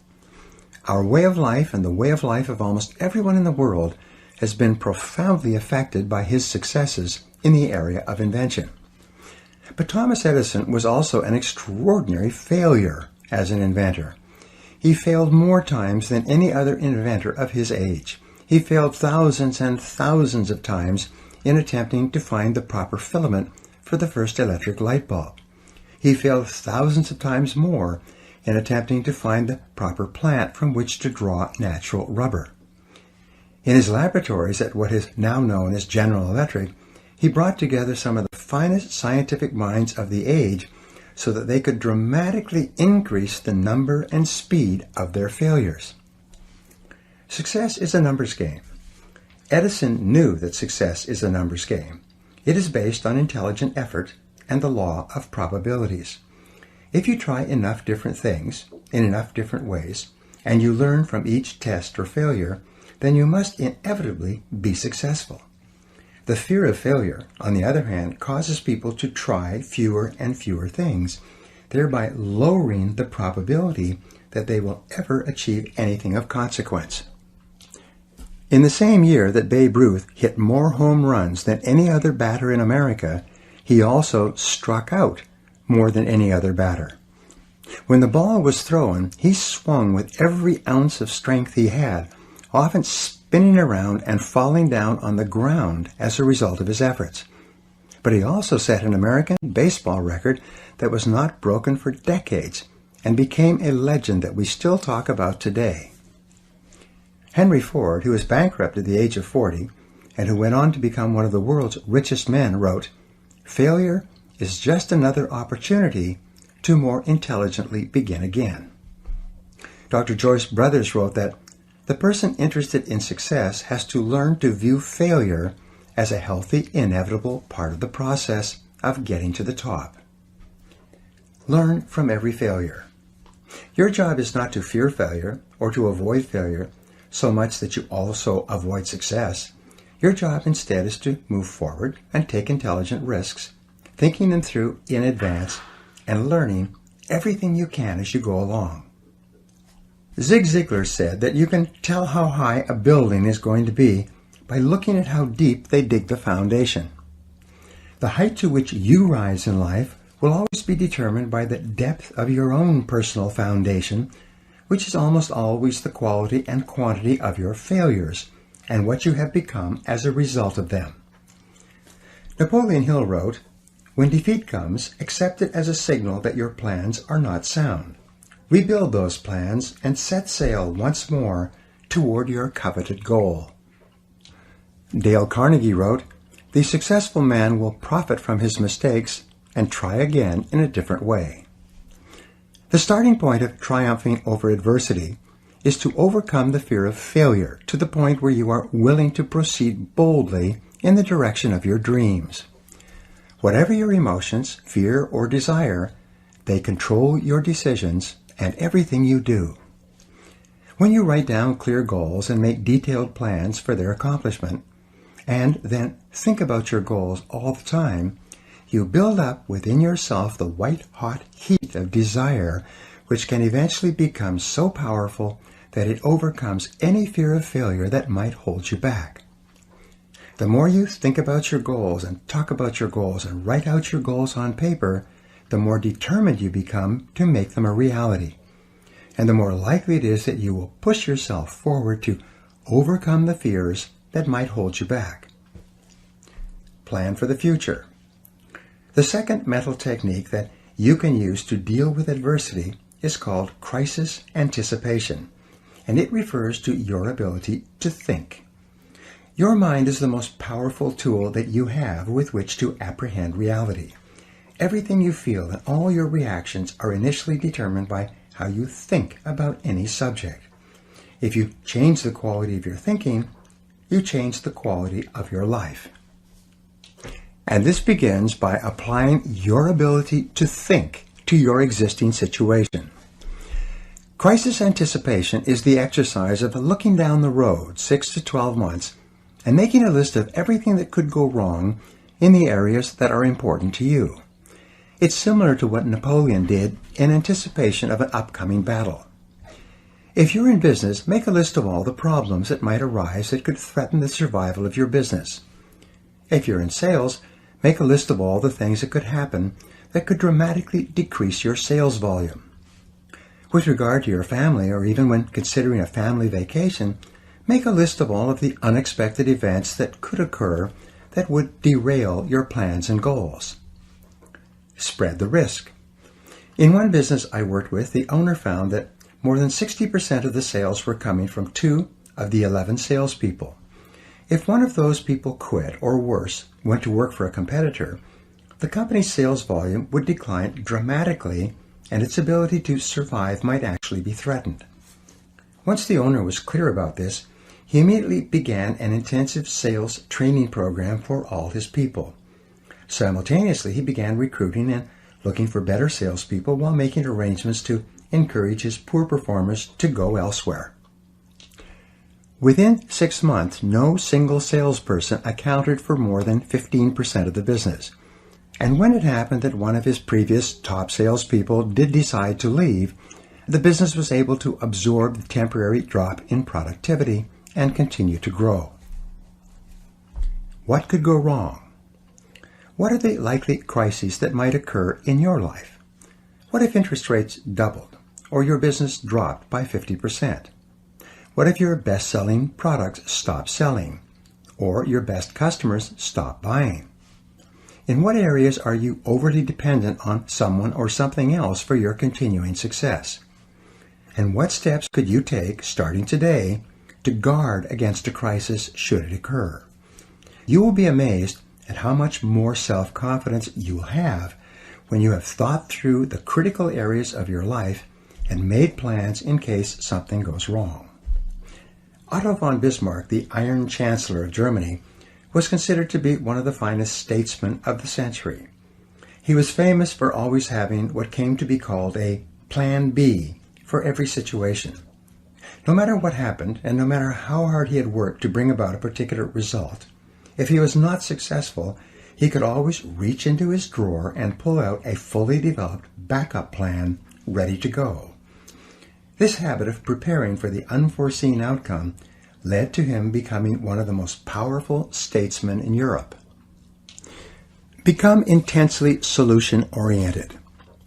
Think about the solution, about what can be done, rather than what has happened and who is to blame.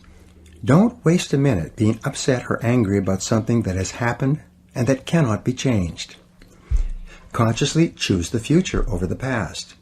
Become intensely solution-oriented rather than problem-oriented. Think about what can be done immediately to resolve the difficulty. Look for the valuable lesson that you can learn from this situation. Think how you can minimize the damages and maximize any opportunities that might arise out of this setback. As Friedrich Nietzsche, the philosopher, once said, "What doesn't kill me makes me stronger." The only real antidote to worry and negativity is positive, purposeful, constructive action in the direction of your goals. As soon as you take action, your self-esteem and self-confidence start to increase again. You begin to feel more in control of your emotions and of your life. You stop making excuses and you start making progress. You start thinking about how you can turn this situation to your advantage. Never consider the possibility of failure.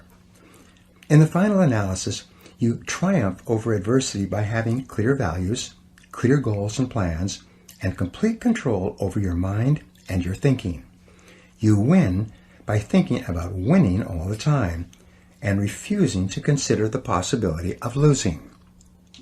You begin by resolving to persist, no matter what the odds, no matter what happens, until you succeed. You recognize that persistence is a form of courage. It's the courage to endure in the face of adversity and disappointment, and it is the one quality which guarantees that ultimately you will be successful. Calvin Coolidge, President of the United States, summed this up when he wrote, "Nothing in the world can take the place of persistence. Talent will not. Nothing is more common than unsuccessful men with talent. Genius will not. Unrewarded genius is almost a proverb. Education will not. The world is full of educated derelicts. Persistence and determination alone are omnipotent." Courage and persistence. Persistence is self-discipline in action. Each time you exert the self-discipline to persist in the face of adversity and disappointment, your self-esteem goes up. When you practice persistence, you build up your resistance to taking the easy way out. You create the friction that comes from going against your natural tendencies. You generate the heat that crystallizes your character at a new, higher level. And with this higher level of persistence, self-discipline, and character, your self-esteem, self-respect, and personal pride increase. Your belief in yourself serves as a deep foundation of confidence upon which you build a great life. You become more positive, more optimistic, and more unstoppable in everything you do. And you do this because, as Churchill said, you never give up. Never, never give up. Now here are some exercises that you can use to apply these ideas. Number 1. Identify one major adversity that you dealt with and recovered from. What did you learn that has helped you to become a better person? Number 2. Determine the worst possible thing that could happen in your business or career. What could you do now to minimize the negative effects if it did occur? Number 3, what are the 3 worst things that could happen in your personal and family life, and what could you do to prepare against them? Number 4, what are the 3 biggest mistakes that you have made, and what did you learn from each one? Number 5, what is the most effective way you could respond to your biggest problem today? Number 6, in what areas should you be prepared to take action and move forward rather than playing it safe? And number 7, what one action are you going to take immediately to face your fears and to move forward toward the achievement of one of your most important goals? Chapter 7, Self-Confidence in Action. James Allen said, "Above all, be of a single aim, have a legitimate and useful purpose, and devote yourself unreservedly to it." One of the most valuable experiences you can engage in accomplishing any goal you can set for yourself, is to ask yourself, what is my limiting step? What is the one factor that determines the speed at which I achieve my goal, or whether I achieve it at all? Your ability to identify your limiting step is one of the best demonstrations of your intelligence. And your capacity to eliminate this limiting step is one of the best demonstrations of your overall competence in achieving anything you want. Self-confidence is critical. In studying everything that has been written or said about personal success, the conclusion I came to was that your level of self-confidence is probably the critical factor in everything you accomplish. When you have enough self-confidence, you will try almost anything. Because success is largely a matter of averages or probabilities, the more things you try, the more likely it is that you will achieve greatly. For many years, Amoco Petroleum was famous amongst oil companies for having consistently developed and maintained higher levels of oil and gas reserves than any other major oil company. The president of Amoco was asked why his company was so successful in this area. He replied simply that, "We drill more holes." They didn't purport to be better or smarter than their competitors. They just focused on drilling more wells. And by the law of averages, they ended up drilling up more successful wells and becoming one of the most profitable oil companies in the world. Try more things. The same is true for you. When you set more goals, try more things, engage in more activities, and explore more opportunities, your probabilities of success increase dramatically. The only real limiting step that you might have is your level of self-confidence. When you reach the point where you believe in yourself absolutely, the barriers that exist in your external world will not stop you. The major obstacles to success always lie within the mind of the individual. They are not contained in external circumstances, situations, or people. As soon as you win the inner battle, the outer battle seems to take care of itself. The development of self-confidence has been the turning point in my own life. The reason I feel so strongly about the subject is because of what it has meant to me. The development of greater self-confidence has enabled me to go from rags to riches, from limited means and worries about money to national and international renown. I've been able to go from living in a small, rented, one-bedroom apartment and being deeply in debt to living in a beautiful home on a golf course and driving a new Mercedes. An inauspicious beginning. Talent and ambition have been very helpful, but without the development of self-confidence, my inborn abilities would have lain dormant and unused, as they did for many years. Before I gained enough self-confidence to commit completely to my goals, I was going nowhere with my life. I started with few advantages. I came from a home with 3 younger brothers, and while I was growing up, we never seemed to have any money. My father was a good man, but he was not always employed. I remember from my earliest days that we could never afford anything. My mother used to dress us by buying used clothes from the Goodwill and the St. Vincent de Paul rescue missions. We would wear pants and shirts that had been given away by other families.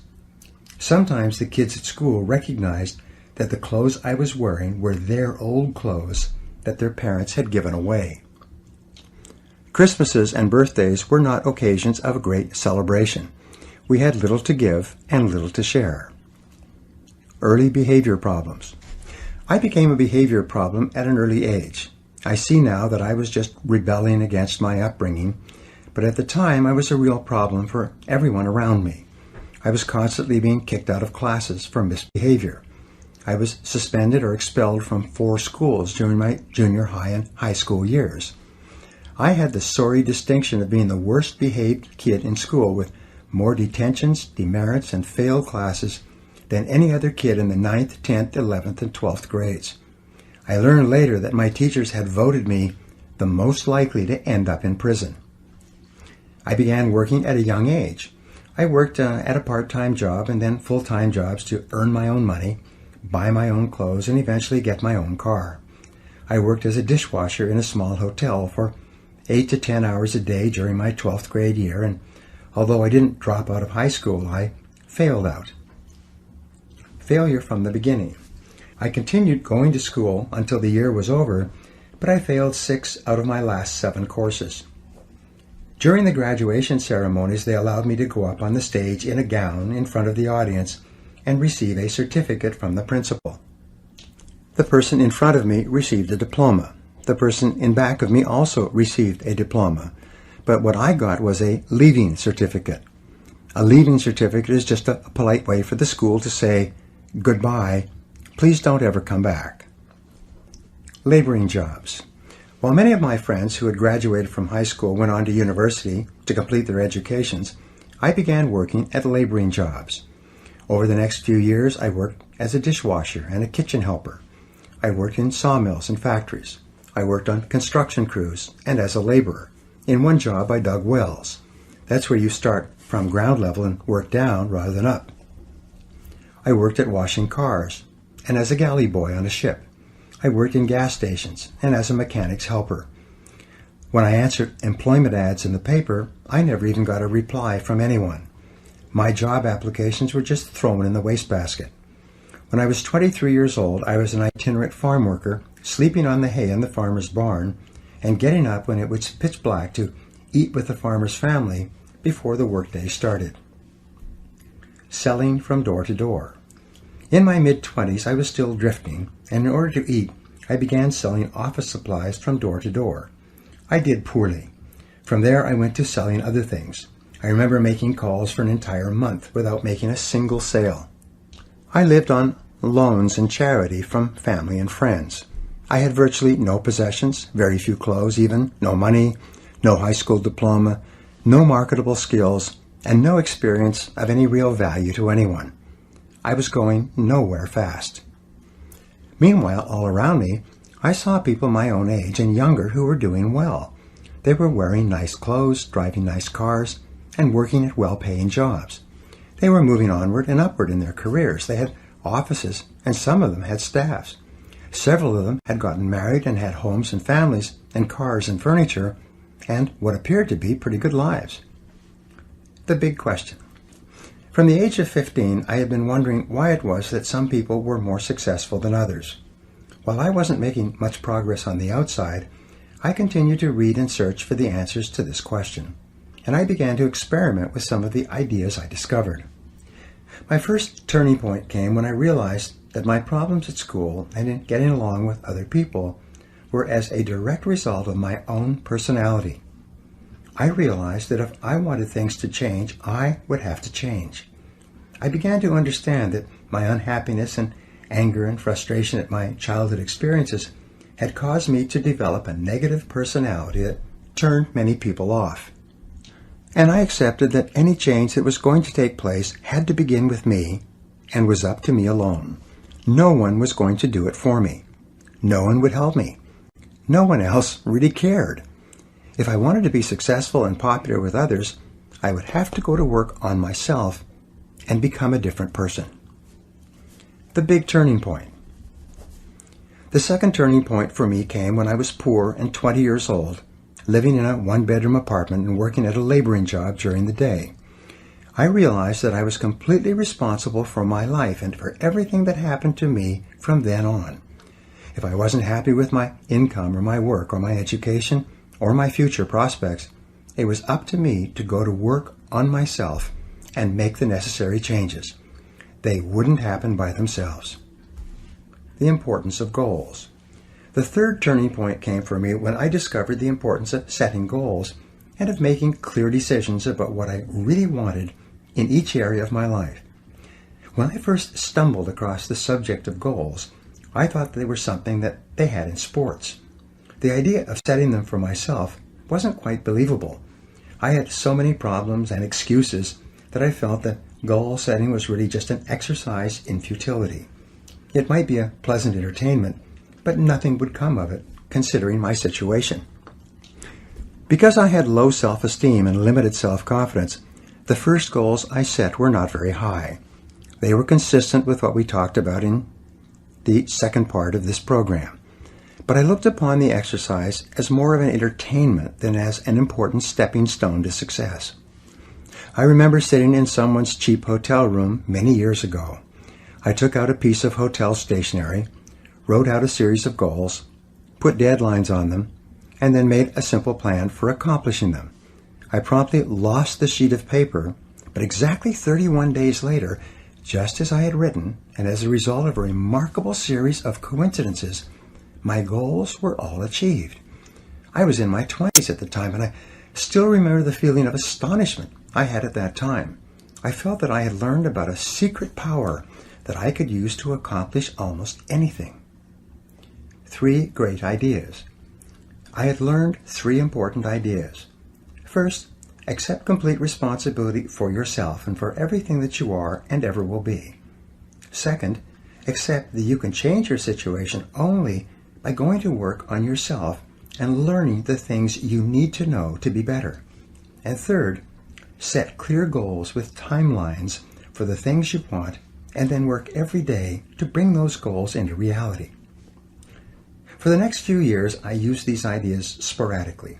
Each time I did, I would experience a burst of success and progress.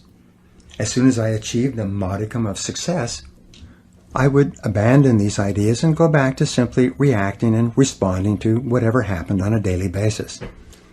It took me several years before I finally began practicing these ideas and many others that I mentioned in this program consistently. I then began to get results in a systematic and consistent way. We sabotage ourselves. I learned later that our natural tendency is to work hard until we find a method or technique that works for us, whether in life or work or relationships, and then, for some perverse reason, we promptly abandon the technique and go back to behaving in our old way, in a random and haphazard manner.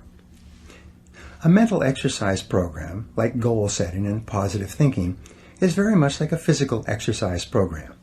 If you expect it to really work for you, you have to practice it persistently every day and keep at it indefinitely. When I began to apply these proven success principles to my life and worked on them every day, I was able to bring about almost miraculous changes in every area of my life, and so can you. And here's the point. I learned, in retrospect, that the reason why I suffered so many frustrations and why I drifted away from using these principles so often was because I lacked self-confidence. My conscious mind told me that these principles made sense, but my subconscious mind, my storehouse of memories and emotions and previous experiences, was telling me that I wasn't good enough and that success was not really for me. As my friend Zig Ziglar says, I was engineered for success but programmed for failure. I wanted success on the outside, but I didn't believe I was capable of it on the inside. You can develop any quality. The fourth turning point for me, and the reason that I have recorded this program for you, was my discovery that I could develop any quality that I thought was necessary for my success and happiness. I learned that by hard work and repetition, I could overcome and override my feelings of inferiority and undeservingness and build up my feelings of self-esteem and self-confidence. I could identify and then alleviate my own bottlenecks or limiting steps. By working on myself every day, I could build myself up into the high-achieving, happy person that I really wanted to be. by taking my foot off my own subconscious brakes and putting them onto my conscious accelerator, I could begin to move ahead rapidly in life. And the key, the spark plug, was the conscious and purposeful development and maintenance of high levels of self-confidence and the self-esteem that goes with it. The secret of success. Every successful man or woman that I've ever talked to or read about has come to pretty much the same conclusion. By every measure, you have more talent and ability than you could use in 100 lifetimes. You too can step on the accelerator of your own potential and begin moving forward at a speed that will amaze you. Many people who have listened to my programs or gone through my seminars have come back to me and told me that they cannot believe how fast their life begins to improve when they begin to apply these principles on a daily basis. The 4 Ds of success and self-confidence. Here's the question. How do you infuse your whole life with the kind of self-confidence that makes everything possible for you? It is contained in what I call the 4 Ds, which determine success in anything you really want to accomplish. The first D is desire. You must really want to become a totally self-confident human being. You must build up your desire by thinking about it and talking about it and working on it all the time. Your desire must become so intense that it overrides your fears of failure and rejection and inferiority, and it becomes the dominant emotion governing your behaviors. Intense desire is the starting point of all personality modification and goal attainment. The second D is decision. You must make a do-or-die decision that you will go to work on yourself and keep at it until you achieve the kind of self-confidence that enables you to do and be and say whatever you want. You must burn your mental bridges. Many people want things, but they never make the clear, unequivocal decision that they are going to do whatever it takes to get them. The third D is determination. Once you have started to make significant changes in the way you act, your internal gyroscope will try to take over and bring you back into your comfort zone, into your old ways of acting. Sometimes progress will be slow, and often you will see no progress at all. Nonetheless, you must persist in the positive and constructive behaviors that you know will lead to making you into the kind of person you wish to become. Your determination must be as unshakable as the self-confidence that you desire. The fourth D is discipline. Underlying and surrounding all great achievement in life is the quality of self-discipline. This is the ability to make yourself do what you should do, when you should do it, whether you feel like it or not. Every practice of self-discipline strengthens your discipline in every other area of your life. As Napoleon Hill said, after more than 20 years of research into the lives of successful men and women, self-discipline is the master key to riches. It is self-discipline that makes everything else possible.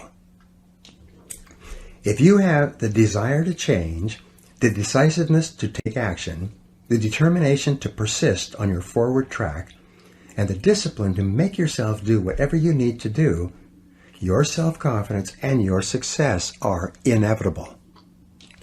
Positive knowing versus positive thinking. We said earlier that self-confidence comes from positive knowing rather than from just positive thinking or hoping. It is only when you have a firm conviction or belief in your abilities, based on experience, that you really know that your self-confidence is not an act. This is why every act of self-confidence builds your self-confidence. Every success you experience builds your self-confidence and your ability to achieve further successes. Every mental exercise that you engage in to improve and strengthen your personality builds your self-confidence. And everything that you learn and practice from the lives of other self-confident people improves your own self-image, increases your self-esteem, and raises your own self-confidence. The Gallup Success Survey. Some years ago, in the mid-'80s, the Gallup organization conducted one of the most extensive surveys into the reasons for success ever conducted in America. They selected 1,500 men and women whose names and biographies had appeared in Marquis' Who's Who in America, the most prestigious register of noteworthy individuals in the country. They asked them at great length what they felt were the reasons why they had become so well known and respected in their lifetimes. This group included Nobel Prize winners, university presidents, heads of Fortune 500 corporations, leading academics, writers, inventors, entrepreneurs, and even a high school football coach, a man who continued to have a significant impact on the lives and personalities of the young people he had trained. 5 essential qualities. After many months of research and interviews, they were able to isolate the 5 most important qualities for success and self-confidence in America. And their findings turned out to be consistent with virtually all the other research that's been done in this area. Number 1 is common sense. The first and most important success quality was defined as common sense. It is said that the average person has an enormous amount of common sense because he or she hasn't used any of it yet. Common sense seems to be something that a person accumulates as the result of experience over a long period of time. Common sense was defined by the participants in this survey as the ability to cut to the core of a matter, to recognize and deal with the essential elements of a problem or a situation, rather than getting sidetracked by similar issues or symptoms. Another definition of common sense given was the ability to learn from experience and then to apply those lessons to subsequent experiences. Common sense was seen as a core quality that enabled a person to become increasingly more effective over time. Perhaps another word for common sense is wisdom. Aristotle once defined wisdom as an equal combination of experience plus reflection. He suggested that you need to first have the experience, and second, to take an equal amount of time to think about what happened to you and what you could learn from it. You are far, far wiser than you know. In fact, based on your experience, you probably have the ability to be far more effective than you are just by applying what you've already learned. The problem for most people is that they simply do not take enough time for reflection. They do not take the time to sit and write and think and dialogue with others about their experiences. Socrates once said that we only learn something by dialoguing about it. You only really understand something to the degree to which you can discuss it with others or explain it to a third party. Your ability to translate your experience into words, which only comes through thinking and reflection, is essential for your growth and wisdom and common sense. Gain additional knowledge. I would add one more ingredient to Aristotle's definition of wisdom, and that would be knowledge. Wisdom is, therefore, a measure of knowledge plus experience plus reflection. First you learn, then you practice what you learn, then you take time to think about what happened. When you turn off the television or radio, or put down the newspaper and begin spending more time talking about and thinking about what has happened to you, you begin to grow at an exponential rate. 2 magic questions. Perhaps the 2 best questions I have learned for personal growth are these. After every experience, successful or unsuccessful, stop and do an instant replay of the experience, preferably on paper, and ask yourself first, what did I do right? And second, what would I do differently? If you take a piece of paper and write at the top of the page, what did I do right? And then write down every single part of the experience that you did correctly, you will be accelerating your development of common sense. By analyzing your immediate past performance like football players do on video, you will find yourself improving at a rapid rate. The very fact that you take time to reflect will cause you to improve in those areas you pay attention to. When you ask, what would I do differently, you begin to see all kinds of possibilities for improvement. The wonderful thing about these 2 questions is that the answers to both are positive and constructive. And when you dwell on the positive, constructive parts of your performance, present and future, these ideas sink deeper into your subconscious mind and program you to act in a manner consistent with that information the next time out. Review your performance. One famous football coach would sit down with his better players and replay videos of their last games. He showed them running or passing or catching on the video, but without comment. The players, whose egos were very sensitive, were quite aware of their mistakes and weaknesses. Nothing needed to be said. As a result of reviewing the videos together, the players became better and better, and the coach was seen to be a great builder of men. After every sales call or interview, do an instant replay, alone or with someone else, and ask yourself quickly, what did I do right? And what would I do differently? You'll be amazed at what you see and how fast you begin to improve. This simple method will probably assure that you make more progress in 1 month than the average person makes in a year or even 2 years. Just try it for 1 day or 1 experience and prove it to yourself. Be good at what you do. The second quality for success and self-confidence that came out of the study was that of expertise. I talked about this at great length in part 3. Most successful, happy men and women are very good at what they do, and they know they are very good. They have learned and practiced and reflected and gotten better and better until they are recognized by their peers as being among the very best in their fields. And this feeling of being the best is an absolute prerequisite for deep and lasting self-confidence.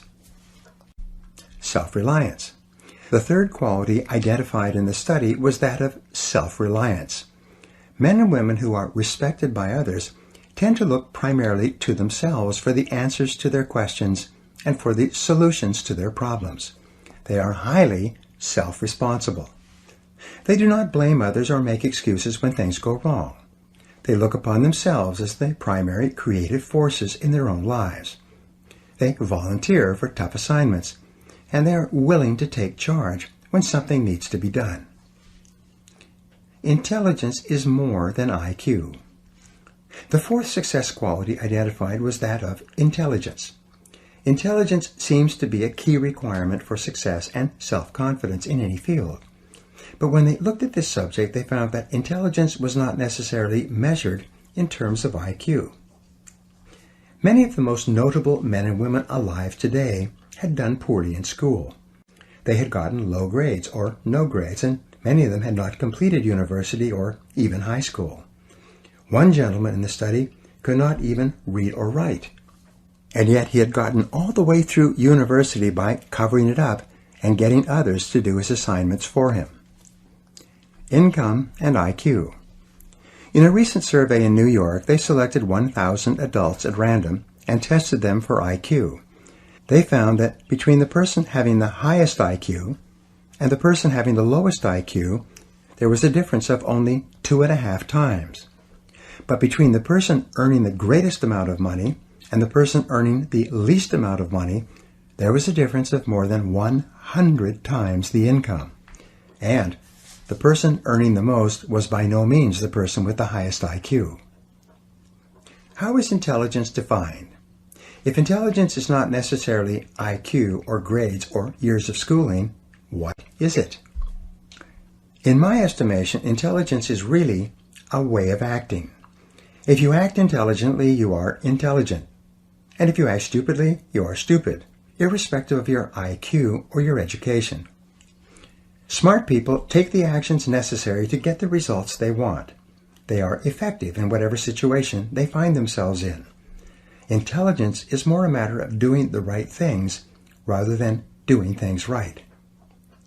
Intelligence defined. What then is an intelligent way of acting? Here's the answer. An intelligent way of acting is acting in a manner that is consistent with the achievement of your own self-professed goals. Whenever you do something that moves you toward achieving a goal that is important to you, you are behaving intelligently. You are smart. But whenever you engage in a behavior that moves you away from one of your own goals, you're behaving stupidly. The world is full of people who are behaving stupidly, hour by hour and day by day, because they are doing things that are guaranteed to bring them the opposite results of what they say they really want. Make your actions congruent. If one of your goals is to live to be 80 or 90 years old and have a happy, healthy life, then everything that you do today in terms of your eating, drinking, exercise, rest, and especially avoiding unhealthy behaviors is smart. However, if you don't exercise, if you eat the wrong foods or smoke cigarettes and neglect your health in any way, you are behaving stupidly by your own definition. If you are in sales or business and you learn how to manage your time well so that you get a lot done in the course of your working day, you are acting intelligently. If you do things that undermine your productivity or move you away from your goals, you are acting foolishly in terms of your own goals. Here's a key insight. Everything you do is either moving you toward one of your goals or moving you away from it. Nothing is neutral. Everything counts. Each act you engage in is either a positive act that goes on the positive side of your personal balance sheet, or it is a negative act that goes on the negative side of your personal balance sheet. A great life is simply a life that has far more marks on the positive side than it does on the negative side. This means that an intelligent person is one who does far more things that move him or her toward the things that he or she wants to be and have and do than an unintelligent person does. Avoid self-delusion. Don't fall into the trap of deluding yourself into believing that only what you want to count counts. Many people think that if they don't count it, it doesn't have any effect on them. They think that if they don't read a book or listen to an audio program, if they don't spend time with their families and play with their children, instead of playing on their computers and watching television, if they don't do the things that are leading to a happy, healthy, successful life, then somehow it doesn't matter. They will get a pass. It won't count. But the fact is that everything counts. Nothing is neutral. Everything you do or don't do contributes toward making your life a great life or a mediocre life. Everything counts. With regard to your self-confidence, every time you do something that is moving you in the direction of something that is important to you, you feel like a winner. But every time you don't do things that move you forward towards something you want, or even worse, move you away, you feel like a loser. These behaviors are not only progressive, they are habitual.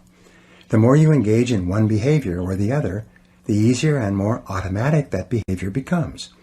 The more you engage in winning behaviors, the more consistently you act and feel like a winner.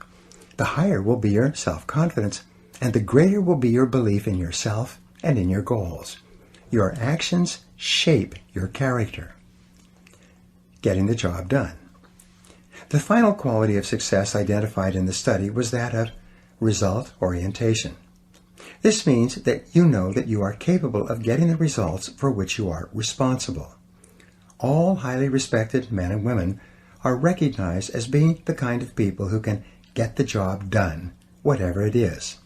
They are invariably decisive, results-focused, action-oriented people. They are performance-oriented. They have a bias for action and a sense of urgency. They have trained themselves to be extremely capable at doing whatever is required. Bigger and better jobs and responsibilities seem to flow to them. The world tends to step aside and make way for the person who knows what he or she is doing and knows where he or she is going. Get onto the fast track. One of the most intelligent things that you can do is to get better at the most important things you do to get the results that determine your success. The better your results, the higher will be your self-confidence and self-esteem.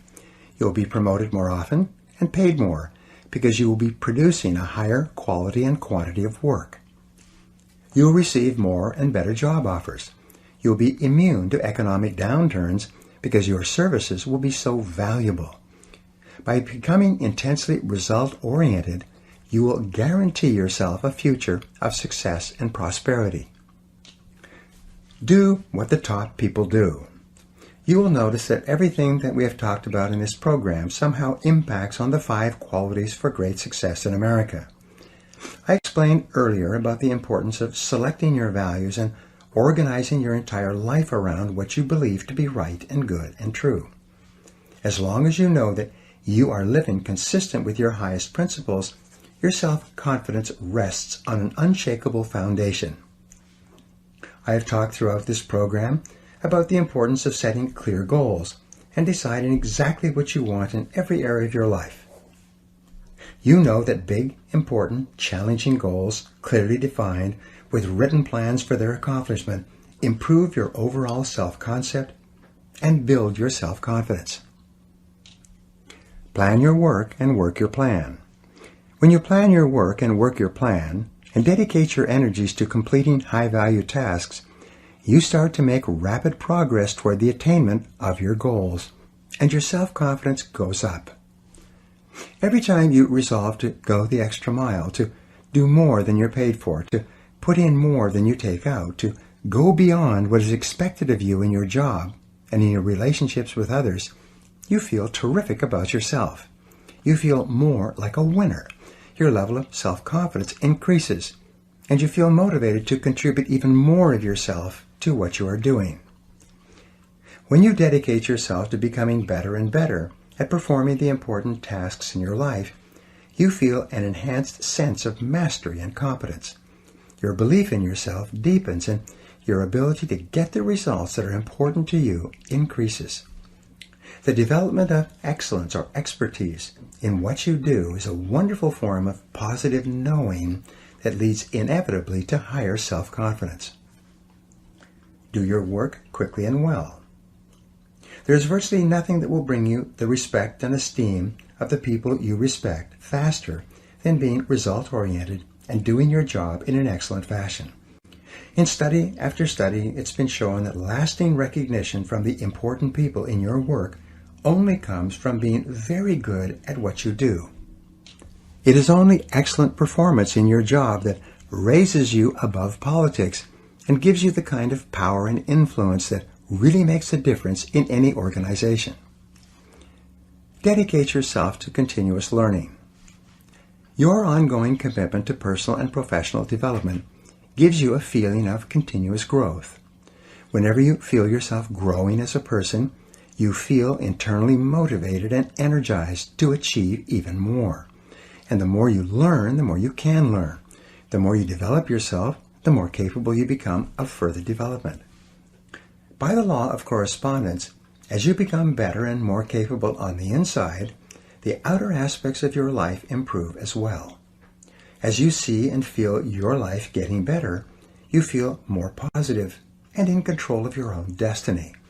You like and respect yourself more, and your self-confidence increases.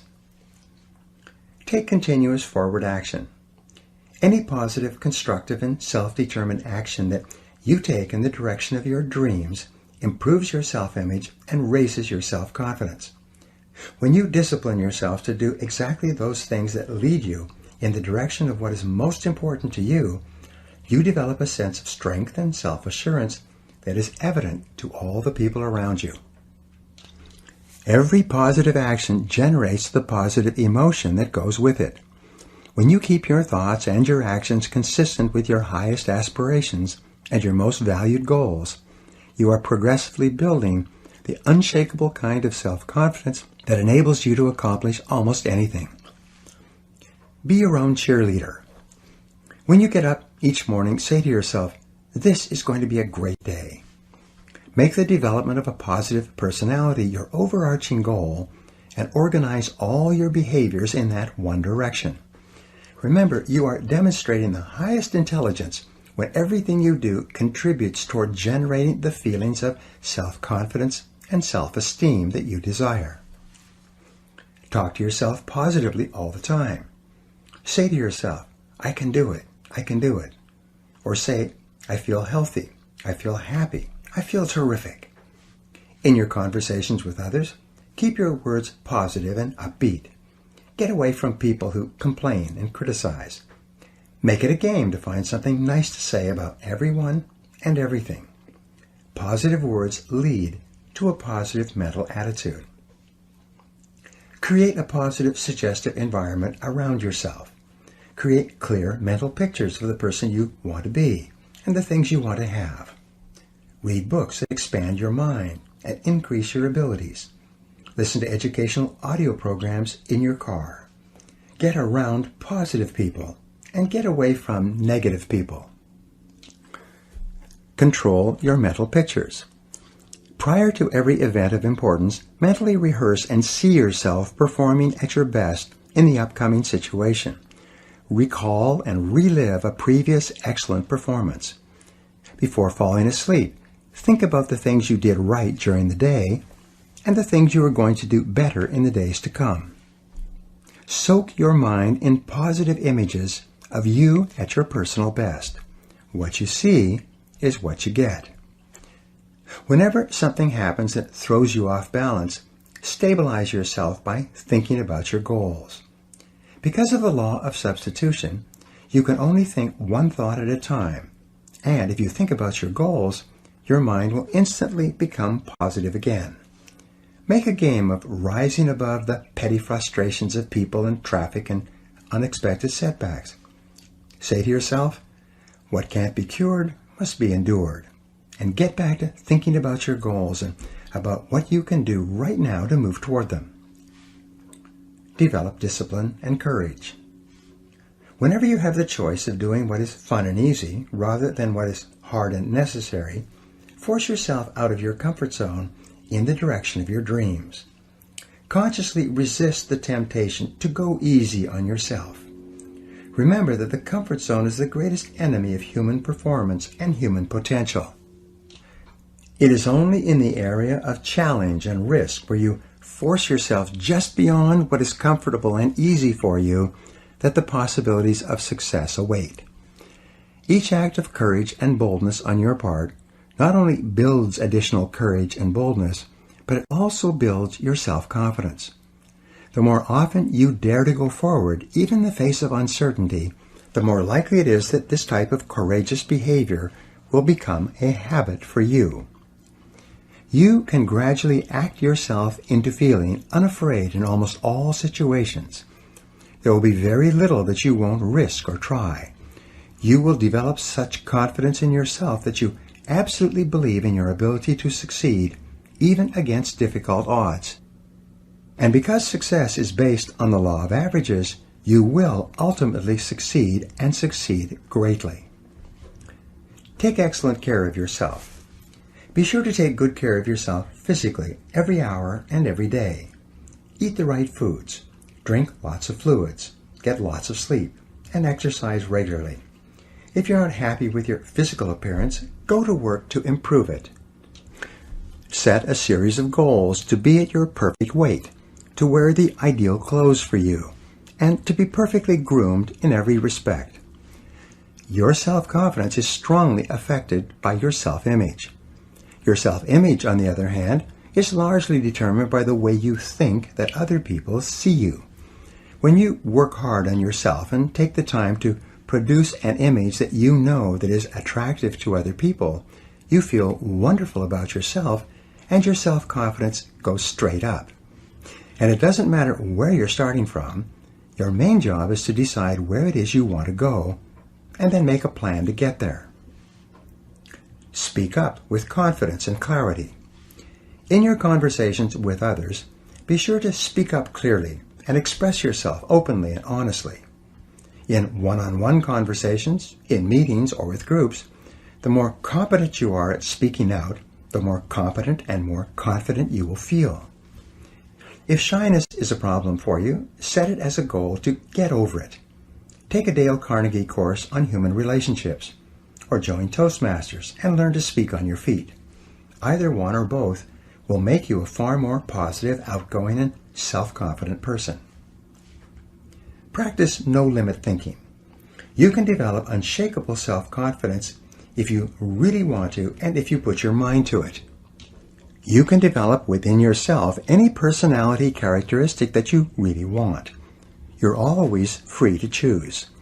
Everything you are and everything you become is under your own control.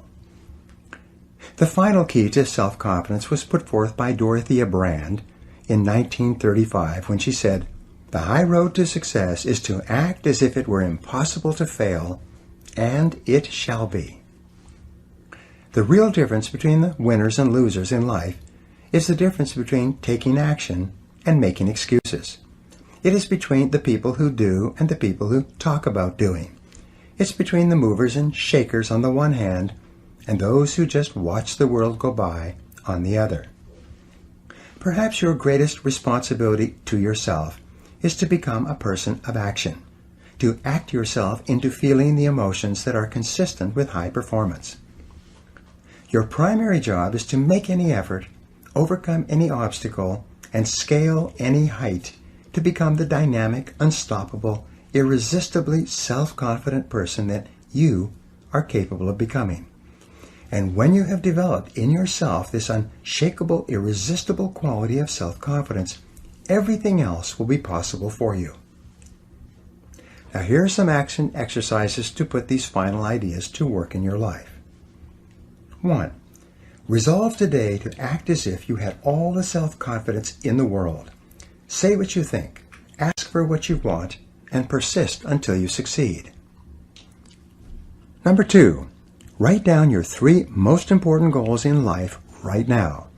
Then, write down 3 steps you could take to achieve each of these goals and take immediate action on at least one step. 3. Identify the 3 most important results you achieve in your work and resolve today to work on those activities most of the time. 4. Create a clear mental picture of yourself performing at your best, calm, confident, and optimistic, and replay this picture over and over throughout the day. 5. Dedicate yourself to continuous personal and professional improvement, getting better every day. 6. Accept 100% responsibility for everything you are today and for everything you become in the future. Refuse to blame anyone for anything. And number 7, resolve today that you will never give up, that you will persist over all obstacles until you succeed in creating the wonderful life that is possible for you. Thank you very much for listening, and good luck to you.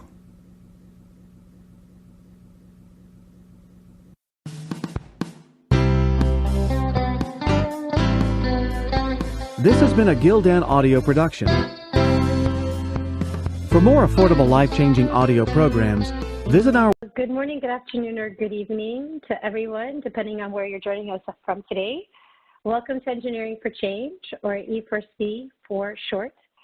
Today we're pleased to bring you our monthly E4C seminar series, which is spearheaded by ASME's Engineering for Global Development Research Committee, with a purpose to intellectually develop the field of engineering for global development. Each month, we have been hosting new research institutions to learn more about their work in advancing United Nations Sustainable Development Goals and global development more broadly. Today's seminar is with Dr. Evan Thomas, and we'll hear a little bit more about him, his group's work, later in the seminar. The seminar you're participating in will be archived on the E4C website as well as our YouTube channel. Both of the URLs where you can access the recordings are listed on the slide in front of you. Information on upcoming seminars is available on our seminars page, and E4C members will receive invitations to upcoming seminars directly. If you have any questions, comments, and recommendations for future topics and speakers, please feel free to contact our team at research@engineeringforchange.org. And if you're following us on Twitter today, please join our conversation with the dedicated hashtag E4C Seminar Series. Before we move to our presenters, I would like to share with you a little bit of information about E4C. E4C is a knowledge organization, digital platform, and global community of over 1 million engineers, designers, development practitioners, and social scientists who are leveraging technology to solve quality of life challenges faced by underserved communities around the globe. Some of these may include access to clean water and sanitation, sustainable energy, information and communication technology, agriculture, and more. We invite all of you to become E4C members Membership is free and provides access to news, thought leadership, insights on hundreds of essential technologies, professional development, and current opportunities such as funding, calls, jobs, fellowships, and more. And E4C members also receive exclusive invitations to online and regional events, as well as access to resources aligned to their needs. We invite you to visit our website to learn more and sign up. Our research work cuts across geographies and sectors to deliver an ecosystem view of technology for good. Original research is conducted by E4C's research fellows annually on behalf of our partners and clients and delivered as digestible insights. We invite you to visit our research page, the URL is listed on the slide, to explore field insights, research collaborations, and review of the State of Engineering for Global Development, a compilation of academic programs and institutions offering training in this sector. If you have a research question or want to work with us on a research project as a fellow, please contact us at research@engineeringforchange.org. And we're also pleased to share news about our current challenge on E4C, focused on expediting solutions related to the United Nations Sustainable Development Goals of zero hunger and clean water. The Innovate for Impact Siemens Design Challenge aims to nurture breakthrough ideas and apply human-centered design to engineer innovative hardware solutions that help achieve SDGs 2 and 6 by 2030. Learn more and sign up on our website. The URL is listed. Applications are open now to all E4C members. Given the current pandemic, the deadline for submissions has been extended through May 4th. I encourage all of you to apply. Now, with that, just a couple of housekeeping items before we get started. As always, we like to take a practice round with using our WebEx platform. So we invite you now to type in your location into the chat window. As some of you have already done this, obviously have been part of these seminars before. We have folks from Cameroon, from Sweden. I see folks from New Jersey, a little closer to home, North Carolina, New York City, Barcelona, Portugal, Alaska. Oh, that's the first one. Welcome, Alaska. Kathmandu, the Rockaways in New York, Kenya, Ghana, a Ghanaian from Turkey, Nigeria, Dayton, Ohio. Welcome, everyone. We're so pleased to have you here. Welcome, Ann Arbor. Welcome. So with that in mind, do please put your questions into the Q&A window, which is right below the chat window. If you do not see the chat or the Q&A windows, please take a look for the two icons that are located in the bottom in the middle of the slides to have those open up for you. I see some answers coming up in the Q&A window. Welcome, friends. If you have any comments that you would like to share with your fellow attendees, please use the chat window for that purpose. Questions for our speakers today, we invite you to please put them into the Q&A window so we can keep track of those. If you have any issues with WebEx during this time, please make sure to email our admin. The Engineering for Change admin can be directly IM'd in the chat window. And if you're listening to the audio broadcast and you encounter any trouble, try hitting stop and then start. And you may also want to try opening up WebEx in a different browser. So with that and those instructions, and again, welcome everyone from Mombasa to Pakistan to Montreal. We're very pleased to have you here. I am pleased to introduce our presenter today, Dr. Evan Thomas, who is the director of the Mortensen Center in Global Engineering and holds the Mortensen Endowed Chair in Global Engineering at the University of Colorado Boulder. He's a tenured associate professor, jointly appointed in the Civil, Environmental, and Architectural Engineering and the Aerospace Engineering Sciences departments, and an affiliate faculty in the Environmental and Occupational Health at the Colorado School of Public Health. Evan is currently a member of the NASA and USAID Surveyor Applied Sciences team. He has a PhD in Aerospace Engineering Sciences from the University of Colorado Boulder and is a registered professional engineer, as well as having a master's in public health from the Oregon Health and Science University. We're honored that he is also the co-chair of the ASME Engineering for Global Development Research Committee, and really thrilled to turn it over to Evan to share his insights. All right, Evan, I'm going to pass over controls to you. And then I also want to introduce today's moderator, Dr. Jesse Austin Brenneman. If you've joined the series before, you would have heard his bio, and I will spare you from reading it. It is also equally extensive and illustrious, and you can see it on the slide right now. Jesse is going to take us through the Q&A session and provide his insights as well. So with that, I turn it over to Evan. Thanks, Yana, and thanks, Jesse. It's a pleasure to work with both of you and to speak with all of our attendees today virtually. I'm going to share a little bit today about how do we measure impact in global engineering, and even before that, what is global engineering? What does it mean to be an engineer working to address global challenges of poverty reduction, both these persistent challenges of access to safe water, safe sanitation, safe infrastructure, safe energy, but then also how some of these global changes, including climate change and COVID-19, are impacting some of these communities around the world, and what's our role as engineers in trying to assist with solutions. This is our world. I'm sure this looks very familiar to everyone. What's neat about this is it's not a graphic. It kind of looks like a graphic. It's actually a picture. It's a bunch of stitched satellite imagery of everywhere on Earth on a cloud-free day. But we all can see where each of you are around the world on this map. Here's another way of looking at the planet. So you see two different images here. One is electricity, lights. So you see in North America and in Europe, and you can see the Nile lit up in North Africa. You can see India and China outlined. That's where there's electricity use, and it's contributing to light that you can see from space. But then the more orange colors, or the more red colors, those are biomass fires. So some of those are forest fires, but most of what you see there are people cooking with wood fuel and charcoal. We still today, even in 2020, about half the world's population still uses firewood for their daily energy needs. And many of those people live in the global south, and in particular, sub-Saharan Africa. And this contributes to some of the leading persistent causes of illness and death globally. We have one of the leading causes of illness and death is respiratory disease, which is tied to both indoor and outdoor air pollution. We still have over 1 billion people in the world that lack access to safe drinking water, 2 billion people that don't have safe sanitation. And many of these people live in areas of the world where climate change is making these problems worse. So in sub-Saharan Africa, you're seeing early effects of climate change. You're seeing increased variability in rainfall. So wet places are getting wetter, but dry places are also getting drier. So drought that used to happen in East Africa maybe every 5 or 10 years is now effectively every single year. We also have rainfall variability. So rain's coming at different times of the year, which impacts crop yields. So crop failure is increasing, and risk of famine and food insecurity is increasing, and water insecurity is increasing.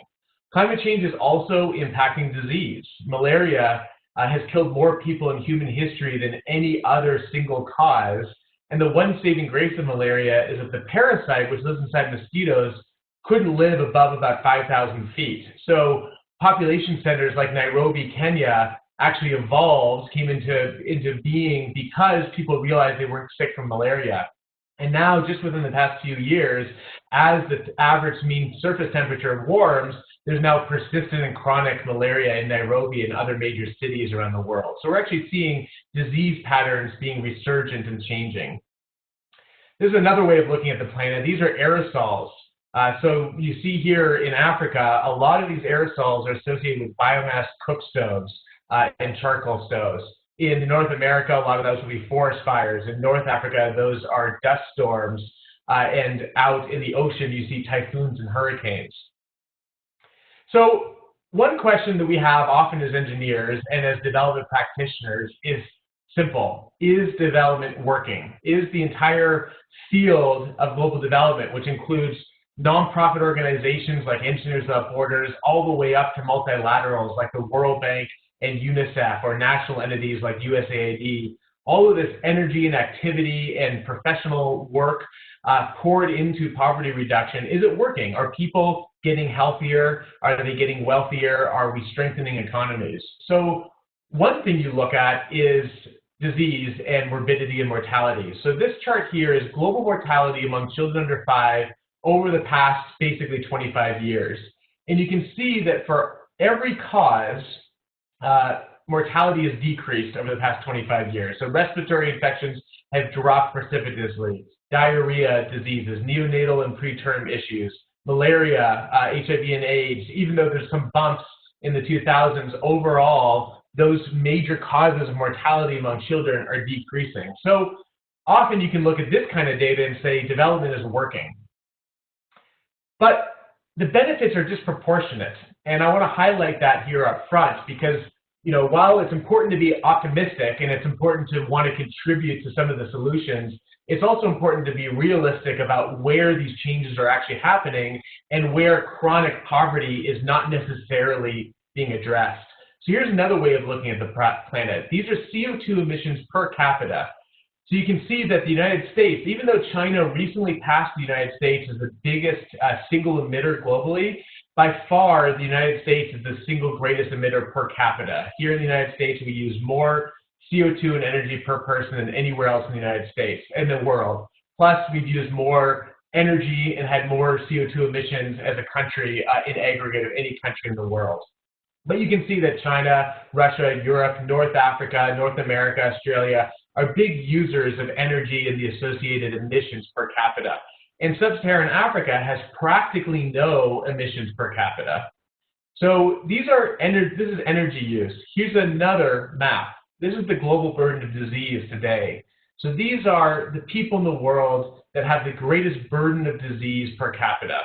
And a lot of that disease burden, which is still environmentally, a lot of environmental hazards like air quality and water quality and sanitation and malaria and other diseases, is happening in sub-Saharan Africa. Most of the least developed countries in the world, about 50 out of the 70 least developed countries, are in sub-Saharan Africa. So you still see that there's a concentration of poverty and disease and a lack of economic activity is reflected in energy use in sub-Saharan Africa. This is the proportion of populations with access to basic hand washing facilities. Now, we don't have data for Europe or for North America or for much of South America. So the gray is an indication of no data. So just look at where you see the color bars. This is data from the Joint Monitoring Program indicating the proportion of households that have soap and water. In Kenya, about 10% of rural households have soap and water. In Ethiopia, 4% of rural households have soap and water. This is relevant right now. The main advice from the World Health Organization, the main advice from the CDC, the main advice from UNICEF on how we can slow and stop the spread of COVID-19 everywhere in the world is with regular hand washing with soap and water. And that is especially evident as the main intervention that is promoted in low and middle income countries. And yet people don't have soap and they don't have water. So there's emerging concern that if COVID does spread in sub-Saharan Africa, it's going to spread very quickly without access to soap and water. 4% of rural Ethiopians have soap and water. 10% of rural Kenyans have soap and water. So this is morbidity, disease burden among all people in high-income countries. So this is the top chart here is high-income countries, and the bottom chart is low-income countries. And I just want to point out that if you live in a high-income country, the burden of disease are going to be things like heart disease, stroke, lung cancer, even things like back and neck pains. In low-income countries, the burden of disease is highly skewed to environmental hazards, lower respiratory infections, which are correlated to air pollution, diarrhea, and malaria. And we're going to look at a similar chart, but only for deaths among children under 5. So if a baby is born in a high-income country and he dies, it's likely going to be a neonatal, a preterm issue, or a congenital defect. If a baby is born and dies in a low-income country, she likely is going to die of a respiratory disease or diarrhea or malaria again. And 99% of the deaths among children under 5 are in low-income countries. So is development working? On one hand, we can say that people are getting healthier, but on the other hand, you can say that we're not necessarily making progress among the lowest income countries. This is, again, 25 years of data of all the people in extreme poverty, which is living on less than $1.90 per person per day in equivalent purchasing power parity, which, by the way, is an extremely low number. Other statistics like to use numbers of less than $5 a day, and you suddenly start seeing that billions of people are still living on less than $5 a day. But still, this illustrates something. So the number of people living on less than $1.90 a day has dropped from 2 billion people in 1990 to projected about 500 million people by 2030. But where is that progress happening? It's happening in India and China. India and China each have 1 billion people.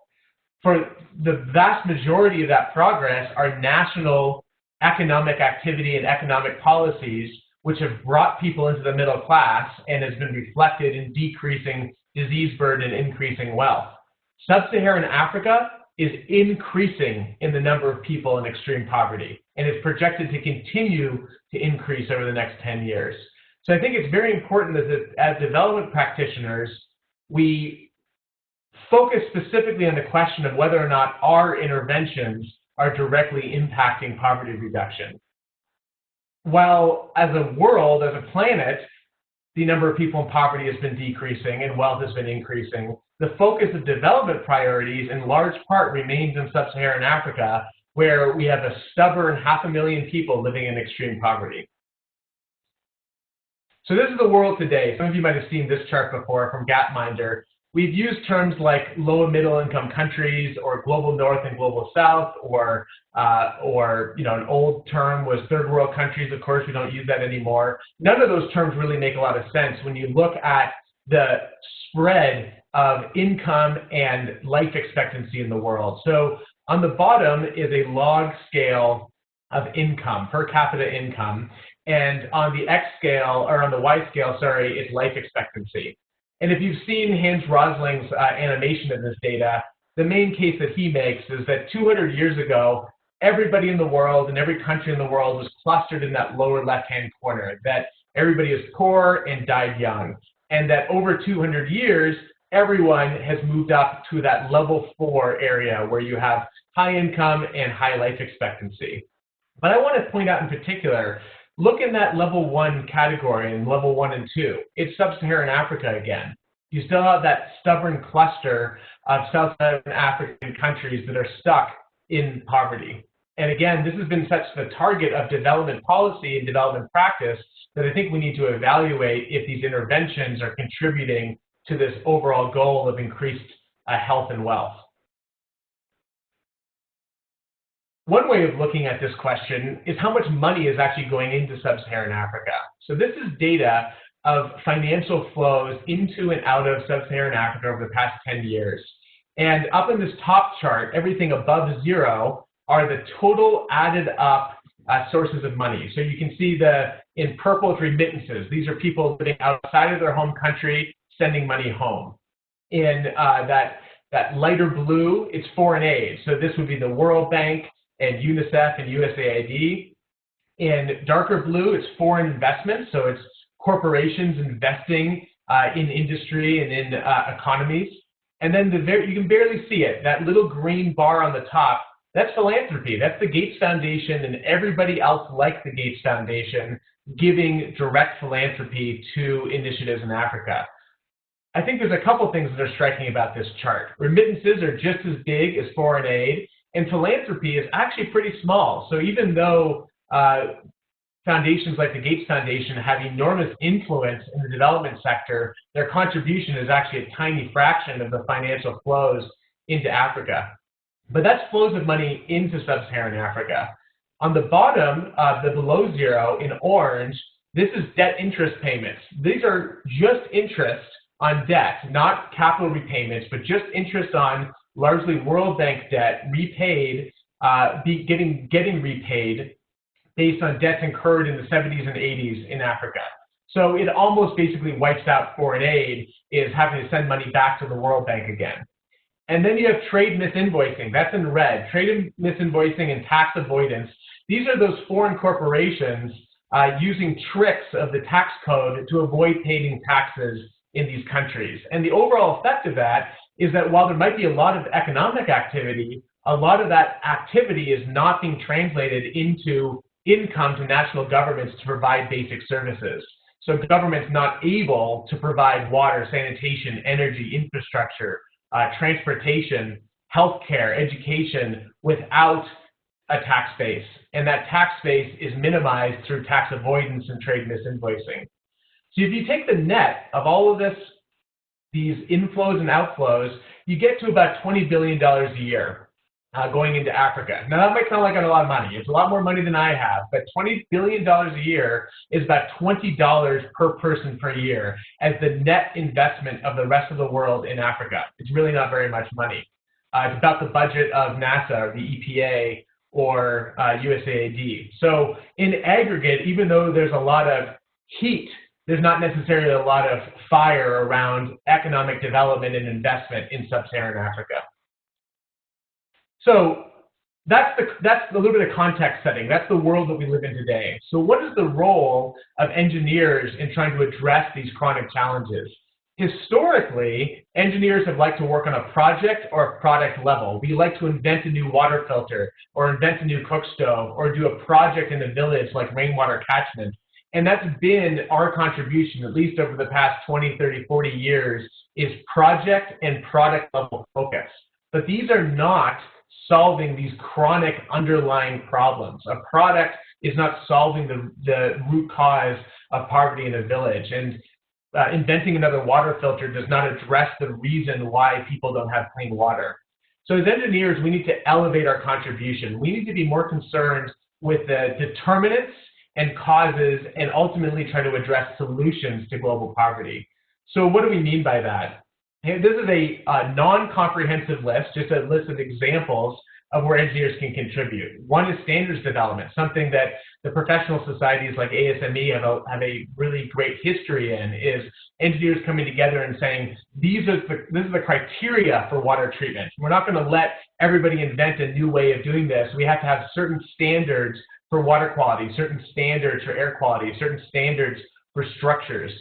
System science, looking at systems level interventions, not just is a water filter working or is a water pump working, but what is the entire system behind water service delivery? Impact evaluation. Impact evaluation has been big in the past 15 years in the development sector, led by economists and by public health professionals. Engineers also have a role in designing experimentally rigorous evaluations to see if technologies and interventions are actually addressing problems on a long-term basis. Another example is instrumentation and remote sensing. Our team in particular focuses on this work. How can we use satellite data and sensor data to monitor food security, to monitor water security, and to use that information so that people can act on it to improve water and food security? Pay for performance contracting. This might sound a little arcane, but a big area of emphasis today is how do we actually incentivize services? Let's not give money to a nonprofit to install another water pump. Let's incentivize delivery of water services and use contracting and monitoring mechanisms to ensure long-term support of service delivery. Professional and graduate education, of course, this is what Engineering for Change does in part, and what our program here at the University of Colorado does, and along with a lot of other universities, trying to train engineers to contribute to these global challenges. Of course, environmental health, those hazards of dirty air and dirty water and sanitation are not going away yet. We need to continue to innovate in that space. And structures and settlements. As engineers, how do we build safe housing, safe transportation for both developing areas as well as in emergency response? So how does this all come together in terms of actual interventions? This is a little infographic of how foreign aid flows today. Money often comes in, as indicated on the left, through organizations all the way from Engineers Without Borders to the World Bank to go into projects that often have a technology component, a water project, a cook stove project, an off-grid energy project that's designed to try to address a symptom of poverty: dirty water, dirty air, unsafe sanitation. But the lasting impact is often not there. About half of water and sanitation programs installed every year with foreign aid are broken within the first 18 months, and they often never get fixed. Now, an engineer might say, well, I need to build a better water pump. But the economists and the public health people and the public policy people will say, we need to look at that entire system. We need to look at who's paying for water, where are the subsidies, how do you professionalize this service, what are the supply chains? It goes way beyond training a local technician to fix a water pump. So how do we close this loop? How do we actually make sure that the impact, the long-term service delivery, is tied to the payments and to the performance of the service? This is the positive feedback loop we're trying to create, where you have a water pump or a water service, you monitor that service, you use that monitoring data to enable maintenance activities. So you go out and fix a water pump, and you tie that fix to payment. So you actually incentivize using money payments for basic services and not for just coverage. So I'm going to give you a few examples of how our team is trying to operationalize this. There's a number of different ways that we can measure things. So if we just look at water and sanitation, the goal is improved health. The mechanisms for improved health is better water, better hygiene, better nutrition, better sanitation. The way we measure that is whether or not people have soap, whether or not people have access to water, what the quality of that water is, what the cost of that water is. But way out here, way outside these rings, are how we actually measure this today. We use surveys and observations and sensors and test kits. And these are really not sufficient. In many ways, we're not directly measuring the impact of a service on health, which is the actual goal. So this is Rwanda. I'm going to give a brief overview of one program that we have in Rwanda. Rwanda is still about 80% of people live outside of urban centers and are subsistence farmers using biomass, wood primarily, for their daily energy needs. And that wood contributes to these emissions that you can see. Now, some people cook outside, as in this picture, but many people will cook indoors and be exposed directly to those that indoor air pollution. We ran a program over the past, well, I've personally been working in Rwanda for the past 16 years, starting with Engineers Without Borders all the way to a national health program that we ran over the past few years, where we provided interventions and behavior change messaging to address the two leading environmental health hazards, dirty water and dirty air. So we provided cook stoves and water filters covering about 2 million people in Rwanda, combined that with public health behavior change messaging, continuous engagement with households, and a financing model that let us pay for this using private finance, and we were incentivized to continue upkeep and monitoring of the program through revenues that were earned under carbon finance, which I won't spend too much time on today. I'll spend more time just talking about the intervention itself. So this is Rwanda. Over on the left side in yellow and blue, you see the western province of Rwanda, and on the green side, a couple of northern districts and the eastern province.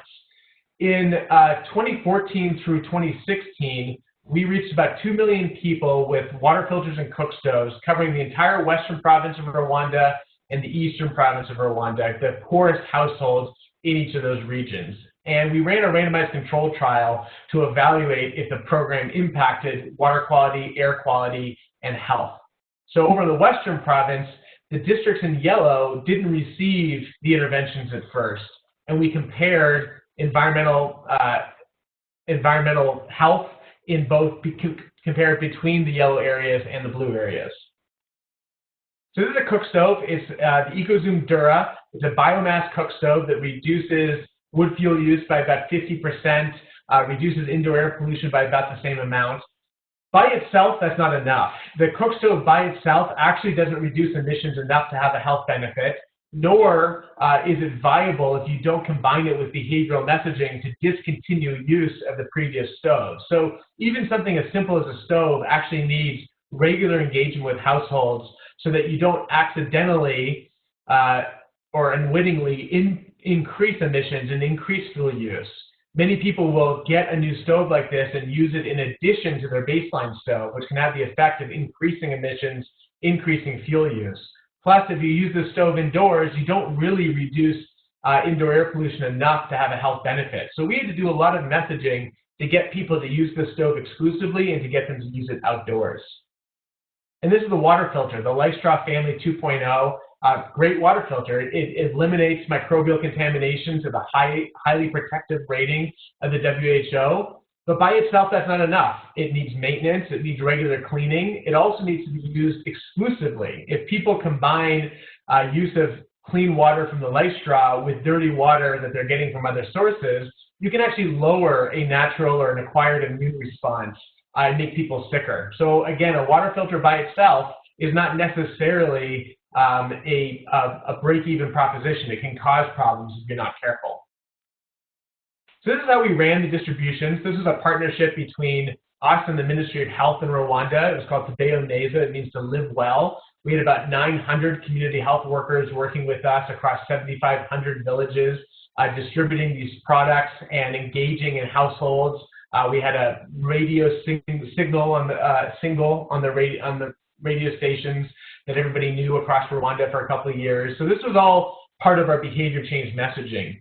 We also provided messaging directly in homes. Every one of our community health workers went door to door repeatedly over a couple of years to train people in the use of the stove and water filter, to maintain and fix and replace if necessary the products, and to customize the use for that particular household. So on the right, this is a poster that was provided that was customized. A community health worker took a Sharpie and would fill out the poster to customize it for that particular home.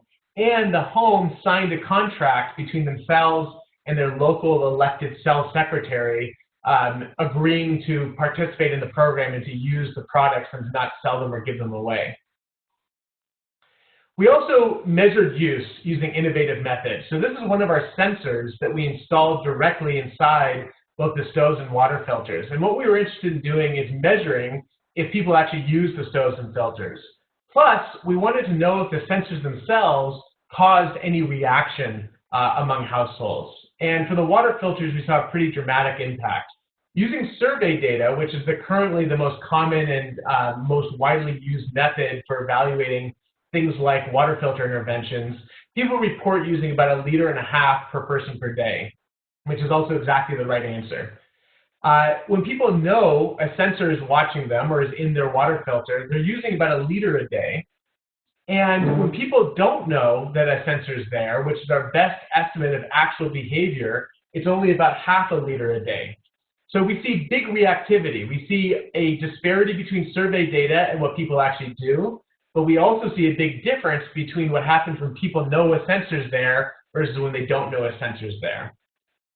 So we've expanded on this recently. This is an ongoing study applied to cook stoves in Rwanda, where we took advantage of the fact that we'd actually used sensors to cause people to engage in healthier behaviors and adapted it for monitoring indoor air pollution.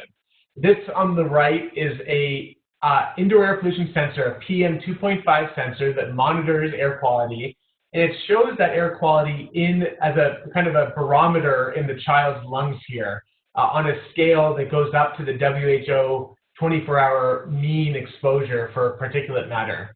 Then when we detect a cooking event, if we detect people using an indoor cook stove, a biomass cook stove, it plays an alarm. Now it's not like this is basically a smoke detector, but it's not a smoke detector alarm. It's some Rwandan drums that were recorded. It's a behavioral reminder, a nudge to use a clean cook stove indoors.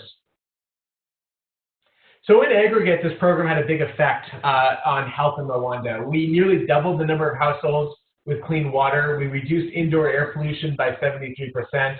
We reduced diarrhea among children under 5 by 30% and respiratory disease by 25%.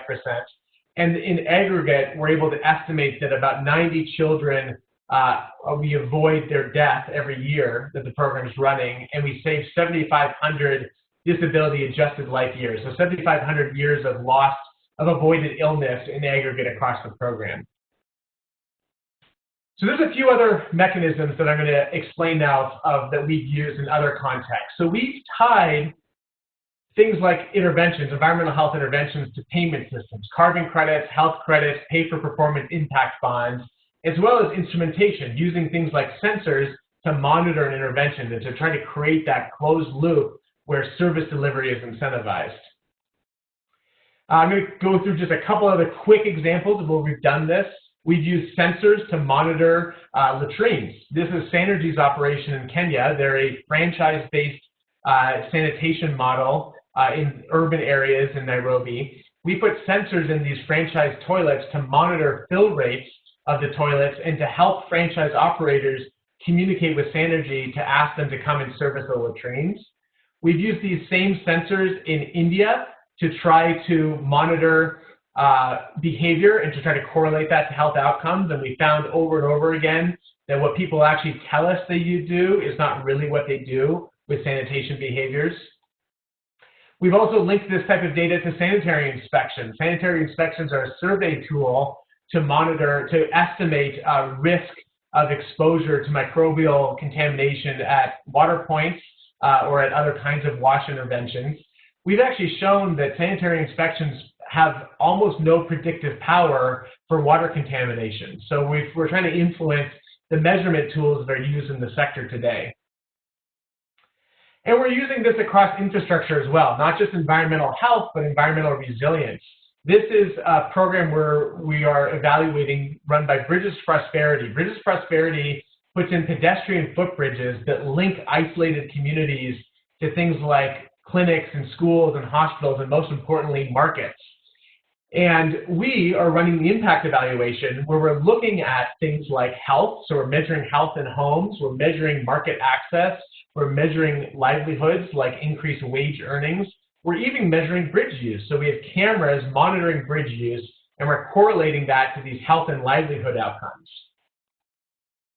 And then one of our biggest initiatives now is DRIP. It's called the Drought Resilience Impact Platform, where we're trying to help reduce and ultimately end drought emergencies in East Africa.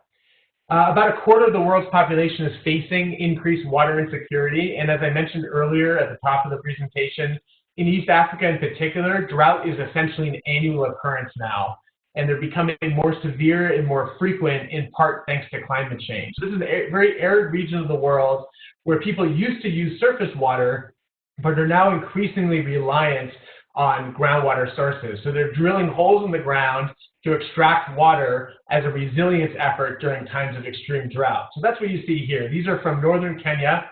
We're operating across northern Kenya and across northern and eastern Ethiopia, monitoring groundwater supplies and trying to improve drought resilience through the maintenance of these water systems. So what happens is, during the rainy seasons, people will get water from streams and rivers and holding ponds and other rainwater catchment methods. During the dry season, people will migrate to these groundwater sources and access water from these pumps and these storage tanks. But often these systems are broken. About 40% of them are broken in the middle of the drought. And it's not necessarily because the groundwater supply runs dry. A lot of these are deep aquifers, they're ancient water. So it's actually the infrastructure itself that breaks. And that can lead to a drought emergency where people are displaced, livestock die, and crops fail. So our effort, I'm just going to skip ahead because I just mentioned this piece. Our effort is trying to link groundwater management to drought resilience. Sorry, I'm just going to jump ahead here to our theory of change. We link monitoring of food and water security. So we have sensors monitoring groundwater pumps. We have satellites monitoring food security and rainfall. And we create models that can forecast groundwater demand and forecast drought. Our partners include the Famine Early Warning System, the Regional Center for Mapping of Resources for Development in Nairobi, and we're part of the NASA and USAID SEVERE program, which is about linking satellite data to decision aids in low and middle income settings. So we're taking all of our sensor data and the satellite data, creating models that forecast food security and water security, and then engage in pay-for-performance contracting, where we pinpoint activities where we need to go and fix water pumps before the drought happens. We've done this before. These systems that we're currently monitoring are big borehole systems, but we've done this across examples like hand pumps. These are hand pumps in Kenya and Ethiopia, where we installed sensors to monitor those hand pumps and actually tell us when a hand pump is broken so you can go out and fix it. The idea is the sensor is monitoring the pumps, it identifies that a pump is broken, and you deploy a technician to go and fix it. We've seen a huge impact on water point functionality. Typically, these hand pumps are broken about half the year. They're broken for about 200 days, any given failure, and on average, a group of pumps, or only about 50% of them are working. We were able to get about 90% functionality and get repair intervals from 200 days down to 20 days proactively using sensor data to go out there and make a repair. So now we're doing this at scale. This is a map of the Horn of Africa. Every one of these dots is a groundwater supply serving on average about 5,000 people each. And we have a satellite connected sensor monitoring every single one of those water points on a continuous basis. And we're linking that data to local operators, local governments, local ministries of water, but also national entities like the National Drought Management Authority and international entities like UNICEF and USAID, who can collectively act to try to improve water security. This is not some simple story of a local community locally maintaining a water pump. Water is subsidized for everybody in the world, including everybody on this phone call. And this area of the world is some of the most resource constrained and feeling the earliest impacts of climate change. So this isn't about making a local community fully maintain their water supply. It's about aligning incentives and responsibility and accountability collectively to make sure that people have access to water during drought.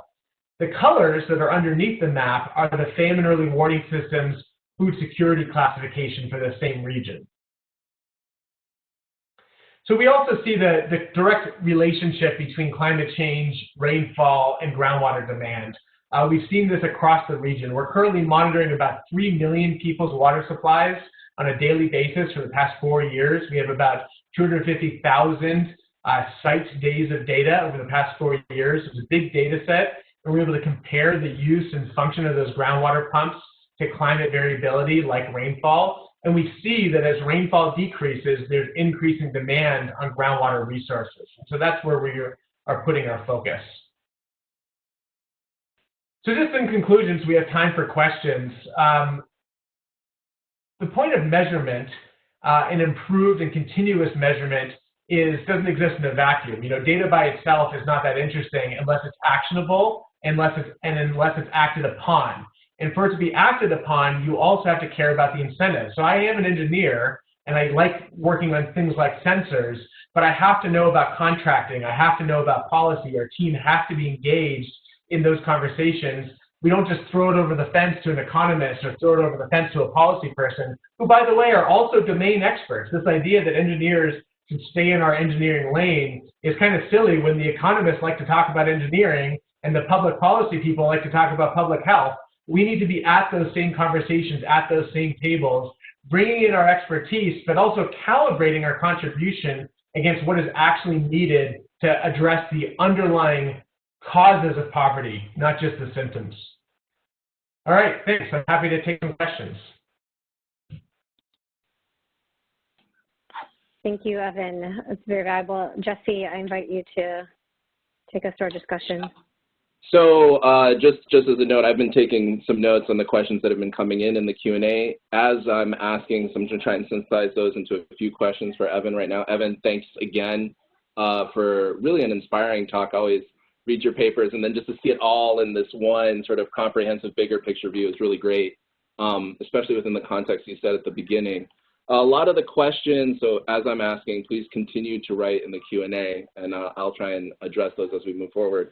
A lot of the questions come up around building this team. You've just talked about in your conclusion, having all of these ministries. It's a large cost to be able to do this sensor and evaluation over years, multiple years as you're talking about.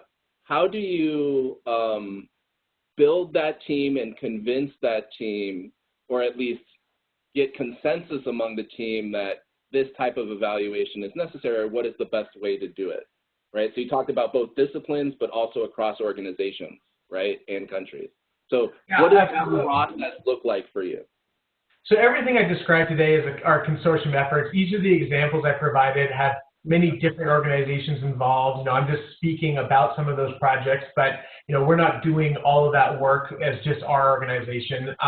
If I just use DRIP as an example, DRIP itself as a concept is a number of different USAID programs funded through a number of different implementers, including the Millennium Water Alliance in Kenya and Lowland Wash in Ethiopia. We have NASA funding some of the technical work. We have the National Science Foundation funding some of the instrumentation work. So a lot of this is about putting the pieces together from different funding sources and with different organizations towards a common goal. In terms of convincing anybody. Generally people don't need much convincing that we should increase our focus on service delivery. The big challenge has been changing the incentives.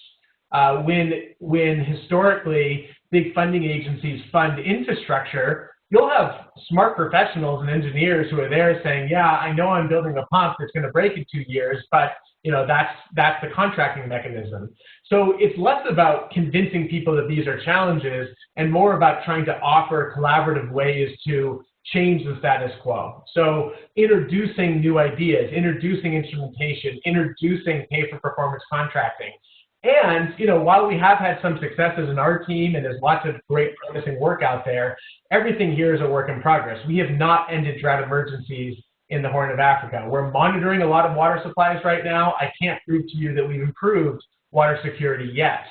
So these are long-term efforts that require frankly, some courage on the part of the implementers and funders to support. And I think the other thing that's challenging, Jesse, is this balance between wanting to be innovative and the rewards we get in our sector around innovation, and also not being too fickle. And we also know how to deliver water, and it doesn't take another invention to do that. So how do I resolve that in my head? Our sensors, while being innovative and are introducing this technology into the sector, the purpose of them is to help get the water pumps fixed. By themselves, they don't do anything. So there's a tricky balance there between innovation and doing the hard, long, expensive work of delivering basic services. We've looked for gimmicks and products and innovations for a long time to solve poverty, and we've avoided making the expensive, necessary investments to ensure service delivery in the same way that we do in higher income countries. Sure, great. Yeah, I think that you rephrased my question exactly in the direction I was looking for. Could you speak a little bit more? Someone who, let's say, is a researcher in a university or somewhere else, how do they go about building this? So you guys have a whole center, you have a whole group of people, these consortiums, you have past relationships with. I guess, could you talk us through sort of the trajectory of someone wanting to build something that ends up, several years from now looking like DRIP, looking like one of these projects? How do they start and get on this process working with their local partners? They're working right now, as you said, in the status quo of I'm working with a village, I'm working with a community, I have one NGO I work with, right? How do they then, if we want to move everybody towards this more system level impact and evaluation, what's the trajectory, what has the trajectory look like for you? And what would you suggest it to be for other people? I think that's what a lot of these questions have been asking. Yeah, I think I wish I had a simple answer.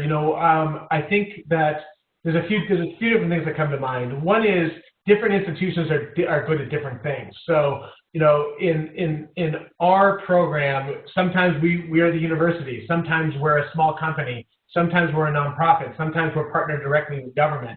So each of those types of institutions have different value and different skill sets they bring to the table. But it's also not necessary to, again, only stay in your lane. If you're an academic, it's okay to also be an entrepreneur and also work with a nonprofit.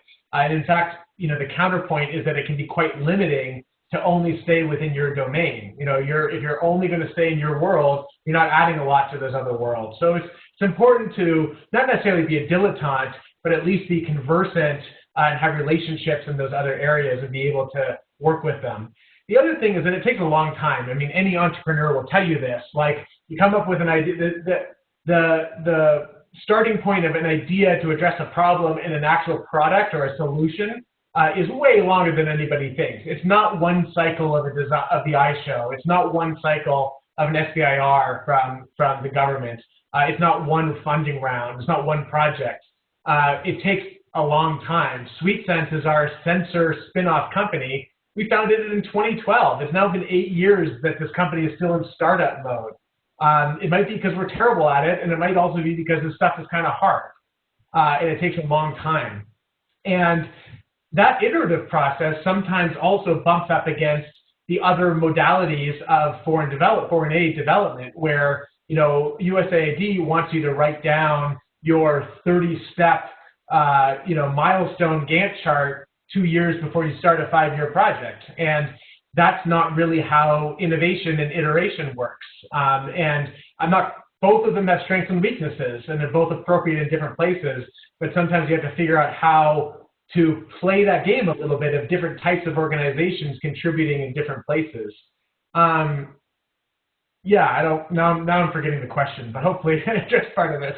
No, that's good. I think that, I think when I said convincing before, and then you took it in the direction I actually wanted to go in, was this idea of building this team of different organizations. How do you, as someone in a particular lane, go about getting to that 7-year time horizon where we now have a consortium of everybody that's all working together towards this objective?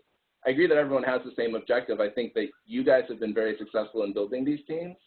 And I think that that is a little bit unusual when you look at the other players in these spaces, right, that are very much sort of in their own lanes as you're talking about. So breaking out of that, having the skills to be able to break out of that. One of the things I wanted to ask you was across disciplines, you were just talking about being conversant in other things. You talked about public health.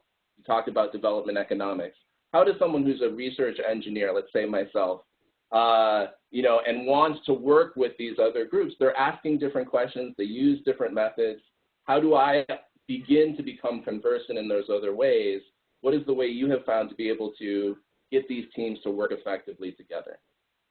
So I think, in our program in the Mortensen Center in Global Engineering, we are trying to be very explicit up front that our body of knowledge includes engineers knowing about development economics, knowing about public policy, public health, history, the history of colonialism all the way through the SDGs, and not only jumping straight to, I'm going to build something. We still think it's good to build things and to invent and innovate and test and iterate, but they should be done in the context of solving underlying problems or generating new knowledge, and not just symptoms. And if your symptoms are easy, it's easy to say this village doesn't have clean water. It's harder to talk about why, and what can we really be done about the why. So in my career, I started as an engineer working on the symptom side, and we realized quickly that that wasn't enough, that what really mattered was the health world. And the public health and the global health community is a lot more sophisticated than the engineering community in terms of thinking about how they contribute to global poverty reduction. So our team started working closely with the public health world and doing a lot of our work within public health. But more recently, we've also been working with economists and with public policy people as well, and of course government, and teaching our students about those topics. We have a World Bank economist who teaches a class called Introduction to Development Economics for engineers. I got an MPH after my PhD in engineering so that I could talk with some legitimacy about how engineering and public health intersect with each other. Oh, that's great. And I think you've also touched on some of the questions on pedagogy and how do we have students be incorporated in this, because we know there's a lot of energy and effort being with what you're talking about there at the Mortensen Center. Could you maybe plug some of the things you guys are talking about? There's a lot of questions here about I'm an engineering teacher or professor and I want to raise my students' awareness. I want to move towards more of a model where we're talking about some of these other topics and concepts. Maybe you could talk about some of those efforts just briefly so that other people can connect with you on that topic. Yeah, and for us, this has been evolving too over the years. Engineers Without Borders USA was started here at the University of Colorado, and I think many of you probably on this line are involved with EWB or have been in the past. It's how I got started too. EWB is a great entry point for becoming aware of some of these issues, but we also need to not just work on a project level. And we've been moving our pedagogy and our curriculum away from projects to trying to address the longer term issues, as I mentioned before. So how do we actually do that with a student experience? You don't just get to go play doctor in Africa on spring break as an undergrad. And we really shouldn't go play engineer in Africa on spring break either. We need to have gates, we need to have training, we need to have vetting, we need to have professionalization of acting as engineers in global poverty reduction, because messing with somebody's water system is just as important, just as risky as messing with somebody's health clinic.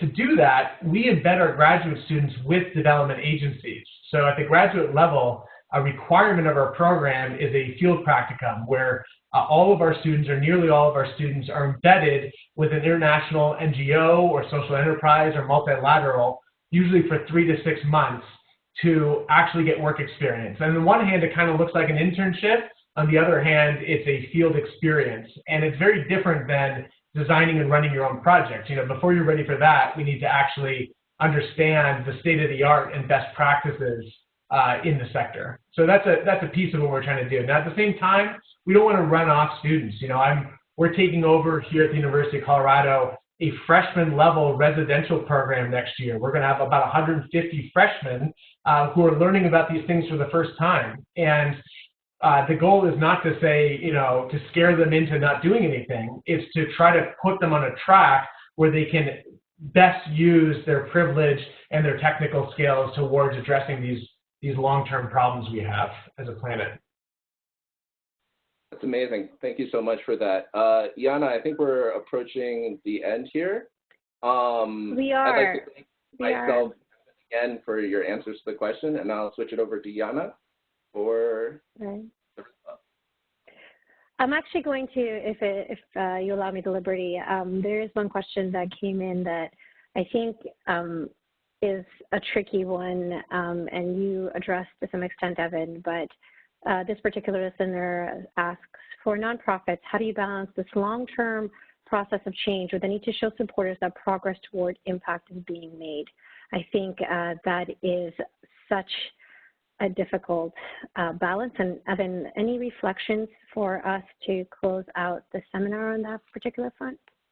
Yeah, let me give 3 quick examples. One is Bridges Prosperity. Bridges Prosperity is one of our partners. They install pedestrian footbridges, and they used to do a lot of this through volunteer organizations, student chapters, professionals coming from industry, and they still do some of that. But they've been taking donations to build bridges all over the world.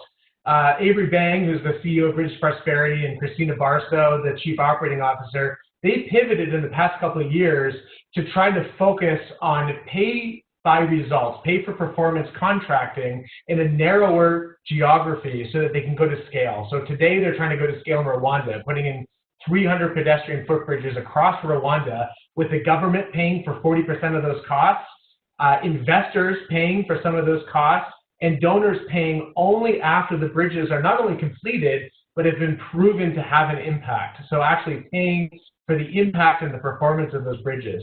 And for Avery and Christina and the rest of the Bridges Prosperity team, they had to bring their donors along with that. They had to bring their volunteers along with that story, a harder story, a longer story, a more uncertain story, but one that seems to have a much more significant impact longer term. So that takes leadership, and it takes commitment to doing it the hard way. Another example is Water for People.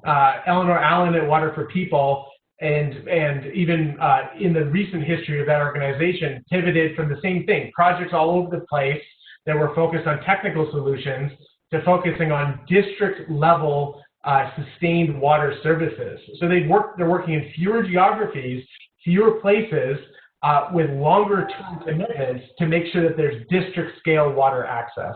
And they also had to convince their donors that this was the better way of doing it. Those are excellent examples, and I think it's actually part of kind of the golden rules for social entrepreneurship as well, is to be laser focused and really bound the scope in concrete terms like these. So I want to thank you, Evan. I know we're all at time. Thank you to Jesse.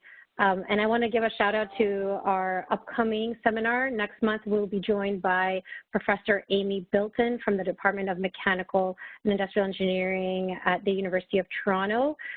She'll be sharing some of the insights from their research group.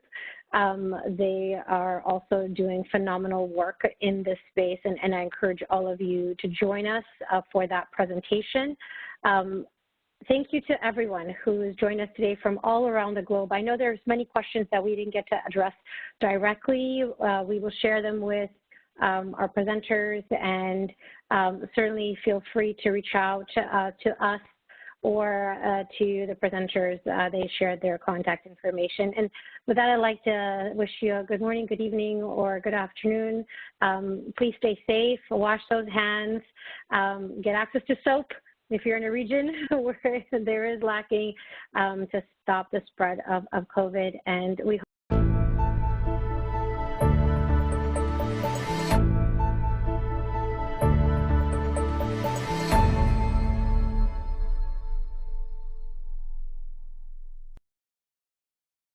Good afternoon, everyone, and welcome to this Teacher Academy webinar organized by School Education Gateway. My name is Marta, and I will be your host for today. So, moving forward, the focus for today is how school teachers can support students in catching up. The webinar begins with examining the catch-up framework facing schools in helping students to progress, stay resilient, and more motivated to take control of their own learning. Additionally, we will explore different approaches that teachers can adopt to support their teaching and their students by looking at examples from various European schools. But without further ado, I would like now to give the floor to our guest speakers for today, Richard Powers, Professor Emeritus of Communication at the University of Maryland Global Campus. But Richard, sorry, I forgot one important thing before I give you the floor. The webinar is recorded and the recording might be used for dissemination purposes. And please, participants, if you have questions or comments, please post them in the chat and we will address them towards the end of the webinar. Thank you very much. Richard, please, the floor is yours. Thank you so much, Marta, for that very warm welcome. Hi, everybody. I'm going to share some slides, but they're kind of big, so it's going to take a minute. So what's always fun to do is, I hope everybody is slowly coming and you're rushing in or rushing in. It's a good time to just sit down, relax, take 3 breaths. If you're at home or someplace nice, you can take your shoes off and relax. I think a lot of us are teachers, and now we're going to have a very nice hour together just to be able to talk together about what's happened in the last couple of years. One fun thing to do while my slides are loading is if you could put where you're from, and since we're such an international group, it's always fun. What did you have for lunch? Put what you had for lunch in the chat, and we can see where you're from and what you had for lunch.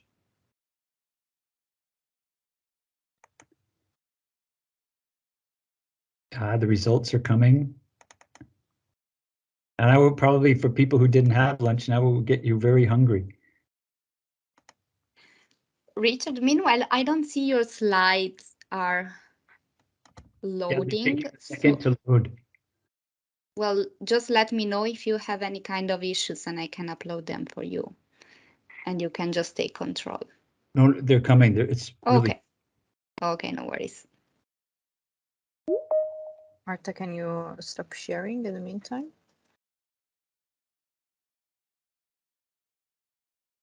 Oh, wow, look at this bread with avocado, delicious. Yogurt and fruit. Okay, now everybody's made everybody else hungry for dinner. And plus, everybody's given everybody great ideas too. They're still loading. It says the slides will appear when they're ready. Now we can see slides perfectly. Yes. Okay. Funny, I can't see mine.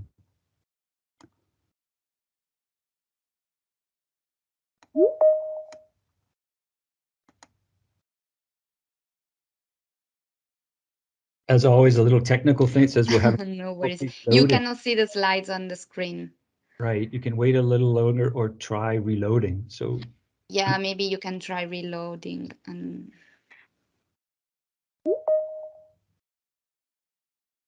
let me share again. Thanks for your patience, everybody.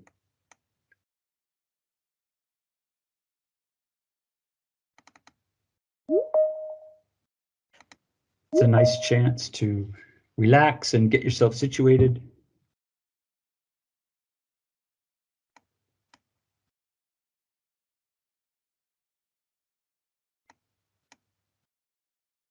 It's loading. That's nice. That's a good sign.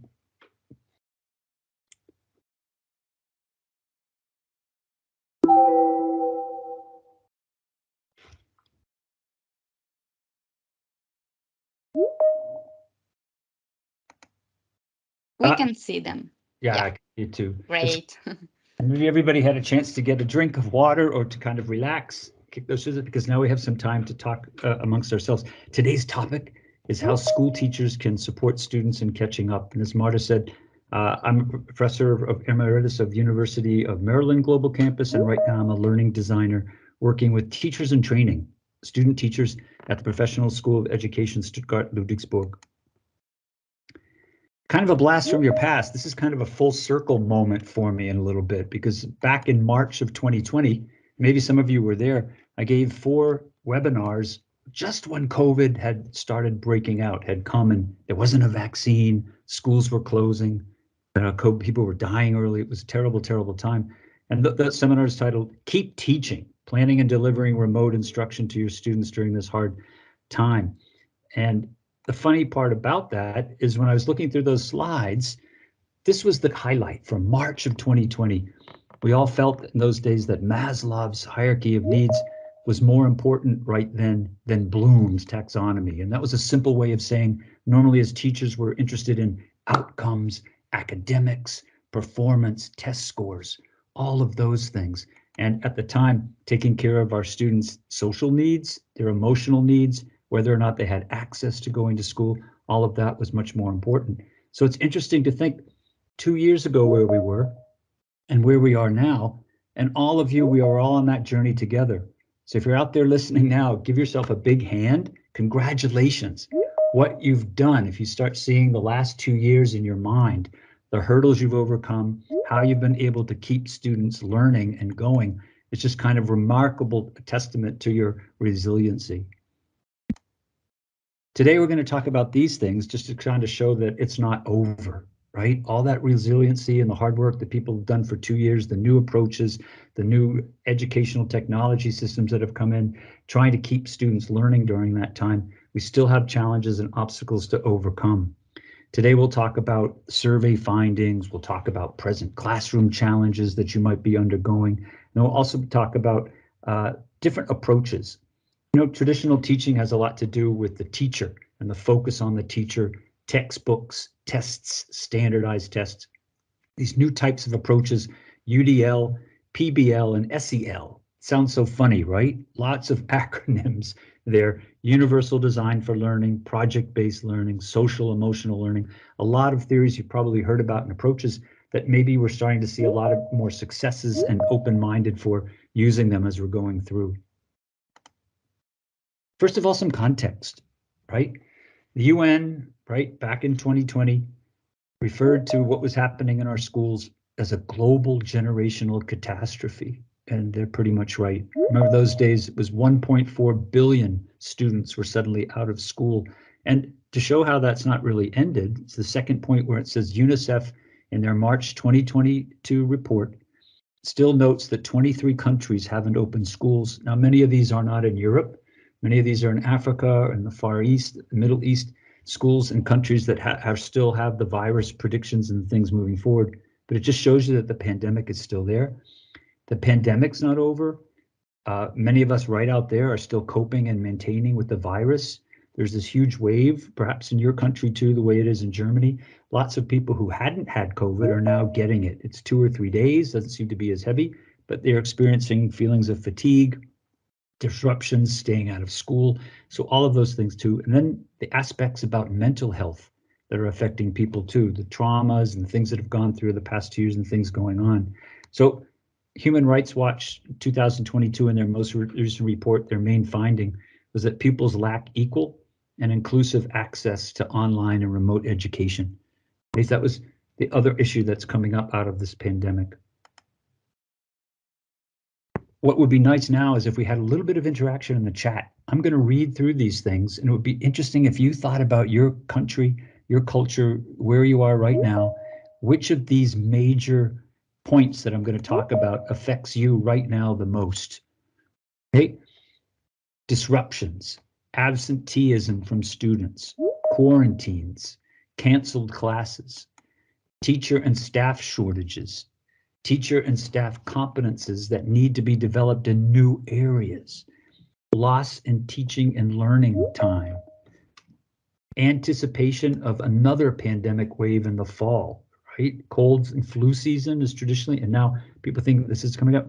And then also navigating that world with masks in schools, right? So maybe some reactions in the chat. Which is the most difficult of these to do?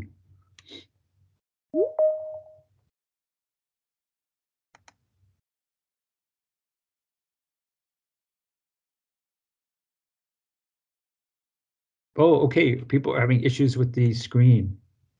Okay, now I'm on context here. Now I switch to the next one, and people should say survey findings. Can everybody see survey findings? Yeah, now we can see survey findings. Excellent. Okay, so some of these texts were coming in, and let's see what some of the surveys have recently shown with these ideas too. Okay, one survey, the UK, yeah, accepting marks in schools, right? Christina comes up and says that's, you know, grades, because if the grades are going down, how does a student who is traditionally an A or a B student or a 1 or a 2 suddenly deal with having a 3-2, right? Teacher and staff shortages, right? We're getting from the Netherlands that that's an important issue that's happening right now, right? How do you catch up, right? If we're simultaneously going through staff shortages out there too. Okay. When we talk about schools, it's always hard because you have learners at different levels and ages, right? For example, the first one deals with 6-year-olds. And what this survey found is that about 68%, 2/3 of the students they found were about a year behind, or where they should be, or where test scores had been a little earlier. And when you're trying to look at, you know, students in that earlier grade, nursery school, kindergarten, grade 1, how they're doing and where they are with reading and math skills that then they're going to need for primary and secondary skills, so important in there. And that leads us to the second one, primary and secondary schools, learning gaps depending on the country, depending on the area, mathematics, phonics, reading, writing, stamina, and handwriting, so much as digital, languages, speaking and listening part, not so much the reading and writing, and then physical education and sports, right? And that was from an EU 2021 study.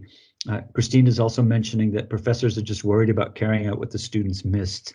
Such a great point. I mean, the hardest part of all of that is trying to determine what did the student miss, and then how do you make arrangements for putting that back into the curriculum and seeing how that's going to work. And what's really interesting, Christina also adds a great number of students who dropped out or became anorexic. And that's when I talk about that falling through the gaps or falling through the cracks, you know, even learning one student who might be at an upper level, right? Say the 14-year, 15-year-olds, they're close to their degrees in a couple of years and they decide schools become too hectic and they drop out. Or as we alluded to before, the mental wellness and health issues that come. So students, an increase of psychological issues in case of learning disability issues all coming up. So all impacting that as well too. The hard part, of course, all of this is we know as teachers, how do you assess a student? You know, we all have those standardized tests, and it seems like for the most part, we end up using them because there's nothing better yet. But other ways to try to do that is through observation or seeing the other areas of kind of, they hit them with these national testing assessments in the areas too. But now I thought we could try a Slido. So if you can see in the chat, and if you can go to this link,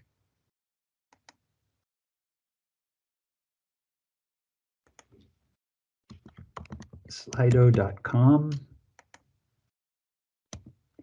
And then when you get to that,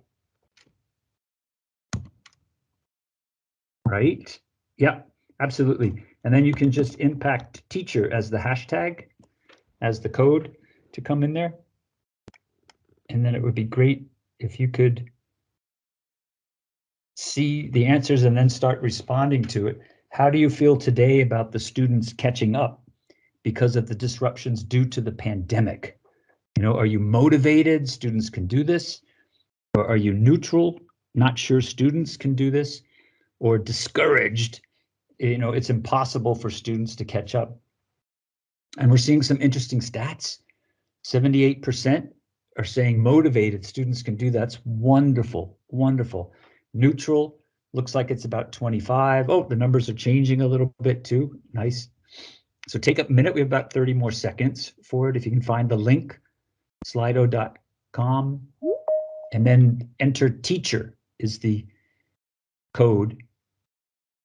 And and looks like we've got some good numbers here. 63% out there are motivated, wonderful.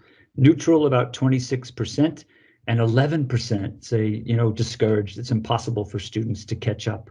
Interesting. Okay, we have one more. If you can put in the code again and see this next question is where are your students today? Are they at the levels they should be? Are they 0 to half a school year behind? Are they 1 year or more behind? Or are they ahead of where they should be? Yeah, I don't think, we'll see if anybody says that they're ahead. Very interesting. At the levels they should be, 0 to half a school year behind, 1 year or more behind. Right, so about 30 more seconds. I mean, really interesting numbers. At the levels they should be, it's still encouraging, right? 0 to half a school year behind, and 1 year or more behind. Wow, those are some intense numbers. It looks like they're stabilizing a little bit. The numbers, okay, so about 5 more seconds. At the levels they should be, about 25%. That's not bad. Wow, that's a lot of good work out there. It would be interesting also to know what level, right? Is that high school or is it primary, secondary, or where that's going in? But 25%, right? Not bad. But then these are the sobering statistics here. 0 to half a school year behind, 52%, and then 1 year or more behind, 22%. So that comes up to something like about 71% are half a school year behind or 1 year or more behind. So then how do we kind of catch up for that too? So thanks for participating in that survey. Certainly interesting. And we have our work cut out for us, partly to deal with what does the whole concept of catching up mean? It's such a strange expression. How do you know when someone has caught up to something? So based on those surveys, here are some of these classroom challenges and pressures. How do we maintain pupils' resiliency to keep learning and to catch up, right? Our students have been doing this for about 2 years.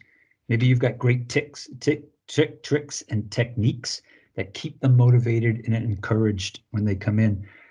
I know one of my favorite ones, I come into the classroom and you'll see, I do a lot of substitute teaching. So too, as teachers in training, I keep my hand in that by coming in and taking it. And if I come into the classroom and they're just kind of saying, who wants to learn today? And they all look at me like I'm a little bit crazy. Who's this kind of crazy guy? Who wants to learn today, to get them excited about that, what's going on? And then usually by the second or the third day, if I'm there for 3 days in a row, they go, oh, what are we going to learn today? There's a way of saying, okay, the classroom is a learning kind of place, right? It's moving in. So I'm sure people have their own ways that they do that, engage students. So maybe this is a great time in the chat. If you can contribute, do you have a special saying or a thought that you greet students with, particularly when you see that they seem to be tired or they've had a, maybe like this week, a long weekend, something's going, what's a nice expression you can say to a classroom of students to really kind of get them focused and then move on, right? Pasta for lunch. I thought that was what you said. That always works, right, for people, if you can say that too, but that's answering the first question. Great. Okay, so what else? These classroom challenges. Mental health issues across a broad range of neurodivergent learners. And Christina mentioned this in the chat before, seeing an increased number of students early ages too with adult level problems, right? The pandemic's not over, coping and maintaining with that. And then also in the classroom, behavior issues, engagement and motivation issues. So all these aspects will help doing that. And this next comment is for the 11% that said, you know what? It's impossible. And it's nice in these webinars, since we're all teachers and we want to keep it real, that expression, keep it real, and kind of really talk about what's going on, is this dose of reality. What can we do to really catch up? And then this other question, what does we will catch up later mean? Each one of us is a different place, whether you're teaching 6th graders or 4th graders or kindergarten or vocational school students. Catching up is going to have a different relationship to you depending on what material in the curriculum you're trying to catch up with, and then maybe also what material in the curriculum in the past you left out. A classic example is the textbook has 12 chapters.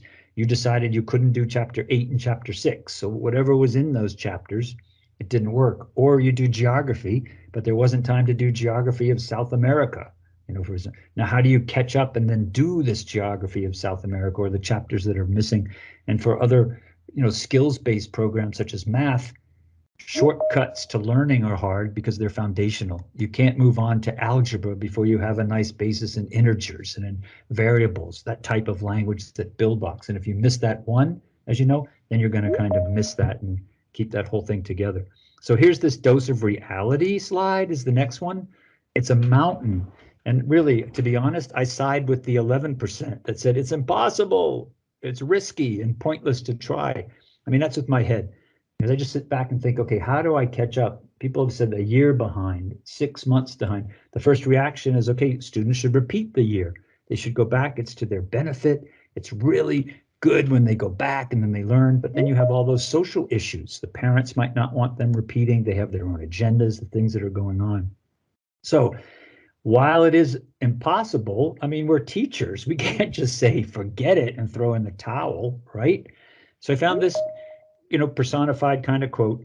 It's impossible, said pride, right? It's risky, said experience. And then it's pointless, said the head, the reason, right? But then what else happens here? Give it a try, whispered the heart. And teachers' hearts, they're resilient, and they're resilient in the face of all these challenges. That's why we've been able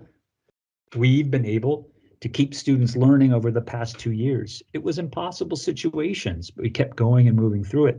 So now at this stage, where we're doing more than just trying to keep students learning, if we're in this catching up phase to move forward, the focus has to be on teaching pupils how to learn and learning strategies, what their learning preferences were.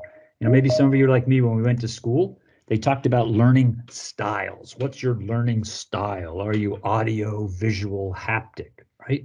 And a lot of that type of language has gone out of the way because people change, brains change, right? What we've learned about the brain and how it learns is that somebody could start maybe years ago as an audio learner, and now they're more visual. Or probably what happens is there's a combination of things that are going on.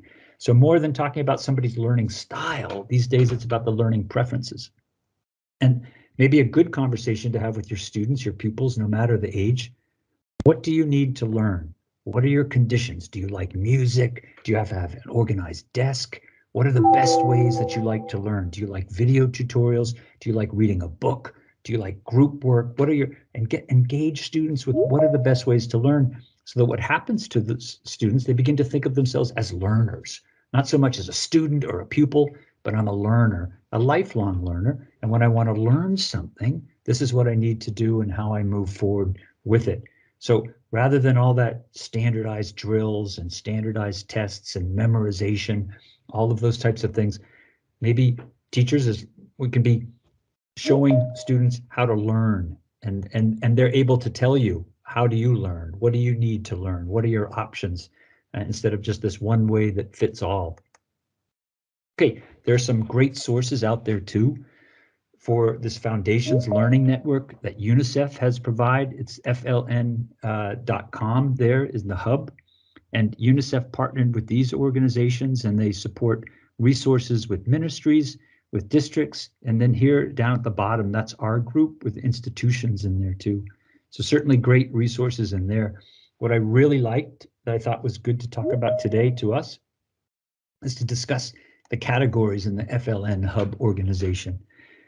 Notice that they've taken early child education, and probably the way it should, and moved it in its own category away from the school system, right? Then the next category is this formative assessments. How do you go about measuring learning, right? It's the age-old question, how do you measure effective accomplishment of a learning objective in here? So there's a whole range of different assessments for doing that. Then teaching at the right level. All the literature right now with trying to catch up. Catching up is one thing, but how do you know it's at the right level, particularly with books that students might be reading? If they're reading them online, is somebody monitoring to make sure that the book is at the right level? and moving forward with that one. Another category is the language of instruction, right? I mean, maybe we should dedicate today's session also to our colleagues in the Ukraine. I mean, war-torn Ukraine right now, it's got everybody by the heartstrings. Most of our countries are seeing an influx of wonderful Ukrainian children, and also Ukrainian teachers hopefully are being hired at the schools to do this. But whatever the language is, every culture and country has a home-based language, but then has students with other languages coming into the school. And years ago, it was always the target language and no other language being taught. What the pandemic has taught us is that language of instruction is very important, and languages should be kept going and moving forward with that too. This next category is parental engagement, and none of this catching up, remember I said it's impossible, none of that catching up is going to happen without the parents' engagement. So we hear so many of these webinars speak a lot about student engagement. How do we motivate them?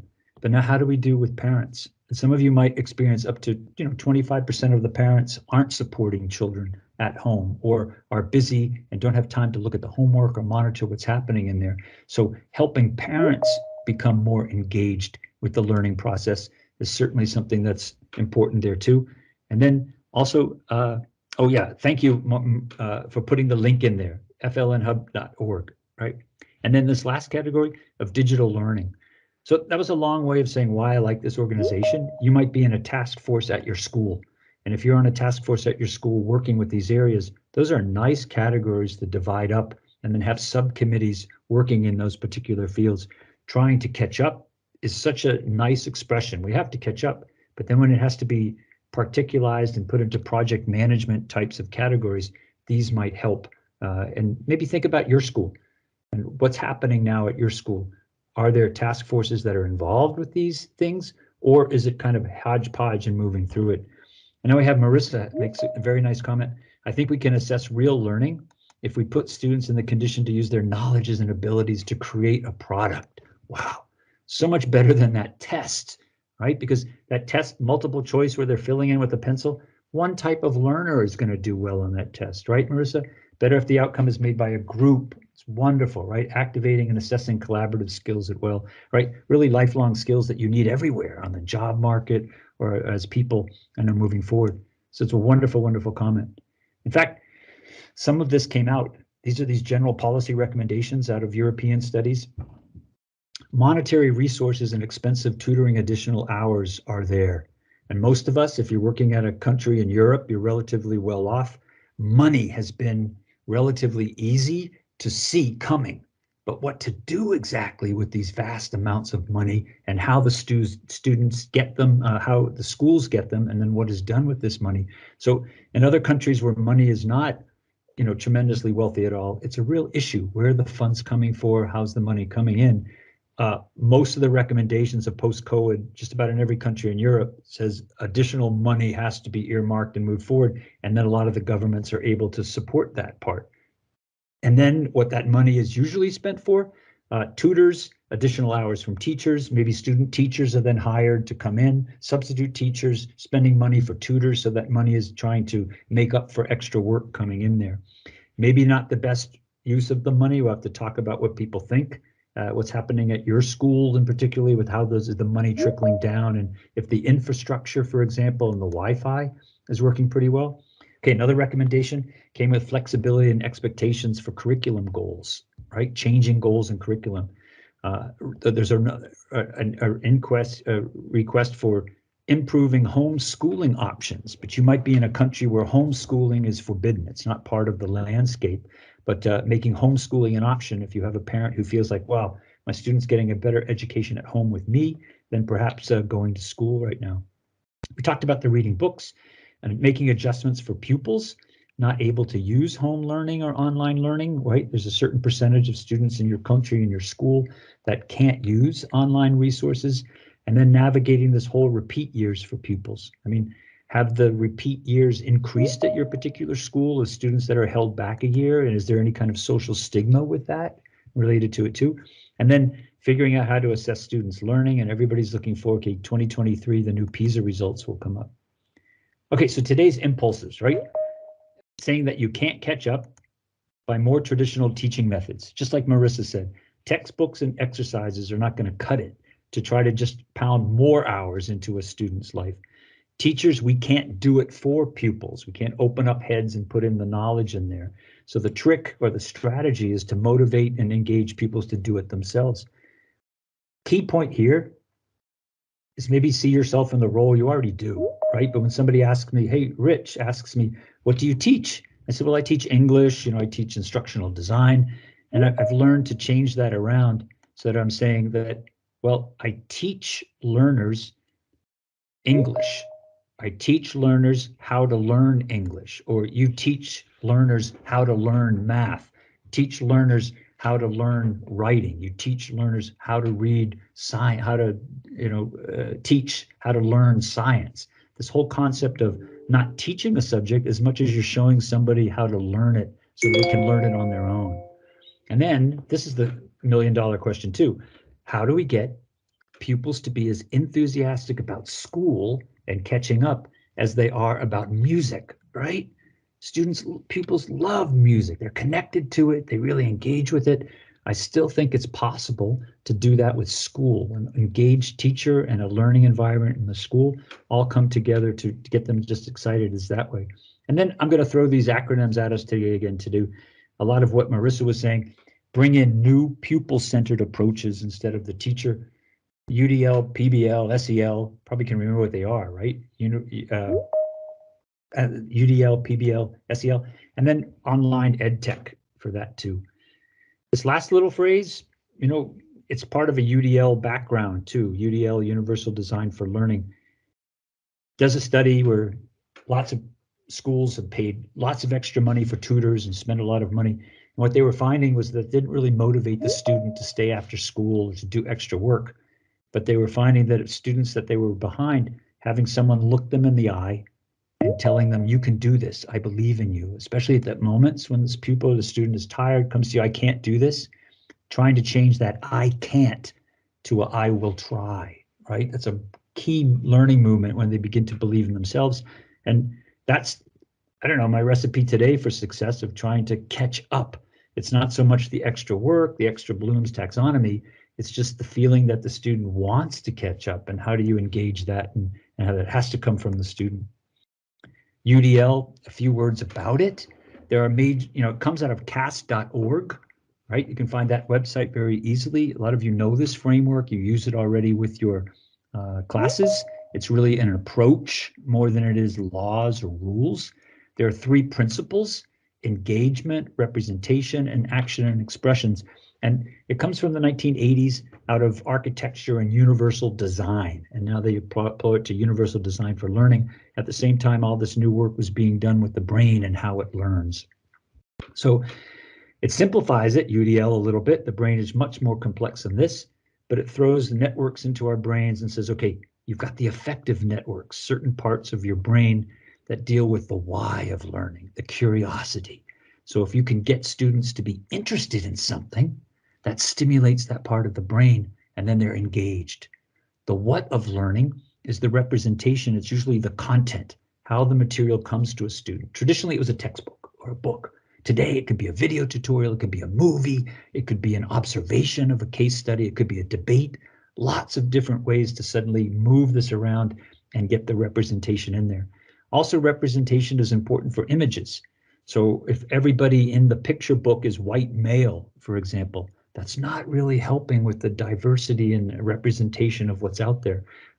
If the text that you supply for students are only in one language, for example, like say a poem, and you're studying how to read a poem, why not let students bring in a poem from whatever background or language they speak, if it's just about poetry analysis and then showing that part. Okay, so the what of learning is that. The how of learning, the action and expression, the strategic networks have more to do with executive functions, how we plan, time management, goals, do all of those things. In short, engagement is about the curiosity. The what is how the content comes to a learner. And the how, the action and expression, is what you do with that. For the classroom, the action and expression is usually that final project, an essay, a test, in the old days, but it could also be, as Marissa was saying, projects. It could be a song, it could be a dance, it could be a sculpture, it could be lots of different creative ways of putting those things together. In fact, UDL, if you wanted to put UDL into, pretty much like a one sentence, I mean, it's a major kind of long book, it's really multiple options for learner variability. So we talked about learner preferences, all kinds of different things out there. Now presenting something that works for everybody in one kind of design, but that's super hard to do. UDL has a complete matrix associated with it. And what's interesting about it, it works horizontally and the way that it does vertically too. I'm not going to read through all of these, but if you see at the bottom, the whole goal of UDL, it's not to make a great lesson. The goal of UDL over the years is to develop what UDL calls expert learners. Expert learners. And they say to become an expert at anything, you need about 10 years. And when they say expert, what like really mean expert, like Olympic level of sports, or then to become a learner, they say usually by the 10th year of studying and going to school, students should know what their learner preferences are and then how to set goals to be able to do well on a test, or to be able to set themselves up for how they're moving forward and then hitting it. So expert learners, you see at the bottom, purposeful and motivated, resourceful and knowledgeable, and then strategic and goal oriented. And that's how they're working through that with the guideline.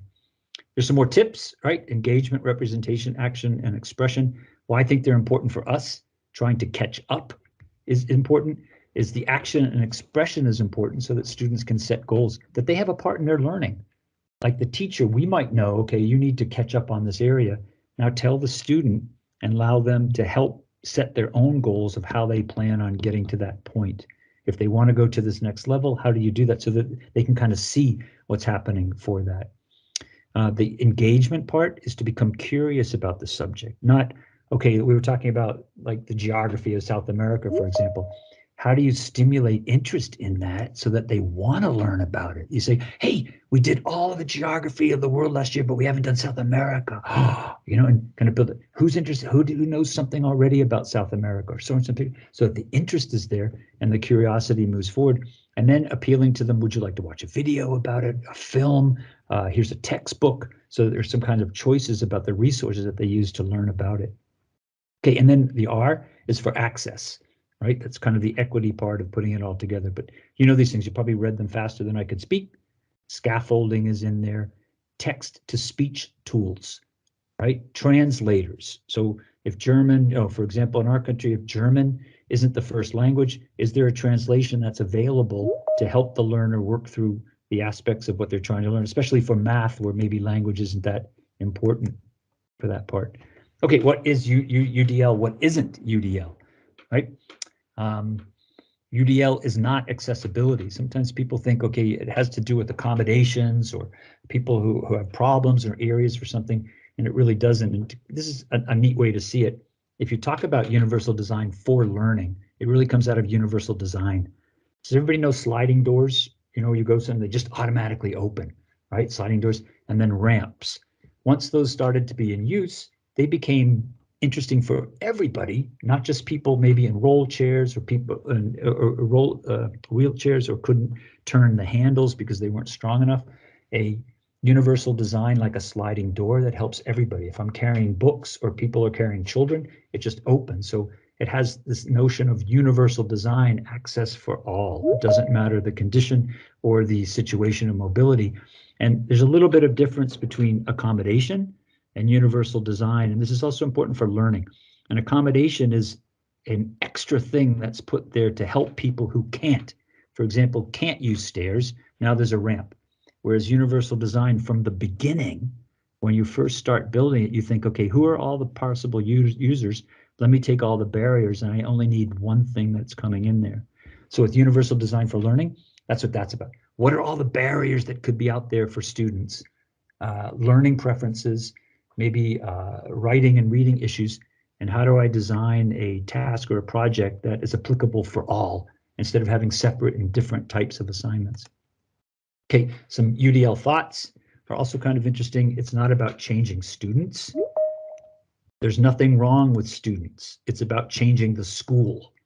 And when I first read that kind of made a lot of sense to me too, that I'd always heard, well, it's a bad student or a lazy student or something, and nothing could have been further from the truth. If the student had been engaged, they would have just been just as successful as the others who were able to take tests really well. And we talked about this other one. A teacher doesn't teach math, English, or science. A teacher shows learners how to learn these subjects, and anything else in life learners want to learn. So somebody finishes school, they can be a wonderful learner. They learned a lot in school. They don't go on to university perhaps or college, but now let's say they've moved somewhere and they started a family and now they have a baby.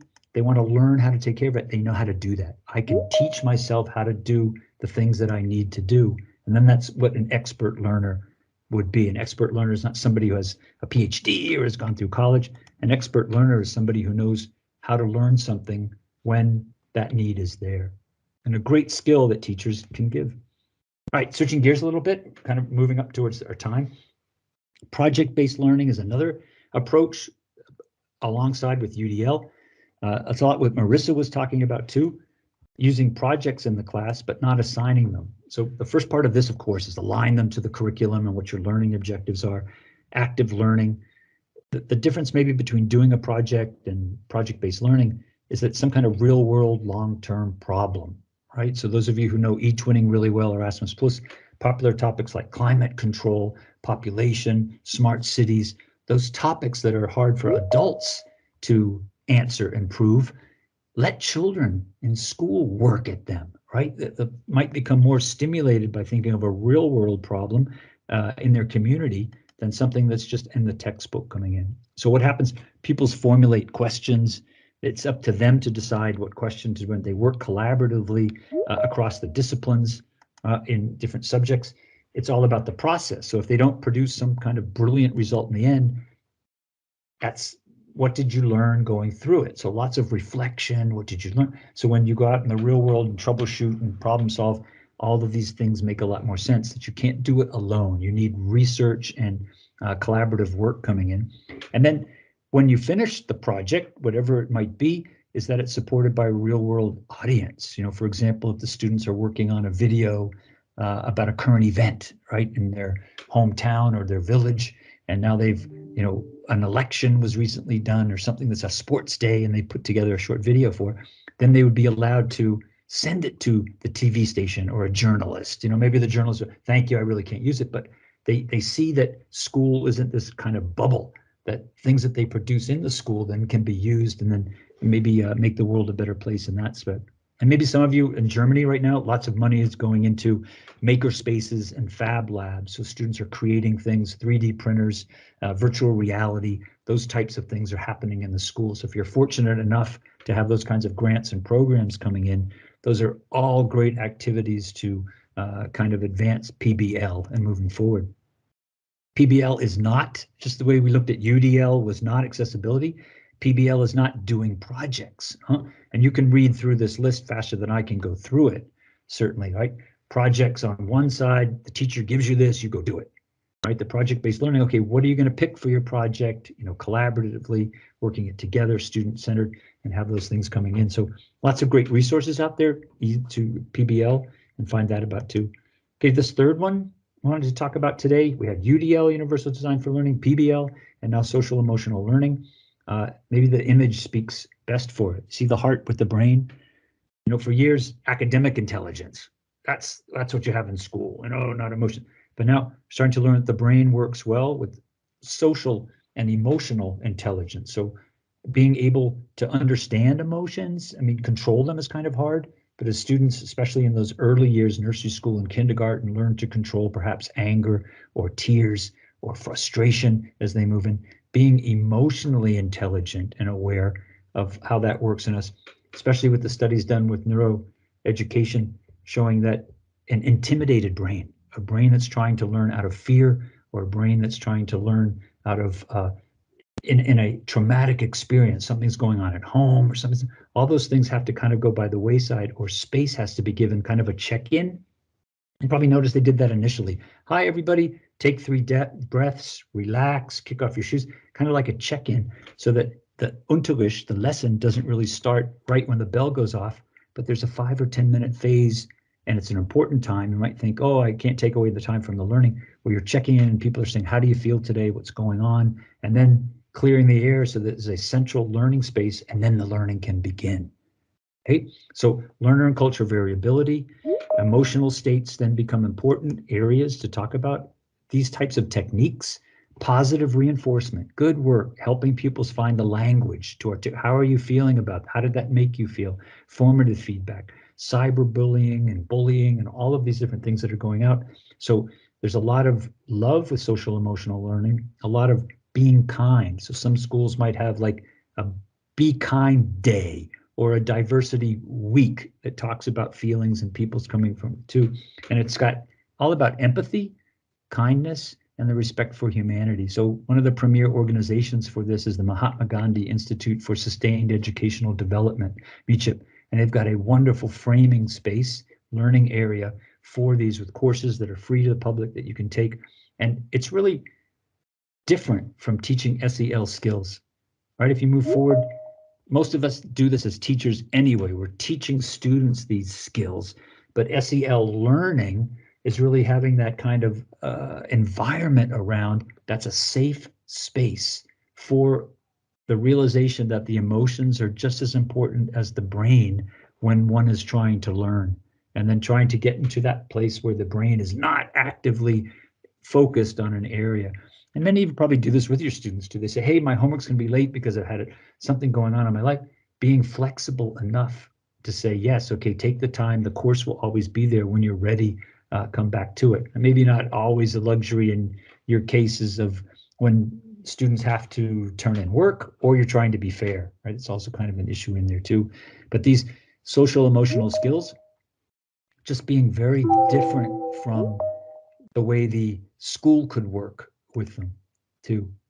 Okay, coping with anger, right? All these effective skills, and they're available on the slide, coming in. All right, that takes us to kind of this last one. Dr. Nash writes, what about the future? Okay, Rich, that's great. You just told me about UDL, PBL, SEL. I kind of know about those things. I try to do that in my class, but how do I keep it going? It's webinars, professional development, those things, making them an issue at the schools, doing presentations. But Dr. Nash, in her ICL report, ICL, the impact of COVID on key learning and education, she says to prepare for any future periods of disruption. She says, okay, we have to do better next time. It's vital that funding be there for remote schooling. So there is, above all that UDL, PBL, SEL stuff, there has to be contingency plans for if something horrid happens, how do we keep students learning without missing a beat, without trying to go back and so far, especially with the background in here. So these resources need to be shared with families. See how important that is? A lot of it came out of the pandemic with the families who are able to support students emotionally, and also with things like computers and Wi-Fi. They did a lot better than those students that didn't have that. So structured manner to enable caregivers with limited time to make confident choices for home living and home learning. And many of you became the caregiver for your students if they didn't have that nice network at home. One interesting thing, you might have seen these already, these wonderful pictograms, and I love these for Ukrainian pupils. They're in all 28 languages in the Erasmus Plus eTwinning site and at the EU. And what they are, they use UDL, PBL, and SEL all at once to inspire students from Ukraine who are now in the classroom, and then also the students that are with them in the classroom, to learn each other's language and the customs. This example is from the Spanish version, and there's the website that you can get for all of your countries in there too. But see the simple pictogram that has that image in there for learners who like the image. And then it's also got the emotional words and language that can be used. So it's a place where bridges can start through that. And I kind of think if it just had an audio component, speech to text, then it would be a universal design with all the barriers for how that's kind of working. So exciting stuff is coming out of that. All I talked about today, UDL, PBL, SEL, I keep saying it. It's almost like a t-shirt or a coffee mug, right? It is in relation to what we're learning also, or what we have learned in the last 2 years about these online learning pedagogies. So all of that was like, these were just approaches to what we can do to try to engage students and make it more student-centered. Things that you see here are more about how education is transforming. And each one of us has a different relationship with technology and how that's worked. But all of these are ways to catch up too. Flip your classroom, right? Where the students are reading before they come into class instead of sitting there too. Build out your Moodle, okay? That you might not have a Moodle. Maybe you've got Ilias or Blackboard or Brightspace, but Google Classroom, Schoology, whatever your LMS, if you're fortunate enough to have a learning management system, build it out. Blend your learning, so maybe a combination of both, of the async and the sync, putting it together. Web enhance your class with links, Quizlet, Padlet. A lot of us know many of these tools that are out there that our learners like to use. I mean, to try to study and catch up, those are nice tools they can do on their own. They almost are gamified ways of learning. And internationalize your curriculum. I think you know where I'm going with that, of course, eTwinning and Erasmus+. And this last one is for us as professionals. We're so busy teaching, we rarely think of ourselves that what we've done and what we've taught is worth for other people. So if you've developed a great graphic organizer for integers, or you have a wonderful vocabulary sheet, right? Publish it in a repository as an open educational resource with the Creative Commons license on it so that others can use that. So I see this in the next 5 or 10 years in Europe, it's just going to take off. Where there'll be more publishing, sharing, and using of our educational resources for our lessons. eTwinning and Erasmus Plus mobility projects are another one besides those wonderful Picto books that we saw with Ukrainian and other target languages in the lands where people are. eTwinning and Erasmus Plus mobility projects together are a powerful 1-2 connector for learning. Some of you might be in small and remote villages. I've visited them in Germany, eTwinning schools as they make the rounds, and it is amazing how involved students are. When you talk to the teachers at some of these schools, they say, wow, they didn't have an international perspective, let alone a national perspective. They only kind of knew the village. And now, you know, they've got pen pals in Italy, pen pals in Spain. So this eTwinning and Erasmus Plus mobility project, when the student first learners meet an eTwinning, they do a small little project. And now with the money available, they're traveling and getting to meet people. Wow, that suddenly brings that whole UDL of engagement, representation, and action and expression. It brings it all together, and the resources are there, right? If your school doesn't have an expensive LMS, right, chances are that you've got Wi-Fi, hopefully, and that you could connect and use the eTwinning. Okay, right now, it's kind of neat because eTwinning is in its own transformation, right? eTwinning and the Education School Gateway. And there's an exciting webinar. I guess I can promote that a little bit. I think it's been moved to the 14th or the 16th. It was going to be the 9th, but we're all kind of getting excited about that. But it's a great chance for us to then embrace these things. And I'm getting good comments in the chat with, I agree, different strategies, more opportunities, being creative. Sophia says, eTwinning has enabled us to create the conditions for the learners to choose. It's so true. Okay, I'm a fan. I think anybody out there who's done a project is kind of a fan, because you see the engagement just, you know, stride in there with students too. All right, I'm coming to the end, so I want to save some time for chat. So please put some comments in the chat too. Talk to each other. I see Sophia and Maria are talking. It's wonderful. That's what today is all about. We're teachers helping teachers. But this whole thing comes to what? Resiliency isn't easy. Taking on the challenges, it's hard. And really, you guys think he's so optimistic, but teachers are heroes, right? First line heroes, what we've done for the last 2 weeks, and you keep having to remind yourself when you've got another stack of papers to grade, or you've got another parent teacher conference, or something's coming in there too. What you're doing, keeping learners learning, is invaluable in these particularly dangerous years where students will fall through the cracks. But look at this, to keep on going, we've been doing this for 2 years. You have to take care of ourselves, right? If something happens to us, you can't help anybody else. So particularly important, teacher wellness, right? This was a hard one for me. Okay, Sophia says, absolutely, it's so boundaries. You know, during the pandemic, I kind of lost them because what happened, it became like I maybe tricked myself into thinking all of this was fun. So I was spending a lot of hours and, you know, because the pandemic, you couldn't really go anywhere. But now this new phase of helping students catch up, by doing that, we catch up with ourselves, with our families, with our lives, you know, start smelling the roses a little bit more and realize what is out of your control and what's in your control. And so things that what people are thinking about you, the opinions of others, the past, what's happened there, you can't change any of that, or what's going on right now. If you're particularly in trouble with these other areas too, that's also hard. So that's out of your control. Maybe last thought for the day here. 6-year-olds laugh an average of 300 times a day. Adults only laugh 15 to 100 times a day. And then it says B6 again. I mean, schön wäre es, as we say in Deutschland. Das wäre schön. That would be nice if you could kind of that, but you kind of get the point. This is serious, horrible things, the pandemic, the Ukraine, but have to get in touch with that child and ourselves and then enjoy it, right? Okay, that was a lot. Sorry, everybody, but we do have some time for questions. So Marta, I'm going to maybe stop sharing and turn it over to you. Yeah, thank you. Thank you very much, Richard, for the great presentation and the rich content and strategies you presented to our teachers today. I saw a lot of positive and nice comments for you in the chat. But please, yes, we have time now for some questions. If you have, please post them in the chat so I can read them out loud.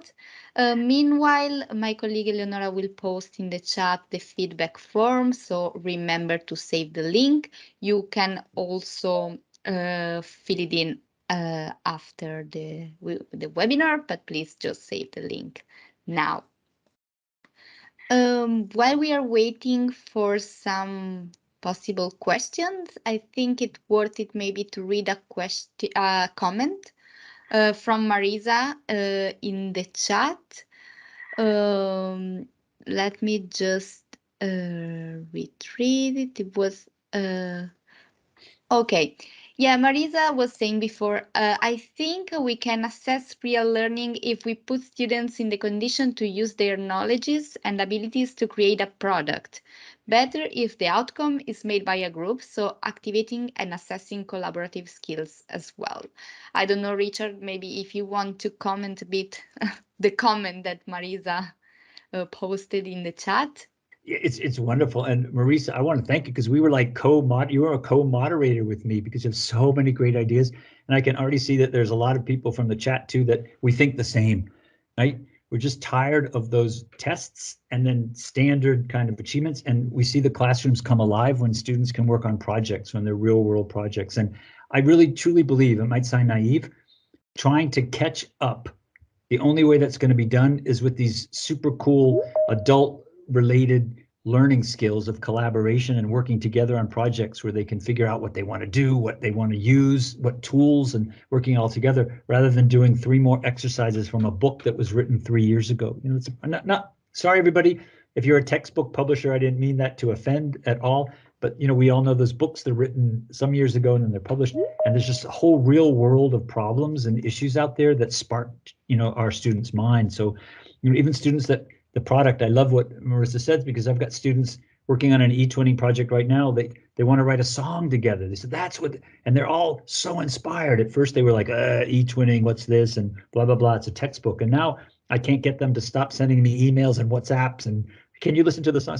So I agree with you right now, particularly products, projects, e-twinning, travel with Erasmus Plus. Now that the pandemic is slowly moving away, they're great moving on. Yeah, thank you very much, Richard. And maybe another one that it's really worth it in this context, also for all the teacher.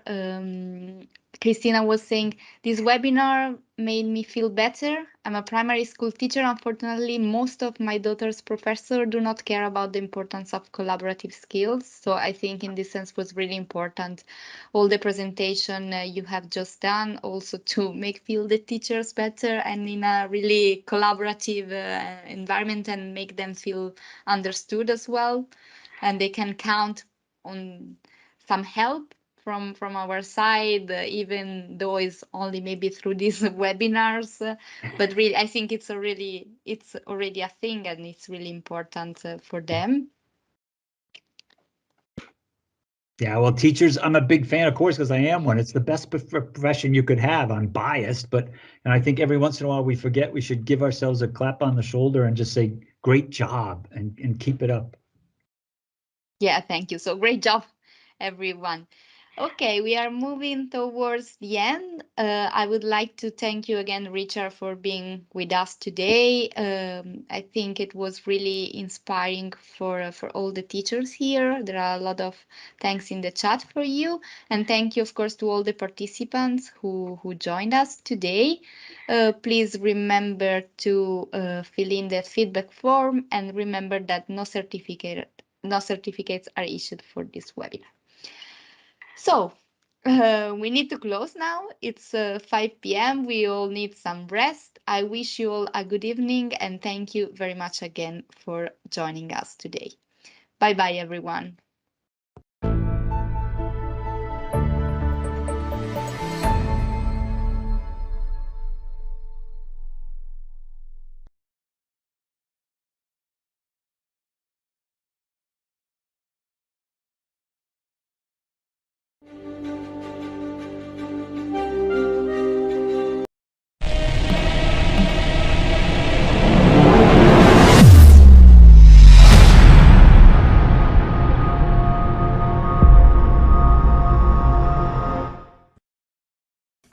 You will hear a man asking for information about language classes over the phone.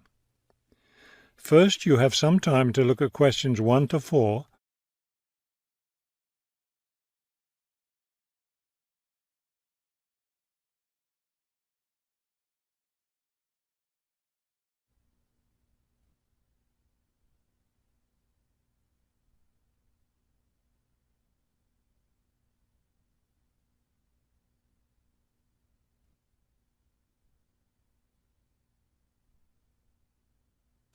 Now we shall begin. You should answer the questions as you listen, because you will not hear the recording a second time.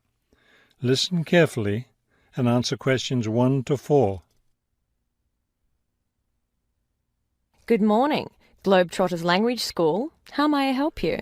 Yes, I was wondering if you could give me some information on language classes. Certainly. What language are you interested in studying? Well, that's the thing. I'm interested in learning Japanese, but I'd also like to improve my Chinese. I don't know which to study right now. Maybe the class schedule will help you decide. Did you want to study in the morning, afternoon, or evening? I work in the evenings, so mornings or afternoons would be best. Then that decides it for you. We offer an advanced Chinese class, but it meets on Wednesday and Friday evenings. I couldn't do that. When do the Japanese classes meet? We have beginning Japanese on Tuesday and Thursday mornings. No, wait, that's intermediate Japanese. Which level do you want? Advanced? No, beginning, definitely. I know some Chinese and some French, but I'm a real beginner with Japanese. Well then, are you free Monday, Wednesday and Friday mornings? That's when the beginning Japanese classes meet. We also have intermediate French on Friday mornings. I could do those mornings, but I'd prefer afternoon. Don't you have anything in the afternoon? We have intermediate Japanese class on Wednesday and Friday afternoons.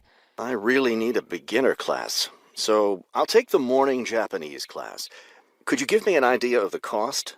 What would be the tuition for the Japanese class? Before you hear the rest of the conversation, you have some time to look at questions 5 to 10.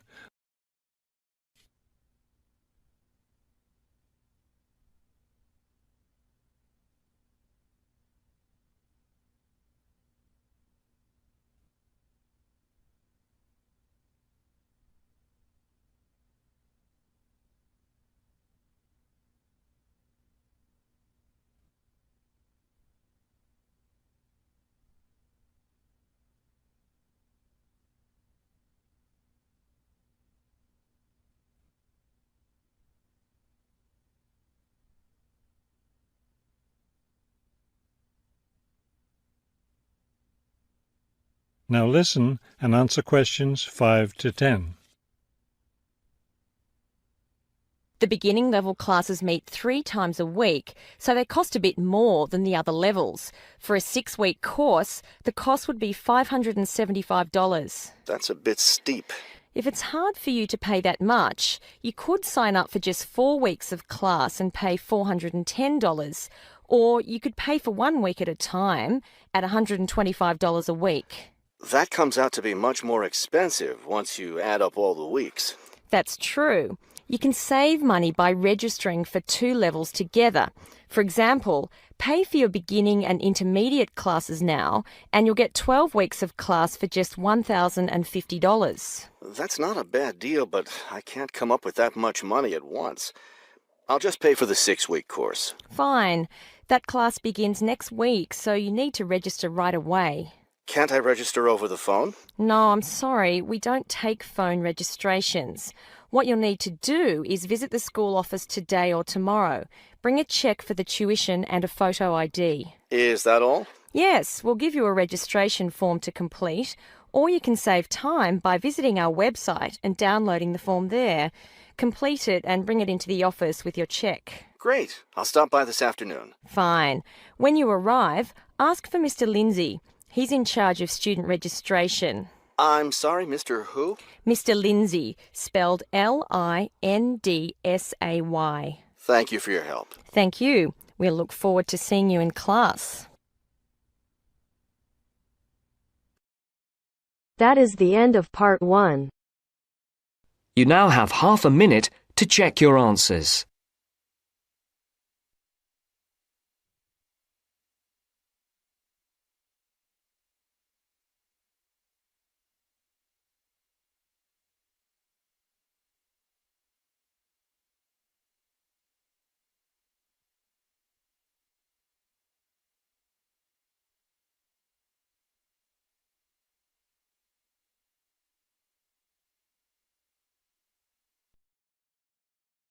Now turns to part 2. Part 2. You will hear a lecture on bird migration.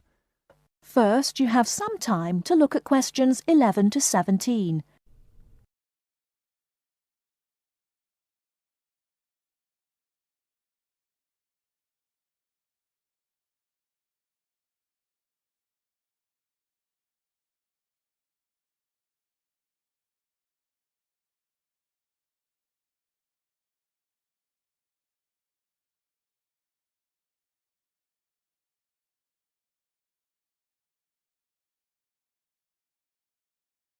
Now, listen carefully and answer questions 11 to 17.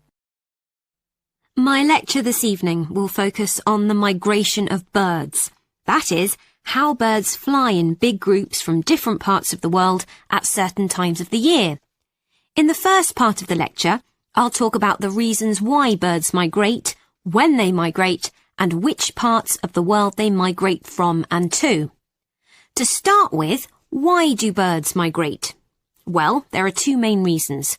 1, they migrate to look for food, and 2, they travel to parts of the world that are more suitable for breeding. In fact, these reasons are closely linked. As you can imagine, when birds are breeding, they need extra food to feed their young.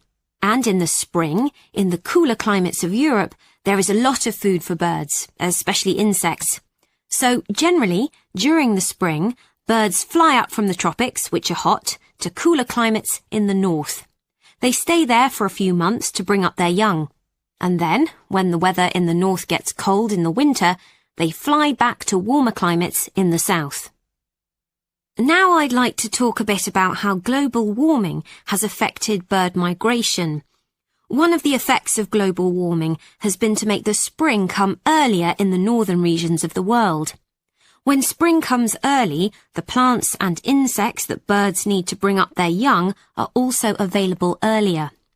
Research has shown that quite a lot of birds have started to migrate earlier because of higher temperatures. But unfortunately for some species, this hasn't been early enough. What I'm saying is that birds that are travelling a long way for breeding may arrive too late to find enough food to feed their young, and their population drops drastically. Scientists are currently researching more about this. Before you hear the rest of the talk, you have some time to look at questions 18 to 20.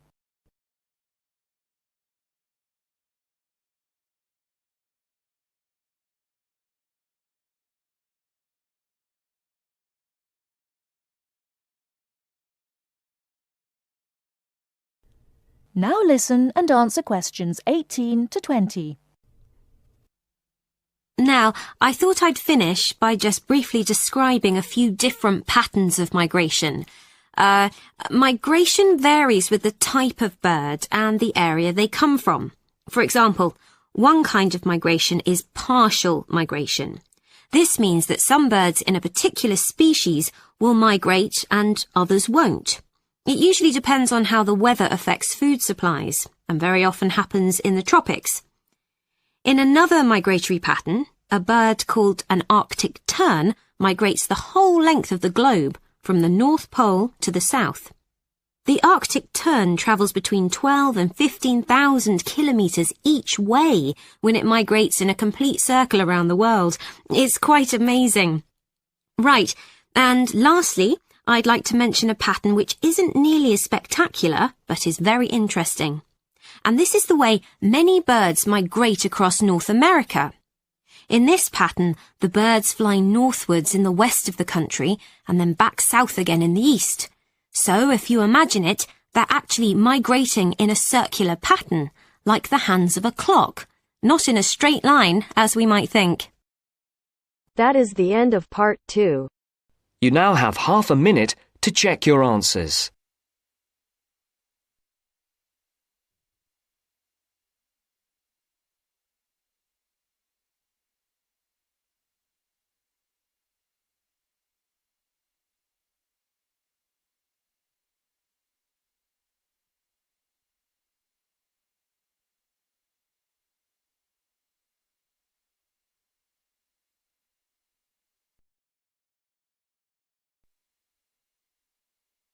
Now turns to part 3. Part 3. You will hear a conversation between a potential student at Clevedon College and a representative in the Information Centre. First, you have some time to look at questions 21 to 24.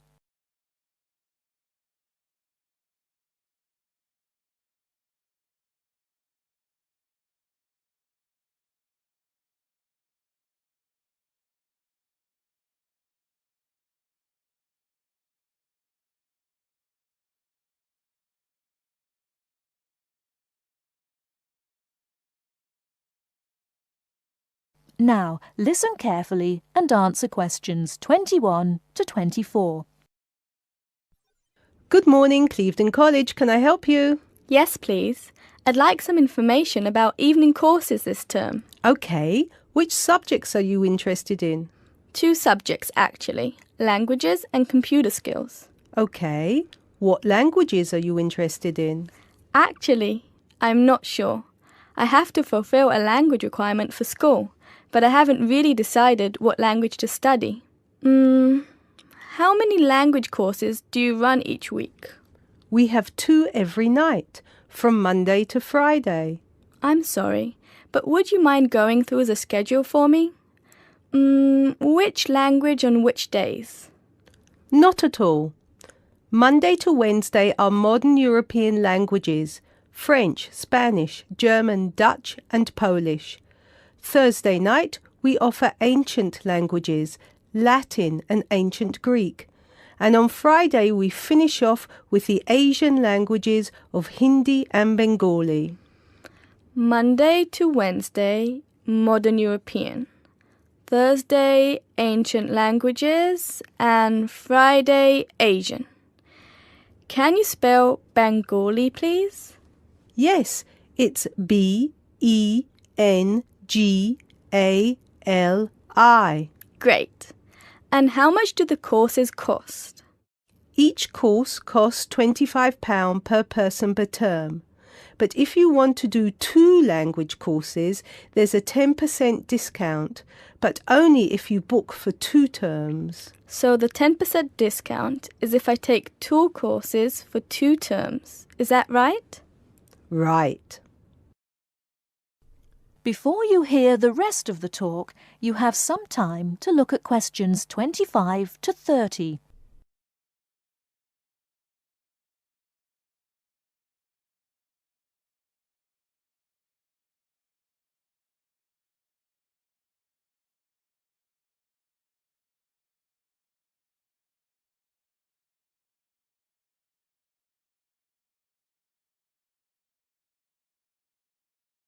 Now listen and answer questions 25 to 30.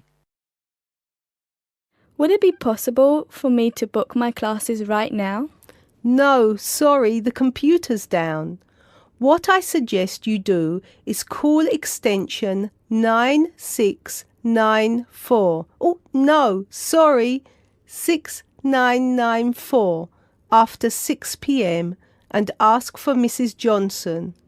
I'm sorry, I didn't get that. Did you say 6994 after 6 p.m.? Yes, 6994. Please ask for Mrs. Johnson. Thanks. Okay. Can we now look at the computer skill courses? Yes, of course. Computer classes always start in the first week of the month, and the way it works is we offer one computer class for the entire month. So you might spend 1 month on databases, another month on Excel, and so on. Classes meet once a week on Tuesday afternoons. The next class starts February 1st. Okay, so for the upcoming month, February? February is going to be databases. There are 24 places still free on that course, and it costs £40 per person. February, databases, 24 openings, £40. Okay. Excel starts in March, and that's nearly full. Only 4 slots left. It's £45. Okay, Excel, March, only 4 slots left. Got it. April is Outlook. That is never as popular since it costs so much more, but you get a free CD. It is £60 for the month, and there are 19 places left. Okay, April, Outlook, £60. Is that it? No. On the 3rd of June, we start a Word course. We have 16 vacancies for that at the moment. It's also expensive at £55.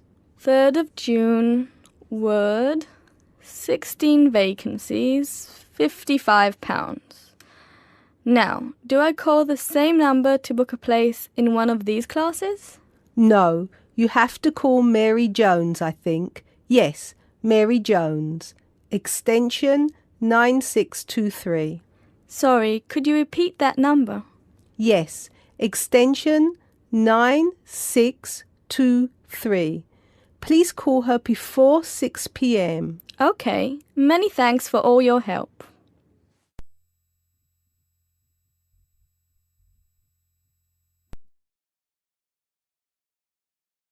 That is the end of part 3. You now have half a minute to check your answers.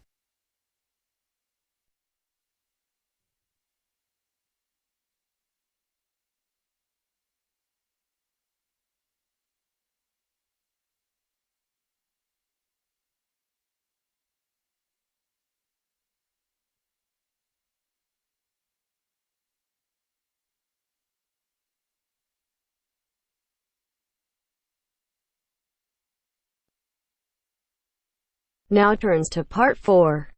Part 4. You will hear a lecturer in education talking about some experiments done in the USA to investigate the effects of reducing class sizes. First, you have some time to look at questions 31 to 40 on pages 71 and 72.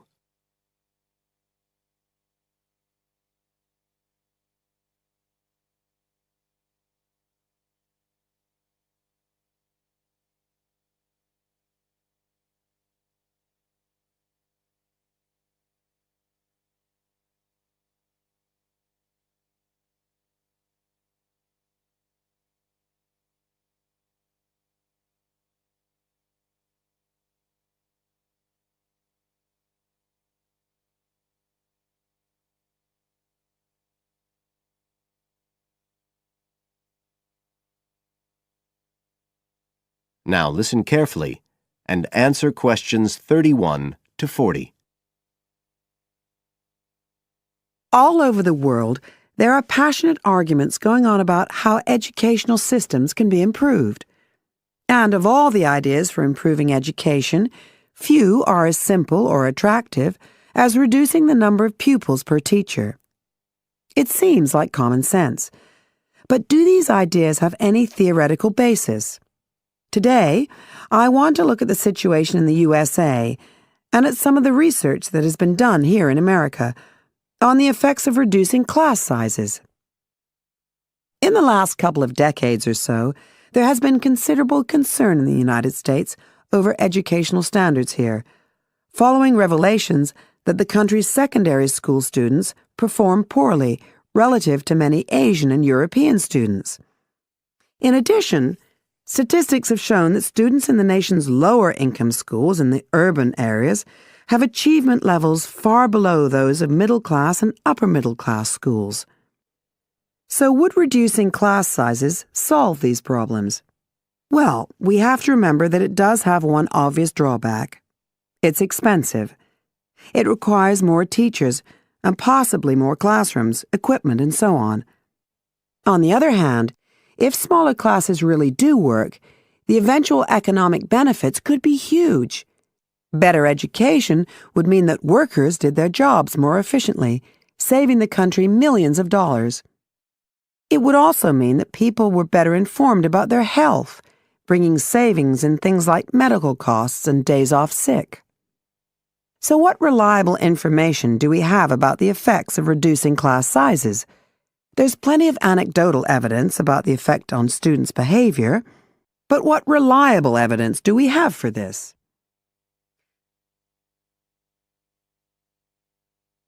Let's have a look at 3 research projects that have been carried out in the USA in the last couple of decades or so. The first study I'm going to look at took place in the state of Tennessee in the late 1980s. It involved some 70 schools.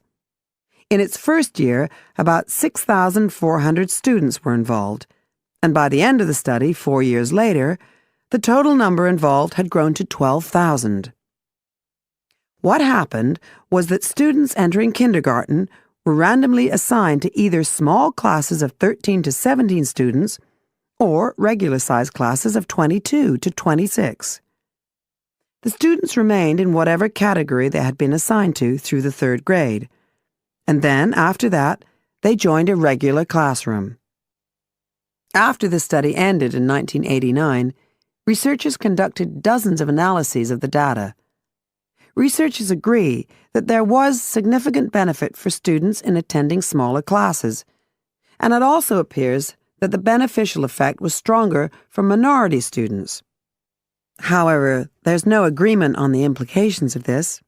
We still don't know the answer to questions like how long students have to be in smaller classes to get a benefit, and how big that benefit is, for example. The second project was much larger and took place in California. Like the Tennessee study, it focused on students from kindergarten through to grade 3, but in this case, all schools throughout the state were involved. The experiment is still continuing, but results have been very inconclusive, with very little improvement noted.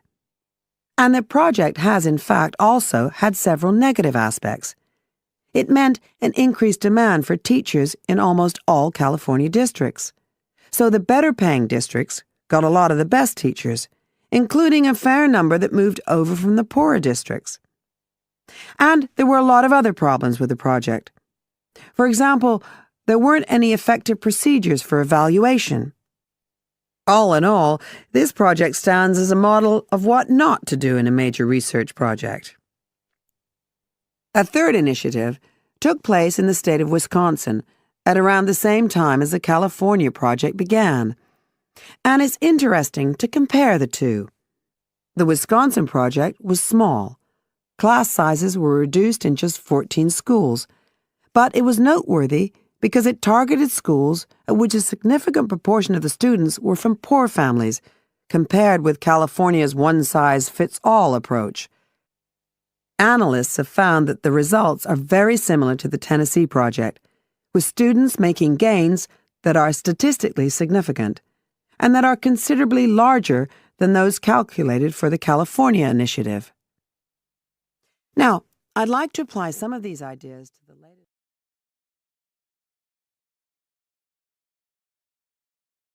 That is the end of part 4. You now have half a minute to check your answers.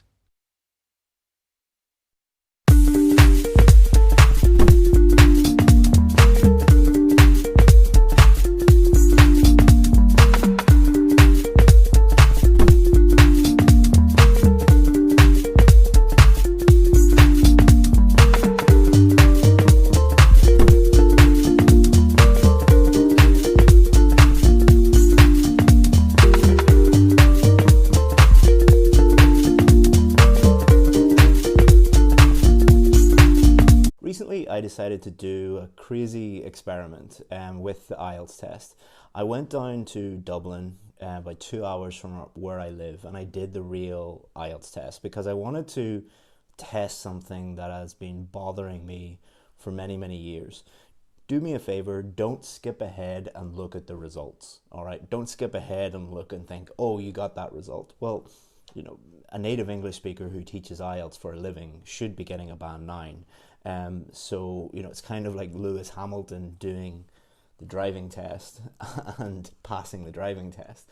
It is not such a big deal because this is my job. Instead, what I decided to do was this experiment. So the IELTS test is divided into 4 parts: listening, reading, speaking, and writing. What I decided to do was, for 2 parts of the test, go and look at the most popular advice, the most popular tips and tricks for that part of the test, and follow that blindly. And for the other 2 parts, I looked up the common advice, the most popular tips and tricks for those 2 parts of the test, and decided to do the exact opposite. So don't follow the advice, do the opposite. And then let's see what the scores should be. So let's check out what happened. So starting off with the listening test, the 2 most common tips that you see on popular blogs and YouTube videos are, number 1, really focus on keywords. So when you're looking at the questions, focus in on the keywords. The keywords will reveal the correct answer to you. And the second tip is skip ahead. When you finish a section, go straight away and read the questions and try and find those keywords. So it's a very keyword driven way of doing the listening test. And this is the most popular advice out there. It's not the advice that we give at IELTS Advantage, but it's certainly the advice that millions of people use every test day. So for the listening part, I followed the gurus, just did exactly what they said. And I had to abandon that strategy after the first section because I found it nearly impossible to focus on what I was doing. A huge part of listening is focusing and being able to focus on the question and focus on the listening at the same time. And you really have to do 3 things. You need to read, listen, and think and decide the correct answer all at the same time. And I think that I got the first question wrong because I was really focusing on keywords and then skipping ahead and trying to think about what is happening next instead of really just doing what I should be doing, which is looking at the question and waiting for the listening and thinking about it more holistically. So I think that I got the first question wrong, and it was an extremely simple question. It was a registration number, a number plate on a car. And I think I got that wrong because what I was doing was really focusing on keywords and thinking about what was coming next. And what that did was it stopped me actually getting this really simple answer. Like the first question in the listening test is the easiest one. And I think I got that wrong. And I paid a lot of money for this test and this experiment. And I was thinking to myself after section 1, I better abandon this strategy of focusing on the keywords and then skipping ahead because my mind was going blank. I couldn't think straight and I couldn't focus on what I was doing. So here's the result. I ended up getting a band 9 for the listening test, but if I had have maintained that strategy, I definitely would have got much lower than a 9. And really, to be honest, I didn't want to embarrass myself. So I followed the common popular guru thinking, and I think I got the first question wrong, and I abandoned that, and I would not recommend that to anybody, because you really just lose focus, and my mind was going blank and I couldn't really understand what was going on, and that's as a native English speaker. So I did get a band 9, but it was only because I abandoned the strategy after the first section. So a pretty good start, a band 9 so far, but it was quite shocking how difficult I found the first section, and the first section is the easiest section. Moving on to reading, the 3 most common things that you will see online about reading, the popular tips and tricks are skimming, scanning, and keywords. So all you have to do is skim the text, scan the text, look at keywords in the questions, and then magically you're going to find the correct answer. This is all kind of designed to trick your way into getting the correct answer somehow, and to focus on doing it as quickly as possible. It's really about time management, that advice.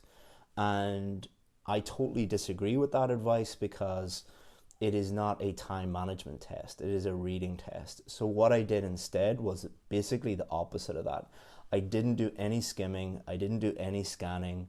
I did no keyword highlighting or anything like that. What I did was carefully read the text, like really, really carefully read it. Then I went to the questions, and I basically applied the strategies that I teach for each of the different types of questions, thought about them very deeply, read very carefully, no skimming, no scanning, really thinking about the correct answer to each question. And I believe I got 100%, all of them correct. I got a band 9, as you can see up here, by following exactly the opposite of what the gurus teach. And not only that, I got it all done in about 20 minutes. Now, that is not bragging. Anyone who is a native English speaker should be able to get a band 9 in reading by doing that. But if I was skimming, scanning keywords, I think I would have messed it up, because a lot of the questions, skimming is a waste of time. A lot of the questions, looking for keywords is a waste of time. So by focusing on time management, I actually would have wasted a lot of time, ironically, because good time management is not really about time management tips. It is about becoming better at reading, and reading carefully, and deciding the correct answer based on your understanding of the text and your understanding of the questions. And all of that skimming, scanning, keywords, that kind of gets in the way of it. Now, some of the strategies that I use do deploy some of those things, but in a very limited way, not answering every question in that way. So doing the complete opposite of the gurus, band 9. The next one was speaking. So I did the opposite of what I was supposed to do in speaking, the opposite of what the top tips and tricks. So again, what I did, what are the most common, most popular tips and tricks for speaking? They are, for part 1, memorize answers. You're going to get questions about your job. You're going to get questions about where you live in your home. So memorize some answers. I didn't do that. Use idioms and phrasal verbs and things like that. I didn't use one single idiom the entire time. I was told to use idioms, didn't use them at all. Use a very high-level vocabulary, didn't use high-level vocabulary. What I did was just answer the questions in as simple language as possible, and only use high-level vocabulary when I absolutely had to, when there was no simple way of saying it. But, where are you from? I'm from the place that I'm from. I didn't say I reside or I dwell in, I wasn't using really high level words when I could use simple words. Complex grammar, didn't really focus on using the most complex grammar, the most complex sentences, or the most complex tenses I could think of. If they asked me about the past, I used the past tense. If they asked me what I thought about the future, I would say, like, I think they might be doing this in the future, or I said Elon Musk has big plans for this. Like, I wasn't using really complex standardized grammar that you'll see online. Number 5, I was told in part 2, using these popular strategies, you must focus on the bullet points in part 2. You must address each of the bullet points. If you don't talk about the bullet points, you will not get a high score. I didn't even look at the bullet points. I just talked about the stuff at the top, the topic at the top, and I just talked naturally about that. And I don't know if I used the bullet points or not, but I didn't really consider them. And then the 6th popular piece of advice is part 3 is very formal, it's very academic, so you should use lots of academic words and talk about it in that kind of formal academic way. I talked about it in a really informal, non-academic, very friendly, conversational way. So I did exactly the opposite of the advice, and I got a band 9. So there's a lot of people out there that will tell you if you don't use idioms, you'll get a low score. That is completely false based on, my experience doing the real test. And at IELTS Advantage, we've got like 12 ex-examiners who would agree with me on that. So who is right? Is your YouTube guru right, or is the actual examiner right? A lot of people will say if you miss a bullet point, you will get a low score. A lot of people say if you don't use high-level vocabulary and complex grammar, you will get a low score. This is completely untrue. And this was not because I'm a native English speaker and somehow my pronunciation was so magnificent, or that I, got a really high score. It's not done on pronunciation alone. It's not done on fluency alone. It's not done on grammar alone. It's not done on vocabulary alone. In order to get a band 9, you need to be a band 9 for everything. And if you are lacking in 2 of those things, then you're going to get at least an 8.5. That didn't happen. Writing was the most interesting part. So I have seen other YouTubers, IELTS YouTubers, going and doing the real test and getting 6.5, getting 7, 7.5 in the writing, and then blaming the examiner and blaming the writing, or blaming the test and all sorts of things. I don't think that's right. I think that's probably because their methods are not very effective. If you are a native English speaker and you're getting 6.57 in the IELTS test, then you're doing something seriously wrong. And that's what I did. What I did was I did a few things that are popular advice, and I believe that they're seriously wrong. So what did I do? I used high-level ideas. So very common advice, very popular advice about the writing test is make sure your ideas are very high level, whatever that means. They're impressive. They would really impress the examiner. Number 2, make sure that your vocabulary is very, very high level, as complex and as high level and as many C2 and C1 words as possible. Never repeat a word. Always vary your language as much as possible. That's very common advice. Number 3, make sure that your ideas are impressive, that they impress the examiner in some way, that the examiner will look at it and think, these are really impressive ideas. And number 4, make sure that your grammar is very complex, that you use many different structures, that you use things like conditionals and multiple different conditionals, and you use multiple different types of tense and complex structures and everything. This made writing the essay really difficult because a few problems came up. Number 1, it took me a long time to try and think of high-level ideas, and I wasted a lot of time. Before I knew it, 8 minutes had gone by, and I was still thinking, what is a really high-level idea? Then when I started writing, what I noticed was there were certain keywords that I didn't know how to vary. So one of the keywords was hobby. Now, there's only a few ways that but it was some people like high-tech hobbies, some people like low-tech hobbies. So the whole thing was about hobbies. So all I was doing while I was writing, instead of thinking, how do I write a clear essay? What I was doing was thinking, how do I change hobbies? Which really isn't that important. The examiner is testing your writing and clear communication in writing. They're not testing how many different variations of the word hobby can you put down. So that made my job really, really difficult. For part one, I was trying to think of something that would impress the examiner. So I was trying to think of something that would be really interesting. It was write a letter to your boss about the dress code. So to impress the examiner, I wrote that I was working in a restaurant called Hooters. Don't know if you know this, but Hooters is like a restaurant where all the ladies wear very skimpy outfits.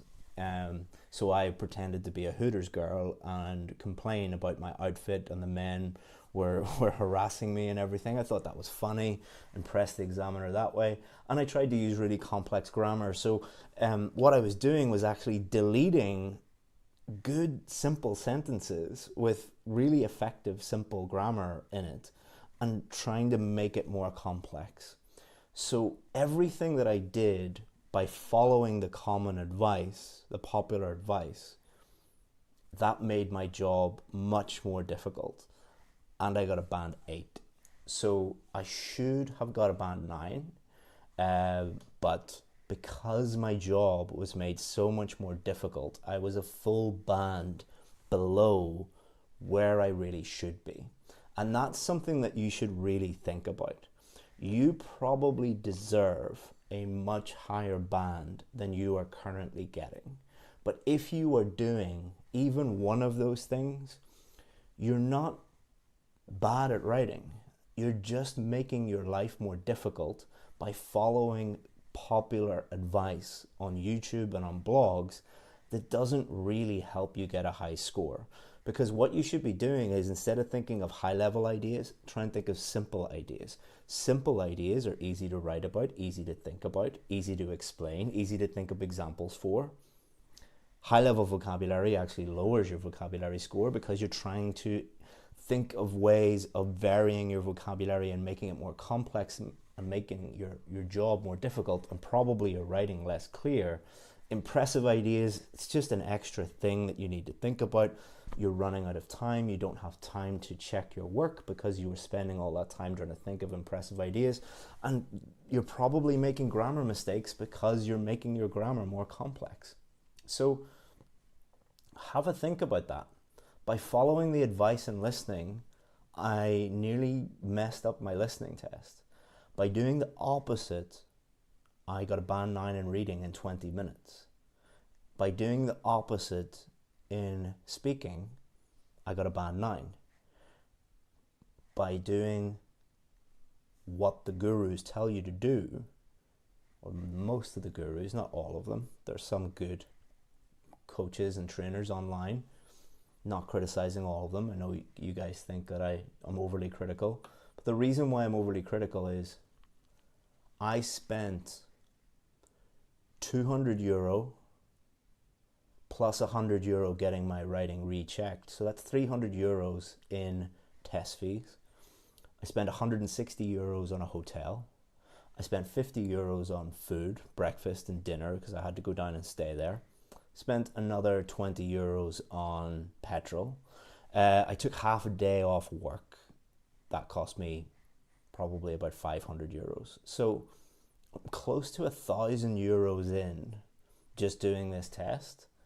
And I know that you guys spend an equivalent amount of money, and it makes it even worse for you guys, because if you don't get the scores that you need, that means that you can't go and work in that country of your dreams and achieve and earn the money that you deserve. It's easy for me. All I had to do was drive up the road and I'm back into my big house, working in my nice job, getting paid what I deserve.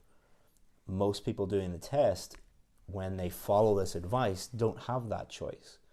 What they are told is, you failed the test. Your scores are lower than you hoped for. We're not going to tell you why. And what people normally do, what their normal reaction to that is, I'm dumb, I'm stupid. I need to go and do more tips and tricks, make things more complex, more impressive ideas, learn more idioms. And then they go and fail again. Okay, I need to find another guru and learn even more tips and tricks and hacks and shortcuts, and then they fail again. This is why I get so passionate about this, because we get emails every single day from students saying, I failed because they followed this advice, this common advice. If this common advice can make a native English speaker fail the test by getting a band 8 in writing, and doing the exact opposite leads to a band 9, that might make you think. And if you think, oh, my expertise as an IELTS teacher and as a native English speaker and as, you know, an educated person from Ireland, that means that, you know, of course you would have got a band 9. Go and look at other IELTS experts from native English speakers who've done the test for real. They're not getting band 9 and everything. So makes you think, doesn't it? So hopefully you find this interesting. If you did and you have questions about how do I actually get the scores that I need, well, you just follow exactly what examiners should show you or would advise you to do, which is do the opposite to most of the stuff you see online. Why is it popular? Because that's what you guys want. You want tips and tricks. What you need is something completely different. If you want something completely different, feel free to get in touch with us and we will help you out as much as we can. Thank you very much. Hope that you find that interesting. Special thanks to the people at the IELTS Test Centre. They were amazing. They made me feel really comfortable, really professional. They did their best to reduce nerves amongst the other candidates and things like that, and it was really, really professional. I'll probably make a follow-up video on what it was like to do the computer-based test. If you want that or any other videos in the future, feel free to subscribe or unsubscribe if you don't like the channel, and feel free to give the video a like or a dislike if you didn't think that this video was helpful. Thanks very much and hope to hear from you soon. Bye bye.